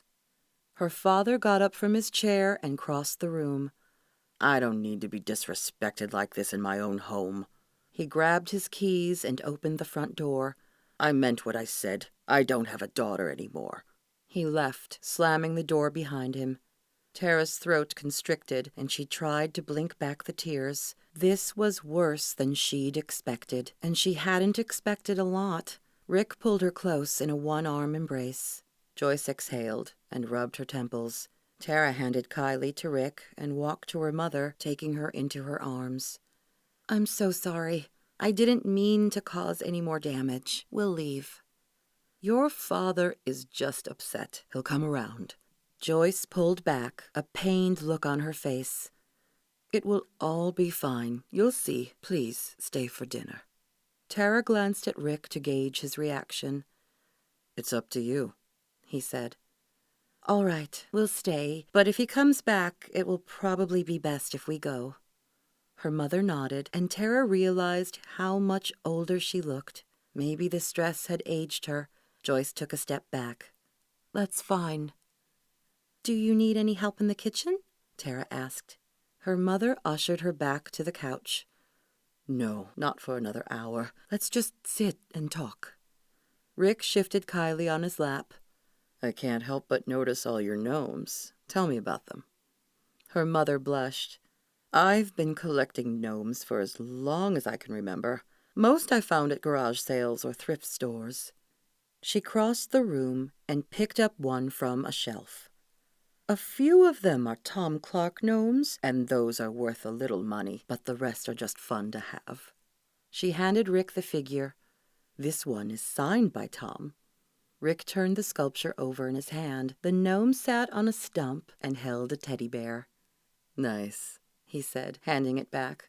Tara figured he was just being polite. Her mother's gnome obsession was a bit weird. Her mother put the gnome back and sat down. Tell me, how did you guys meet? Kylie snuggled into Rick's chest, still clutching her toy elephant. Rick gave Tara a loaded look before speaking. Tara was my housekeeper. When I saw her, I was instantly attracted to her. I don't know, something about her eyes. He winked at her, and her heart stuttered. We started dating, and things took off rather quickly from there. Rick's fingers grazed her arm, and tingles erupted. Why did his touch always do that to her? She's pretty amazing. Tara had to remind herself that Rick was an actor. This is what he was good at, and man, was he good at it. She wanted to dump her glass of ice water on herself. Thanks, she said, forcing a demure smile. Then she turned to her mother. I fell in love with Rick as I got to know the man he is deep inside. He's the kind of man who would dole out a compliment to a kid just to give them a nice memory. He's tender-hearted. He wouldn't do anything to hurt anyone else. As she spoke, she tried to keep her voice steady, for while Rick was acting, she realized her own words were true. She loved Rick. The thought made her draw in a quick breath, which unfortunately came with a wad of spit, and she immediately started coughing. Was she really in love with Rick? Her mother wrung her hands as Tara struggled to breathe. Rick patted her on the back. You okay? She coughed some more, unable to speak. Nodding, she picked up her water and took a gulp. When she could breathe, she managed to say, I'm fine, just breathed in funny. A look she couldn't interpret crossed Rick's face before he smiled. Well, that was exciting. Joyce clutched at her imitation pearl necklace. Do you need more water? No, Mom, I'm fine. Tara took another breath to show everyone she knew how to breathe properly. I made a cheesecake for dessert. Rick grinned. Now you're talking. Tara let them talk about the food while she revisited the idea that she was in love with Rick Shade. His touch sent her heart into overdrive, that was for sure. And his smile, he didn't just have one. She'd learned to discern his many different smiles. He had one he put on for the cameras, one for when he was uncomfortable. But then there were the ones he let her see when no one else was around. The smile that crinkled his eyes. That was the one he used when they were playing around. Just thinking about his smile made her feel all giddy. He had a hard exterior, but she knew it was because he'd been hurt in the past. Inside, he truly cared about people. She stared out the window at her parents' front lawn. Yes, she loved him. That was the only explanation for the way she felt, and she had no idea what she was going to do about it. Chapter 21. Rick stabbed a piece of beef and put it in his mouth. The thing almost melted. He held back a moan. He'd never tasted anything so good. This is delicious. Joyce smiled, her cheeks turning pink. Thank you. Kylie sat beside Tara with a dictionary under her because Joyce had worried she couldn't reach. Kylie gleefully spooned mashed potatoes in her mouth. Mom loves to cook, Tara said, taking a bite. For some reason, I didn't get her talent. I think in order to learn to cook, one has to spend time in the kitchen. Joyce gave her daughter a playful smile. Sorry, I never got too interested in it. She was more interested in studying. She graduated with a 4.0 GPA. Did she tell you that? She was valedictorian of her class. Joyce straightened her back. Tara's face flushed. No one cares about high school, Mom. That's an impressive accomplishment, Rick said. He was beginning to realize what a sacrifice it was for Tara to work while Bobby went to college. Tara shrugged away his admiration. Doesn't mean anything now. I'm just a maid. Joyce dropped her fork and it made a clanging noise. "You're not just a maid. You're the wife of a movie star. Surely you can do anything you want to do." Tara's eyes widened. "Oh, yes, well, I meant I was just a maid before." She coughed and slouched down in her seat. Kylie giggled and dropped her fork on her own plate, so it made another loud noise. Tara touched her daughter's hand. "Grandma dropped her fork on accident, honey. Don't do it on purpose." Rick took a sip of his water and wondered if Tara wanted to enroll in some classes. He filed it away to bring up later. "Joyce, tell me a little more about yourself. What is it you do?" "I work down at the county clerk's office, just pushing papers and answering phones." Tara raised her eyebrows like she hadn't known this. "How long have you worked there?" "About 2 years." The front door opened and Douglas walked in. He deposited his keys in a bowl and walked into the kitchen. No one moved. Only the sound of the living room clock ticking permeated the room. A moment later, he came into the dining room with a fork and plate and sat down. He proceeded to fill his plate, not saying a word. Kylie wiggled in her chair. Tara leaned over. "Do you need to go to the bathroom?" Kylie nodded, and Tara took her daughter into the other room. Douglas continued to eat. Joyce sat quietly, watching her husband. The term awkward didn't come close to the situation. Rick decided the silence was too much for him to take. "You two have a lovely home." Joyce smiled at him. "Thank you, Rick." "What made you settle here in Iowa?" Douglas picked up a napkin and wiped his mouth. "We both grew up here. No reason to leave." "How did you meet?" Rick figured if he kept asking questions, at some point the awkwardness would evaporate. "We met in high school, on a blind date," Douglas said. "Actually, you only thought it was a blind date." "What?" Douglas stared at his wife. "I wanted to go out with you, but I was afraid you'd say no, so I schemed a little." She picked up her water glass and took a sip, a smug look on her face. "And I'm just now finding out about this?" "Had no reason to tell you after we hit it off." Tara walked back into the room with Kylie, and Douglas burst out laughing. Tara raised an eyebrow. "What's so funny?" "Apparently your mother has hidden the real story of how we met for the last 20 years. Tara lifted Kylie onto her seat. "What do you mean? You didn't meet on a blind date?" Everyone looked at Joyce. She fidgeted in her chair. "I asked my best friend Patty to help me get a date with this cute guy at school. Patty was a cashier down at the hardware store where his uncle worked, so she talked to Mike and set things up. All this time, I thought Uncle Mike knew you from his youth program." Joyce looked at her husband through lowered lids. "Mike coached junior league football. He made up the story about the youth program." Douglas roared with laughter again. Kylie giggled, at first a little nervously, but her giggles made everyone else laugh. "What's funny, Kylie?" Tara asked. "I don't know," she said while giggling. Everyone cracked up. The tension dissipated after that. When they were done eating, Rick offered to help with the dishes, but Joyce and Tara shooed him into the living room with Douglas. He wondered if they needed time alone to chat. Rick sat down on the couch as Tara's father reclined in his chair. Unfortunately, the awkwardness came back in full force. Douglas picked up a newspaper, and Rick fingered the Good Housekeeping magazines stacked in the bottom of the coffee table. With nothing else to do, he picked one up and began leafing through it. After 10 minutes of looking at recipes and furniture, Rick tossed the magazine back and rubbed his hands together. "So, do you miss being on the force?" Tara's father lowered his newspaper and stared him down. "I'd rather talk about my daughter. What are you doing with her?" Rick choked and pounded his fist on his chest. "Excuse me?" "I've read the articles. I know what kind of man you are. Why are you married to my daughter?" Rick glanced outside. They get tornadoes in Iowa, right? Why couldn't one come ripping through town right about now? He tugged on his collar. "Don't believe what you read in the papers." A scowl crossed Douglas's face. "Were you drunk when you proposed?" Dinner sat in Rick's stomach like a rock. We were at a club. I had a few. And were you drunk when you dragged her to a Las Vegas chapel? Rick held up his hand. No, I hadn't been drinking the night we got married.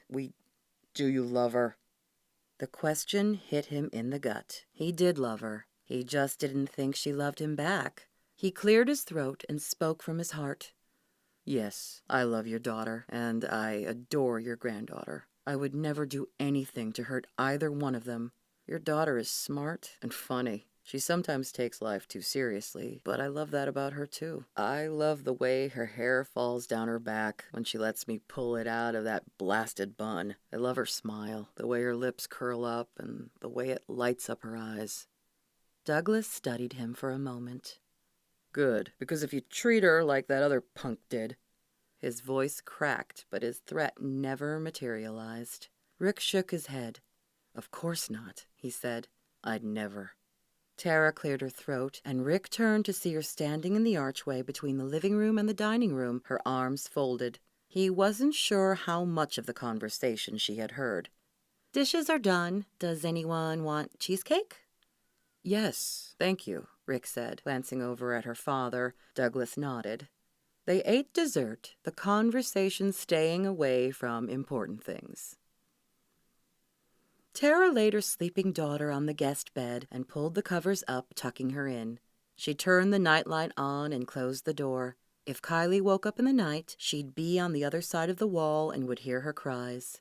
Tara stood in the hallway, her hand on her heart. She'd heard what Rick had said to her father. No wonder they paid him the big bucks. He was an amazing actor. She almost believed him when he professed his love. And her father? Had he really gotten that upset about Bobby? It was the first time she'd seen any sign of him getting emotional over her. She knew he'd been mad when she married Bobby, but she thought it was because she was going against his wishes. This was the first time she realized it might be something else. She slipped into the room that was her childhood bedroom. Everything was the same, down to the photos of her friends she had tacked to the corkboard around her mirror. They'd even left her old TV on her dresser. Rick sat on the bed in his usual lounge pants and t-shirt. Did she sleep through you putting on her pajamas? Yes, we wore her out with all the running in the backyard. I must admit, I was a little jealous. I wanted to swing on that tire. Tara laughed. I might pay good money to see that. He sobered. Can I ask you something? Tara picked up her nightgown and leaned against the door jamb of the tiny adjoining bathroom. Yes. Do you want to go back to school? Tara had not expected that at all. She thought about how to best choose her words. I have to focus on Kylie right now. Amanda can watch Kylie. If money were no object, would you enroll in college? Tara picked at her fingernail. She'd love nothing more than to go to college, but unfortunately, money was an object. It wasn't realistic, even with the $100,000 he was going to pay her. She had so much debt stacked up from Bobby taking her to court. Most of it would go to paying that off, and what little would be left would be eaten up in a down payment on a small place to live. I think my time has passed. Rick stood and crossed the room, leaning one hand against the wall. His close proximity made her heart jump. He smelled good. Of course not. You're young and smart. You're not past anything. What were you planning on majoring in before you married Bobby? Tara broke his gaze. I wanted to study French literature. A slow smile spread across his face. You're ambitious. One thing I like about you. Just one? Why did she say that? She needed to stop flirting. His grin widened. There's many more. She knew he'd flirt back. They'd been playing this game ever since they ran off to Las Vegas 2 weeks ago. She had to stop, though. It was hard on her heart. She took a step back. Well, school was just a dream. I have to raise a daughter, and the money you're paying me is all going to settle my debt and get us a new start. There won't be any left for college. His smile vanished, and his jaw worked. He looked like he wanted to say something else, but simply nodded and backed up. She hugged her nightgown to her chest. I'm going to change and get ready for bed. Okay. After she was done in the bathroom, she made her way through the dim light to the bed. Rick was on the far side, already under the covers. They'd been sharing a bed since the wedding, and Rick hadn't made any moves on her, but this was not a king-sized bed. She'd have to sleep right next to him. She swallowed and climbed in. "I can sleep on the floor if you're uncomfortable." "I'm fine," she said, her voice squeaking. "Smooth." Rick chuckled. "I'll sleep with my back to you. Would that help?" "Thanks." She turned over as well, their backs now pressed against each other. The warmth from the contact seeped through her nightgown. She sighed. Sleep might take a while to come to her tonight. "If you wanted to take a few classes while we're still married, I think it would be a great idea," he said, his voice quiet in the darkness. She bit her lip. Would she even dare to start something like that, just to have to stop when they divorced? She'd hate to start something she couldn't finish, but it would be stupid of her not to take him up on his offer. "I'll think about it." "Don't think for too long. Fall registration is happening now, I'm sure." She smiled, even though he couldn't see her. Start college? Her excitement grew at the thought. She could really start classes in a few months if she wanted to? That was almost too good to be true. She clutched the covers. "Thanks, Rick." He didn't answer. Chapter 22. Rick sat back in the lounge chair, a cold Diet Coke in his hand. The bright sun made it hard to see without squinting. He slid on his sunglasses. Kylie squealed and giggled as Tara pushed her on the tire swing. Douglas and Joyce sat with Rick on the patio watching their granddaughter. Joyce turned to Rick. "What movie are you working on?" He forced a smile. "I'm between movies right now, but there are some things coming down the pike that look promising." He'd said the words so many times he could say them without thought. "Ooh, really? Can you talk about them?" Joyce's eyes lit up. "No, not really." "Easy way out of that." Her gaze fell. "Oh." Dang, now she was disappointed. He leaned forward. "But if you can keep a secret, I did audition for a new Disney film. I'm not allowed to say which one, but the script is epic." She grinned conspiratorially. "I won't tell a soul. How exciting." Kylie wiggled down from the tire swing and ran to Douglas. "Come play with me." She tugged on his hand. He hesitated, but then a smile spread across his face. "All right." He crossed the grass with her and lifted her gently onto the tire swing, almost like she was made of glass. Tara came and sat down on Douglas's chair. She wiped her forehead.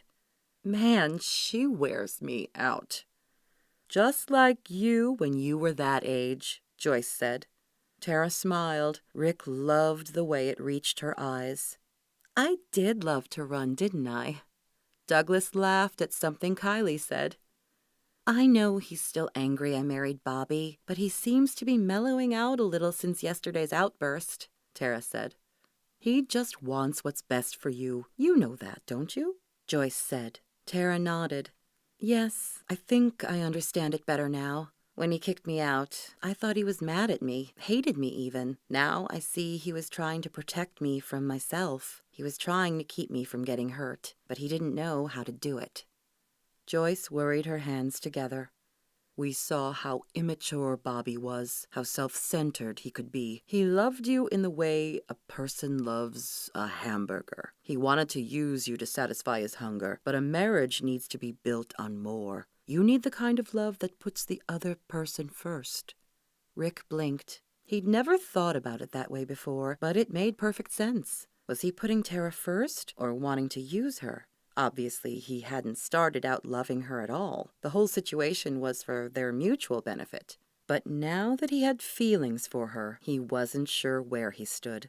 Her long-term goal was to move back to the Midwest. He could see the draw. Clear skies, green grass, and the air smelled fresh and clean. Would he be acting selfish if he proposed she stay with him in L.A.? He had a sinking feeling in his stomach that he was treating Tara like a hamburger. Douglas came back over to the group of adults. A scraping noise rang out as he pulled another folding chair over to them. Kylie was now picking dandelions. "How long are you planning on staying?" Douglas asked. I thought we'd leave tomorrow, if it's okay to stay another night, Rick said. That's fine. We're glad you came. Joyce lowered her gaze. We weren't sure you would. Rick reached out and took Tara's hand. He wasn't sure why, but he thought maybe she needed the reassurance. Tara looked like she was working up the courage to say something. Finally, she said, I'm sorry for running off with Bobby. She lifted her gaze to meet her father's. You were right about him. Her father set his jaw. His fingers tapped on the sides of his chair. I shouldn't have kicked you out. He didn't look like he was done, so no one said anything. Time seemed to tick by slowly as everyone waited for him to finish. I was wrong.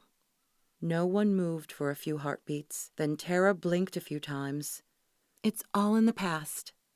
Attention hung in the air for a moment before Joyce said, Where's Kylie? Rick quickly scanned the backyard but didn't see her. Tara jumped out of her chair. Kylie, she called. The backyard wasn't fenced in, but hedges surrounded the area. It would be most likely that she wandered on into the front yard. Rick walked around the side of the house, checking the bushes and behind the air conditioning unit to see if she was hiding. Kylie? With no sign of the little girl, his concern grew, especially when he saw Tara, Douglas, and Joyce coming around the other side of the house without her. Kylie! Tara yelled, her face pale, her gaze scanning the street. Mommy! Bobby stepped out from behind the neighbor's tree, carrying Kylie on one hip. Kylie grinned, one arm hugging Bobby's neck. Daddy's here! Acid boiled up in Rick's stomach, and he marched over to Bobby. Tara ran and took Kylie. She wrapped Kylie in her arms protectively and backed away from her ex. Anger pulsed through Rick. He swung a fist and punched Bobby in the right eye. Bobby went down like someone cut his puppet strings. Rick wasn't expecting that at all and just stared at him sprawled out on the ground. Joyce sucked in a breath, and Tara said, Oh! Bobby clutched his eye and moaned. Then he stood and pointed to Rick, his pain suddenly gone. He looked at something across the street. Did you get that? A man stepped out from the shadows holding a camera with a zoom lens. Yep. Rick's anger intensified, filling his chest with heat. You did this on purpose to set me up? I'm calling the police, Douglas said. Bobby grinned. Yes, call the police. I want to press charges. I'm calling because you tried to kidnap my granddaughter, Douglas said, almost growling. Bobby held up his hands. Whoa, I didn't take Kylie. She came running up to me when she saw me. I'm on a public sidewalk. He took a step off the grass so his statement could be true. I'm her father, and I have a right to see her. What a lowlife. It made Rick sick to see Bobby using Kylie like that. He wanted to pound him into the ground. Rick grabbed Bobby's shirt in his fists. A satisfied grin spread across Bobby's face. Go ahead, he's still filming. Rick released Bobby and took several steps back. He dragged his hand through his hair, trying to calm his anger. Nothing good would come from him beating up Bobby on camera. Shoot, he was already in trouble. People would flock to Bobby's defense, given the footage the man across the street had. Rick realized his career could be completely over if that surfaced. No one seemed to know what to do. Douglas stood frozen, his phone out, but not making a move to call the police like he'd threatened. Joyce and Tara shielded Kylie from Bobby. Rick stared at the smug look on Bobby's face. He'd won. I'd hate for that video to get out, Bobby said, smoothing his shirt. I bet you would, Rick said under his breath. How had Tara ever seen anything good in this guy? He was slimy, and from the look on Tara's face, she was thinking the exact same thing. I think we can all come to an understanding. Bobby stuck his hands in his pockets and looked up at the sky like he was commenting on the good weather. The only understanding Rick wanted was the one where his fist was down Bobby's throat. He shouldn't have given in to Bobby in the first place. This had gotten out of control, and now there was no way to stuff the genie back in the bottle. He'd probably spend the rest of his life doing whatever Bobby wanted in order to keep Tara and Kylie safe. A small movement from Douglas caught his eye. He had opened his camera app. The lens still pointed to the ground. Rick returned his gaze to Bobby, praying Douglas would turn on his video recorder. What do you want, Bobby? I want your agent to get me some auditions. Perfect. Rick resisted the temptation to glance at Douglas's phone. Just auditions? Bobby froze, a look of glee spreading across his face. Can you rig the auditions? What a slime ball, and an idiot on top of it. Is that what you want? A hungry look came into Bobby's eyes. Yes, I want a part, not just anything, a good one. And if I can't get you that? Rick asked. Bobby glanced back at the guy across the street. The video will come out. Rick nodded, pretending to think about it. What about Kylie?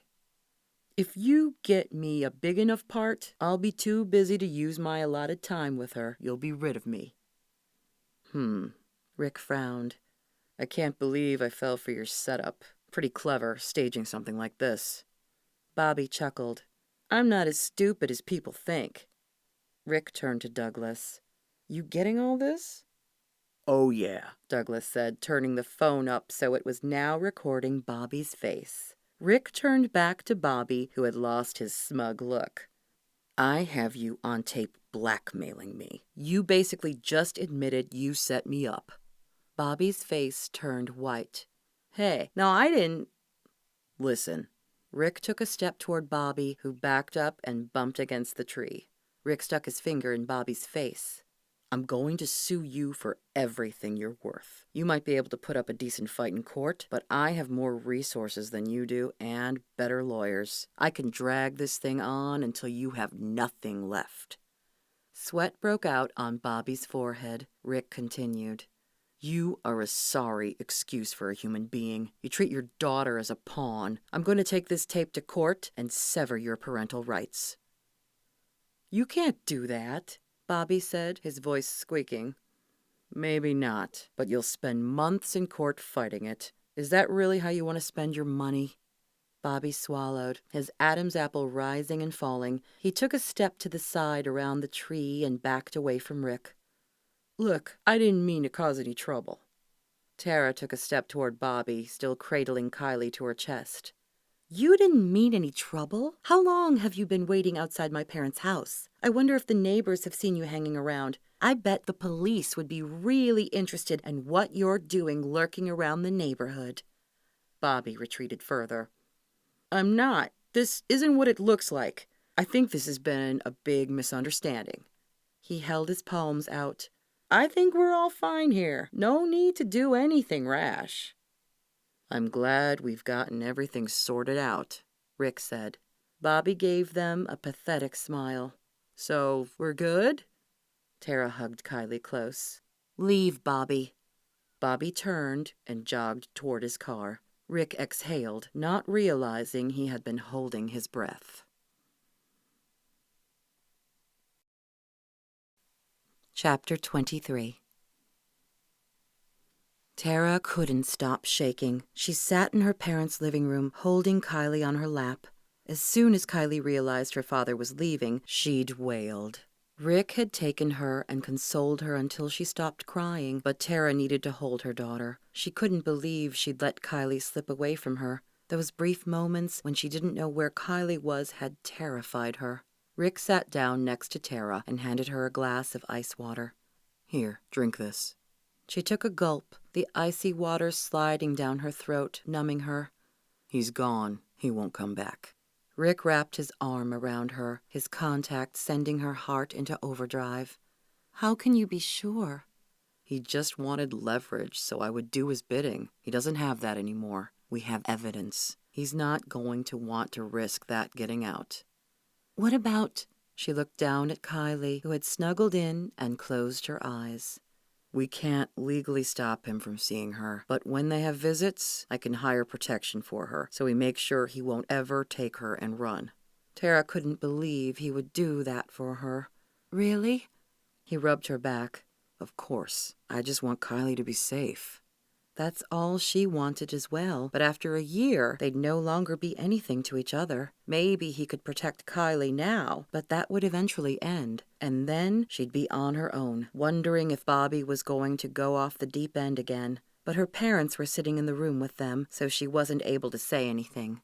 Thanks. At the end of the day, Tara was exhausted. She put Kylie to bed, went into the other room, and slipped under the covers, ready to put the day behind her. Rick rolled over. "Are you all right? You were quiet at dinner." "Just tired." His fingers brushed her cheek. "I'll protect her." Tara's pulse raced. She knew he meant it. The sincerity was in his eyes. He cared about Kylie, and Kylie adored him, that was certain. She clung to him every chance she got. He was so gentle with her. Kylie couldn't help but fall in love with him. His eyebrows pulled together in concern. His thumb grazed her cheek. "You're crying." Was she? She blinked and wiped at her cheeks. Stupid. She didn't need to be thinking about how he had won Kylie over, how her daughter adored another man who was going to leave them, how Tara would feel after Rick was gone. Pain stabbed in her chest. Rick would be the perfect father for Kylie. Would being the important word. It wasn't real. He was acting. This was just another gig for him. She broke his gaze. "Sorry." "Don't apologize. What Bobby did scared me to death. I totally get why you're emotional about it." He gathered her into his arms. Warmth enveloped her, and she laid her cheek on his muscular arm, snuggling into him. It might only be temporary, but she had 1 year with him. She could enjoy it while it lasted. She closed her eyes and fell asleep, wrapped in his arms. Rick awoke to the sound of the Imperial March. He tried to untangle himself from Tara without waking her, but she raised her head and blinked her eyes. "Phil's calling? That can't be good." "It never is," he said. Suddenly grumpy Phil had awoken them. He was enjoying the feeling of Tara in his arms. He picked up the phone and swiped to answer. "Yes?" "Turn on the celebrity news." "What? Why?" "Just do it." Phil sounded impatient, so Rick slid out of bed and crossed the room. He flicked on the small TV sitting on Tara's dresser. He messed with the channels until he got what he wanted. "Serious allegation. Can you substantiate it with any facts?" A reporter stuck a microphone into a man's face. He had white-tipped hair and looked slightly familiar. "I heard it from Rick Shade himself. He married her to settle down his party boy image." Tara gasped, and Rick's chest tightened. Who was that guy? "Liam," Tara said, answering his unspoken question. "The limo driver." She whispered, her hand raising to her mouth. "Oh, no." Rick turned to her. "It's okay. It's his word against ours." Liam pulled out his phone. "And I have this." Rick's voice came out of the television. "It's okay. This doesn't mess up our plan. No one knows we're just doing this for publicity. We're still on track. Everything will be fine."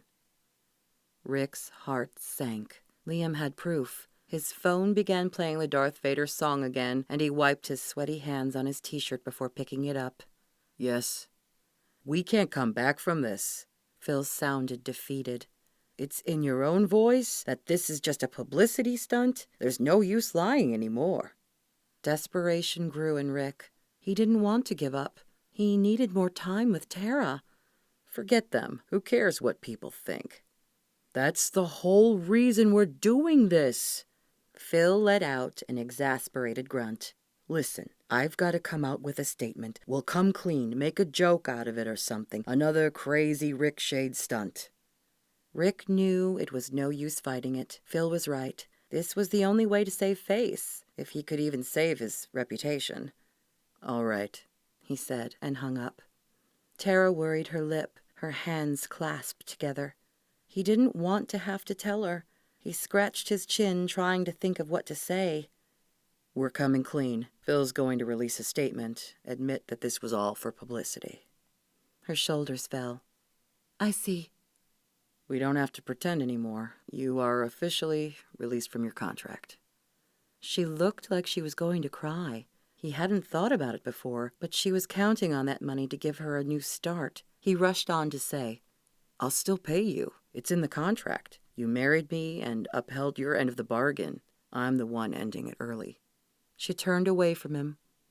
"Thanks," she said quietly. "And if you need any help with Bobby, just call me. I don't want Kylie going to see him without someone else there. I don't trust that man." Tara nodded, still facing away from him. He couldn't stand to see her upset. And I still think you should enroll in college. I'll pay for it. She faced him, her cheeks white. No, you don't have to. Not with everything else you're doing. I couldn't accept that. He wanted to pull her into his arms and tell her he wanted to do it for her because he loved her, but his feet stayed rooted to the carpet. If he told her, she'd think he was just being impulsive, rash, like he always was, jumping into things without thinking. He glanced around the room, unsure of what to look at. Things were starting to turn awkward. Do you want to stay here, then, since your plan was to move to Iowa? Or do you want to come back to LA with me? Could he dare hope she'd want to return with him? My parents don't watch celebrity news. I'd rather leave with you than find a way to break it to them later. Thinking of Douglas and all his questioning the other night, Rick agreed. That would be best. Rick didn't want to be anywhere near her father when he found out the whole marriage was a sham. They began packing and getting ready for their trip. When Rick went downstairs, he found Kylie sitting at the table with Joyce and Douglas. A stack of waffles sat in the middle of the table. Kylie had a bowl of blueberries and was putting a berry in each dimple of her waffle. Good morning, he said. Douglas stood and clapped him on the back. Rick, you can have my chair. I was just finishing up. The difference in Douglas was like night and day. He was relaxed, smiling, almost jovial. Joyce seemed happier, too. Thanks, Rick said, sitting down. Joyce took a clean plate from a stack and handed it to him. Have as many as you'd like. They're still warm. Kylie got done with her blueberries, then started eating them one at a time, counting as she went. You know your numbers, Joyce said. Good job. And I know my alphabet, too. You do? Show me. Kylie rattled off letters, missing a few as she went. Joyce patted her on the head when she was done. Very good. Tara joined them. After breakfast, Rick helped clear the dishes. Joyce took the stack of plates from him. You can go sit in the living room. Actually, you may have missed it, but I believe I made headline news the other day when I did such an awesome job drying the dishes. Tara snorted and ducked her head. Joyce tossed him a towel. Well, that would be nice of you. Tara filled the sink with soapy water, and Kylie climbed up on a chair to help. Rick glanced around the kitchen. You've never had a dishwasher? Joyce motioned to Tara. Had one for years before she moved out. He chuckled. Tara still insists on doing the dishes in the sink, even with a state-of-the-art dishwasher at home. She's always liked hand-washing them. Joyce shrugged. I don't mind it either. Gives me time to think. Tara washed the plates and rinsed them off, handing them to Rick. He dried them and put them in the cupboard. Joyce watched the two of them. I wasn't sure what to think about the two of you, but I can see you two really do love each other. Tara sucked in a breath and then had a coughing fit. Rick tried to cover for her after she left the room. Yes, I do love your daughter. She's very special. Joyce patted his cheeks. You take care of her. Guilt rose like a wave in his throat, making it hard to breathe. Of course. He set the towel down and started loading the rental car with their things. Kylie wanted to help, so he gave her their pillows and other light items to carry. When the car was ready, he picked Kylie up and headed back inside. Tara was in the living room with her parents. She glanced at Rick. All loaded? Yep. I guess this is it. Tara hugged her mother, then awkwardly looked at her father. Douglas pulled her into a hug. Don't stay away too long. Rick's gut twisted at this. Douglas didn't have to worry. Tara would be back soon. Kylie gave each of her grandparents a hug and kiss, with a little prompting from Tara. Then they were out the door. Rick buckled Kylie in her booster seat, then turned to Tara, who looked like she was starting to get emotional. You'll see them soon. His words didn't seem to help. I know, she said under her breath. She turned away from him and got into the car. Rick felt like a jerk for some reason, but wasn't sure why. Chapter 24. Tara stared at the clothes in her closet. No, Rick's closet. Rick's clothes. None of it was hers. She slowly closed the doors. She had nothing to pack except for a few outfits she'd brought and Kylie's things, which she shoved in the garbage bag she'd brought with her. Trash. That's what she felt like. Rick was done with her, and now she was being thrown away. She swallowed and shook her head. She was being ridiculous. She agreed to this for the money, and now it was ending. She was getting what she wanted, a new life with Kylie.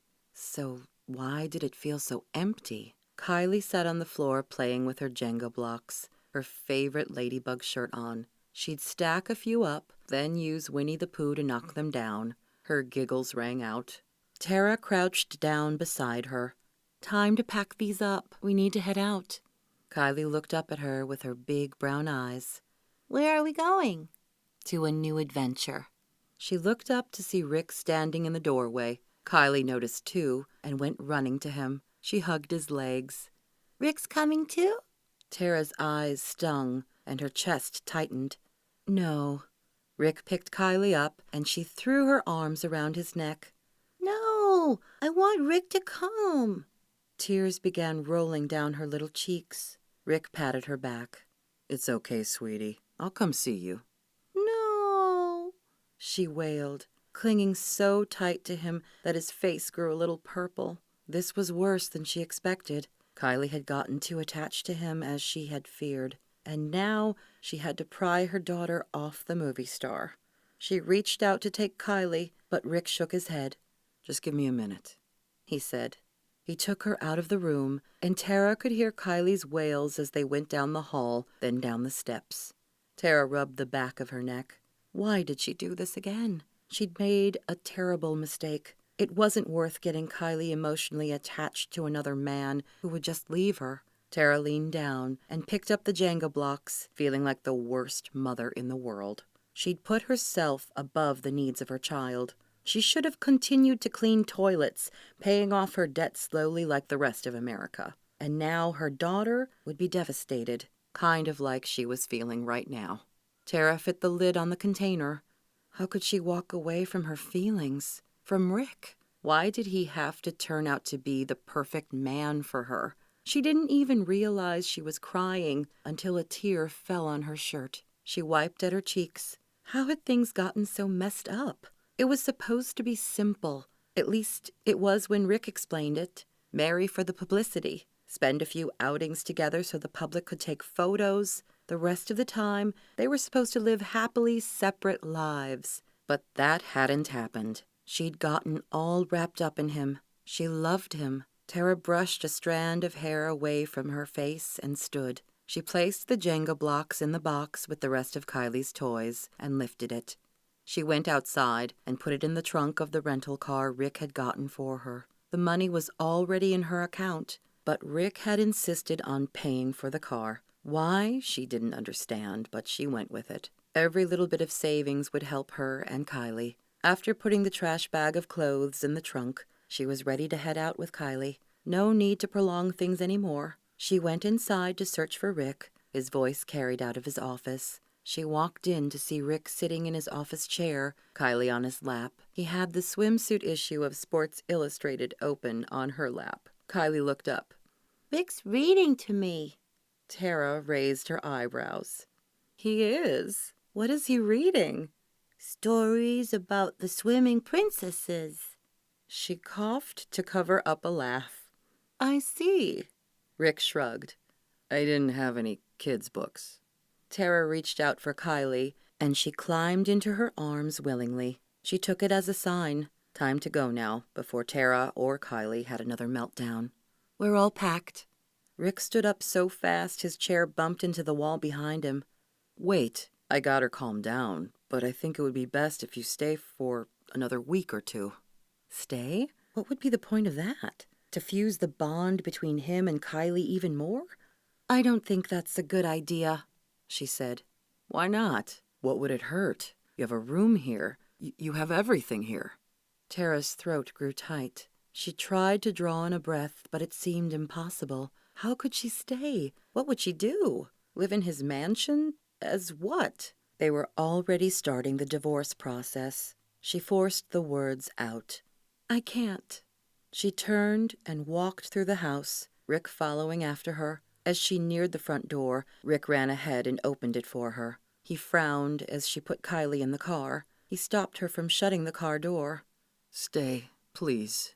His words stabbed through her. She looked into his eyes, which seemed to hold something unsaid. She wasn't sure why he wanted her to stay longer, and in her heart, she knew it would only prolong the inevitable. She needed to move on. She broke his gaze. "I'm sorry. I have to go." He stepped back, slowly nodding. "All right." She climbed into the driver's seat and started the engine. It took all her willpower not to turn around and glance at Rick as she drove away. Rick watched Tara's car wind its way down the driveway, his heart going with it. The summer sun beat down on his skin. Why couldn't he have just said how he felt? How could he have let her go? His mind flashed back to Scarlett, and pain shot through his chest. He'd let her go too. Was he that shallow? Could he give up Tara for his life in L.A.? Was she just a hamburger to him? Or did his love for her run deeper? He walked back into his house. He immediately felt the emptiness she'd left. Kylie's peals of laughter, Tara's soft perfume, gone. He couldn't convince her to stay. Did he have the courage to go with her? He let the question simmer in his mind as he walked back into his office. He plopped down in his chair and stared at the carpet. Over the past few days, he'd almost come out and told her he wanted to try to make a real relationship work, but he hadn't been able to gather up the courage. He knew she had her heart set on going to Iowa to raise Kylie. He'd already probed to see if she'd stay. The answer was clear. No. The only thing he could do was walk away from his career to be with her. But would he turn bitter if he did that? Resent her for what he gave up? He exhaled and looked up at the ceiling. He missed her already. No, missed was an understatement. He ached for her. The best 8 hours of his life was when she'd spent the night in his arms. If he could have that every night, he'd be happier than he'd been his whole life. A realization slammed into him. He wasn't letting her go for selfish reasons. He was letting her go because he knew she wouldn't be happy in L.A., and he wanted her to be happy. The situation was totally different with Scarlett. He let her go because he wanted himself to be happy. She was the hamburger. Tara was more than that. But was she worth more than his career? He picked up the Sports Illustrated magazine. Kylie and Tara filled a hole in his life he never knew existed. A hole that now sat empty, leaving part of him dead. Yes, he could give up his acting career to have them in his life. He'd enjoyed his time in the limelight, but he realized now that life wasn't full. It was missing something.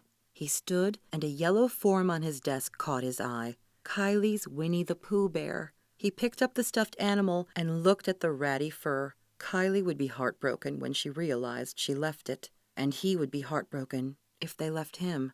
He grabbed his keys and ran to the garage. Tossing the bear onto the passenger seat, he climbed into his Jaguar and cranked the engine. The garage door seemed to take forever to lift. He peeled out of the garage in reverse, ignoring the smell of hot rubber on concrete. He flung it into drive and took off down the hill. As he neared the gate, which was open, Tara's rental car came into view, and he slammed on his brakes. What was she doing just sitting there? He got out of his car and ran up to her window. "What happened? Are you okay?" She rolled down her window, and he could see she'd been crying. "What's wrong?" he demanded. She wiped at her face. "Nothing." She gave him a sheepish grin. His heart pounded, trying to make sense of everything. "Why are you sitting here?" She shook her head and clenched the steering wheel, looking out the windshield at the palm trees. "I seem to be having trouble leaving." Rick stared at her, not understanding. "You don't want to leave?" Did he dare hope? A moment ticked by before she blushed. "I'm sorry. I'm being silly. I should go." She put the car into drive. He opened her car door. "Get out." She looked up at him. "What?" "Get out," he said, his voice lower. His palms grew sweaty. If she was having trouble leaving, maybe he had a chance with her. Maybe he could talk her into staying and trying things out. "Please."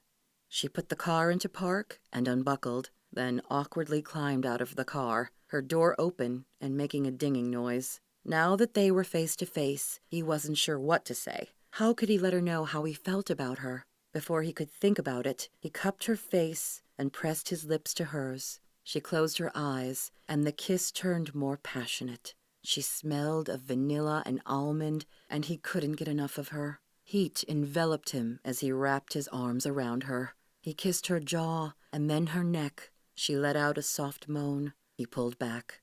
"I don't want you to go." She pulled away from him. "But Kylie and I, we need to start our life." "Your life is here. Stay with me." He looked into her eyes and gathered up his courage. "I want to give this a shot." Chapter 25. Tara wasn't sure she heard Rick right. Give what a shot? Us. His eyes held vulnerability, uncertainty. She swallowed hard. "There is no us," she whispered. He ran a finger down her jaw, causing all kinds of havoc inside her. "Don't you feel it? It can't be just me." "Of course, but a life together can't be built on chemistry." He frowned. "What I feel is more than that." His gaze flicked to Kylie sitting in the back seat. He turned back to Tara, his gaze penetrating through her. "I've been fighting it, but I can't anymore. When you drove off, I thought I would never see you again, that I'd never get a chance to tell you how I really feel. Tara, I'm in love with you." Tara's pulse raced. He loved her? Her knees felt weak, and she didn't know what to say. Had her dreams really come true? Rick felt the same way she did. Sweat formed on Rick's forehead. "If you don't say something soon, I'm going to go crazy."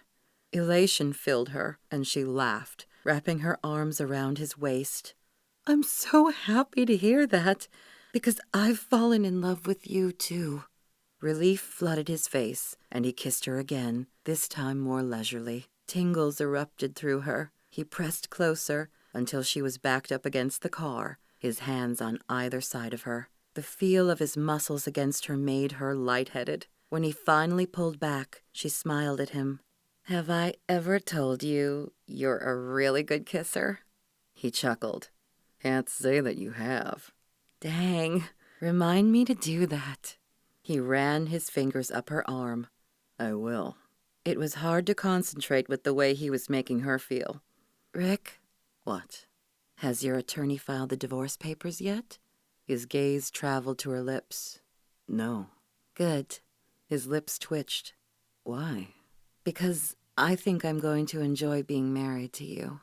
A slow smile spread across his face. "I'll tell him to chuck the papers." Kylie kicked her feet. "I want to get out." "Okay, just a minute."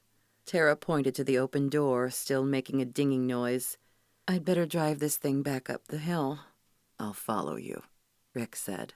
When they were back up the driveway, Rick grabbed Kylie's Winnie the Pooh and ran to get her out of the car. When Kylie saw the bear, she held out her hands for it. "Pooh Bear!" Rick picked her up and held her close. She wrapped her little arms around his neck. He'd almost lost her, almost lost the feeling of belonging to something bigger, of mattering to someone so small. He'd never mattered to anyone before. The feeling was indescribable. He opened the trunk on the rental car and pulled out Tara's garbage bag of clothes and brought them inside. Tara came in with the box of Kylie's toys. "I need to go talk to my attorney," Rick said. Tara nodded. "Go."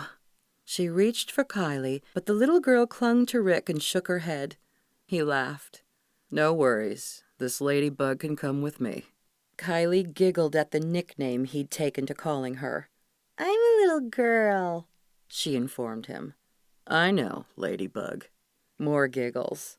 Rick called his attorney and told him not to start on the divorce papers. "We've had a change of heart," was all he said. Nerves filled him as he walked back into the other room. Were he and Tara really going to stay married? Was this thing for real? He could hardly believe it. Tara approached him in the great room. "I asked Eliza to make us something special for dinner. I hope that's okay." He raised one eyebrow. "Since when are you okay with Eliza waiting on you?" Tara made a face.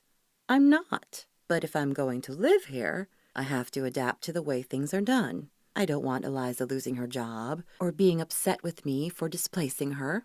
Wait, you don't want to move to Iowa? I thought you had your mind set on it. Tara stared at him. I thought you were asking me to stay. Stay with me. Stay married. If Iowa is where your heart is, I'll go there with you. Tara blinked. You would do that? Kylie wiggled and he set her down. Rick pulled Tara to him. I already chose my career over love once. I don't want to do it again. Tara laid her head on his chest. I don't want you to move to Iowa. I want to stay here, but it means a lot to me that you were willing to go. He kissed the top of her head, emotion flooding through him. I thought you hated L.A. She smiled up at him. It's grown on me. Really? You've grown on me, really. And I know how much you love L.A. He hugged her. There are some nice things here. Things to do. She pulled back from him. There's only one thing I want to do right now. What's that? She brushed her lips over his in a feather-light kiss. Be with you. Epilogue. Tara resisted the urge to shield her face from the camera flashes. She should be used to them by now, but for some reason it still seemed surreal. Rick tucked her under his arm and grinned at her. The flashes went off with more intensity. He patted her baby bump. Now that it was too large to hide, the press was going wild. When is your baby due, Rick? Is it a boy or a girl? What's your next movie? Rick put up his hand and gave them all a stellar smile. No more questions, please. Thank you, folks. We'll be heading inside now. He held the door for her to the restaurant. The smell of freshly baked bread teased her nose as she entered. The restaurant was dimly lit, flickering candles on the tables. The walls were covered in deep red wallpaper. They were seated at a quiet table in a secluded area. Rick pulled out his menu, still grinning. You love that, don't you? She asked. What? He couldn't stop grinning. All the attention. You're just glowing. He chuckled. No, you're the one who's glowing. She ran her finger along the edge of her menu. There's a lot to celebrate tonight. He reached across the table and took her hand. I'm so proud of you getting into graduate school. You're going to rock it. Thanks, she said. I'm proud of you, too. Sounds like this remake of Rear Window is going to be a big deal. The cast is amazing. They're pulling out some big names for it. I think it should do well. She nodded. When the story came out that they had actually fallen in love through their fake marriage, and after they stayed married, they became Hollywood sweethearts. The public loved them, and Rick's career took off again. The waitress stopped at their table. Would you like something to drink? Just water, thank you, Rick said. Tara smiled. Rick still had the occasional drink, but he'd put the binging and getting drunk behind him. She knew he had only been using alcohol to forget Scarlett or to cover up his guilt over how they broke up. But together, they worked through that painful part of his past. They placed their orders, and Rick sat back in his chair, his gaze traveling over her. I can't believe we've been married for 5 years. Seems like just yesterday when you strutted around me like a peacock, commenting on my nice hometown look. He laughed, his eyes crinkling in that sexy way. And you spilled coffee on my lap. She blushed. Yeah, that was classic. I'm still amazed you didn't fire me. I couldn't have fired you. You were too adorable. His cell phone made a chime and he looked at the screen. Kylie's asking if she can go to Heather's house tonight. Did she finish her chores? When I checked, she was sitting in her room, pouting. If she can't find time to vacuum her floor, she doesn't have time to go to Heather's. Rick typed into his phone. You're such a mean mom. I know. That's why she's asking you. She laughed. You're a pushover. He shrugged. I pay a staff to keep the house clean. It keeps food on their table. Tara didn't want to get into it with him, not on their anniversary, but she had to stand her ground. That's fine. We've come to that agreement. But Kylie needs to learn how to do these things for herself. Or when she moves out, her house will look like, well, have you seen Hoarders? Rick cringed and set his phone down. All right. I told her she needed to clean her room before she could go to her friend's house. Tara picked up her water and took a sip. Are we all set for my parents' visit next month? Yes, I made all the arrangements. Your father even called me twice to make sure we had it on our calendar. She shook her head. He sure has mellowed out. I think he started liking me after I hit Bobby in the face. I think so too, Tara said, fighting back giggles. Speaking of Bobby, is he up for parole this year? No, I think it won't be for another year. She still couldn't believe her ex-husband had filed for bankruptcy, then tried to conceal assets. What an idiot.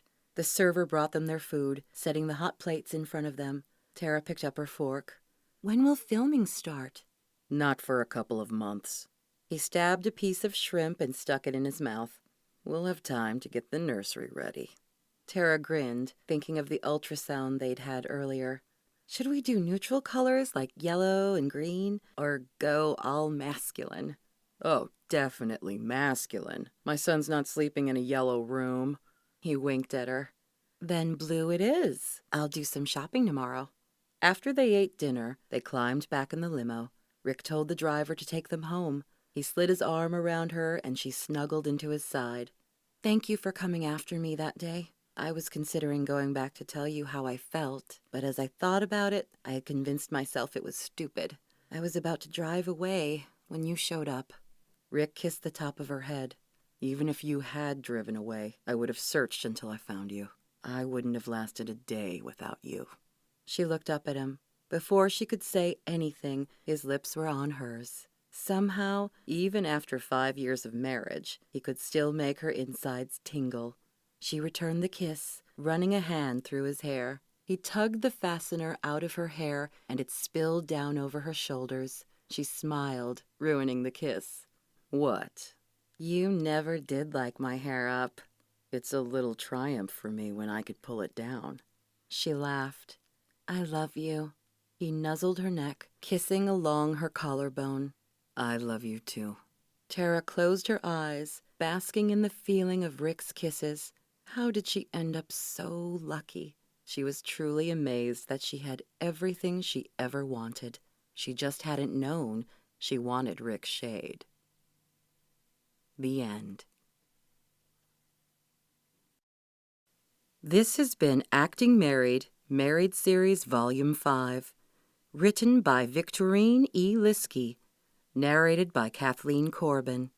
Copyright 2017 by Victorine E. Liskey. Production copyright 2017 by Victorine E. Liskey.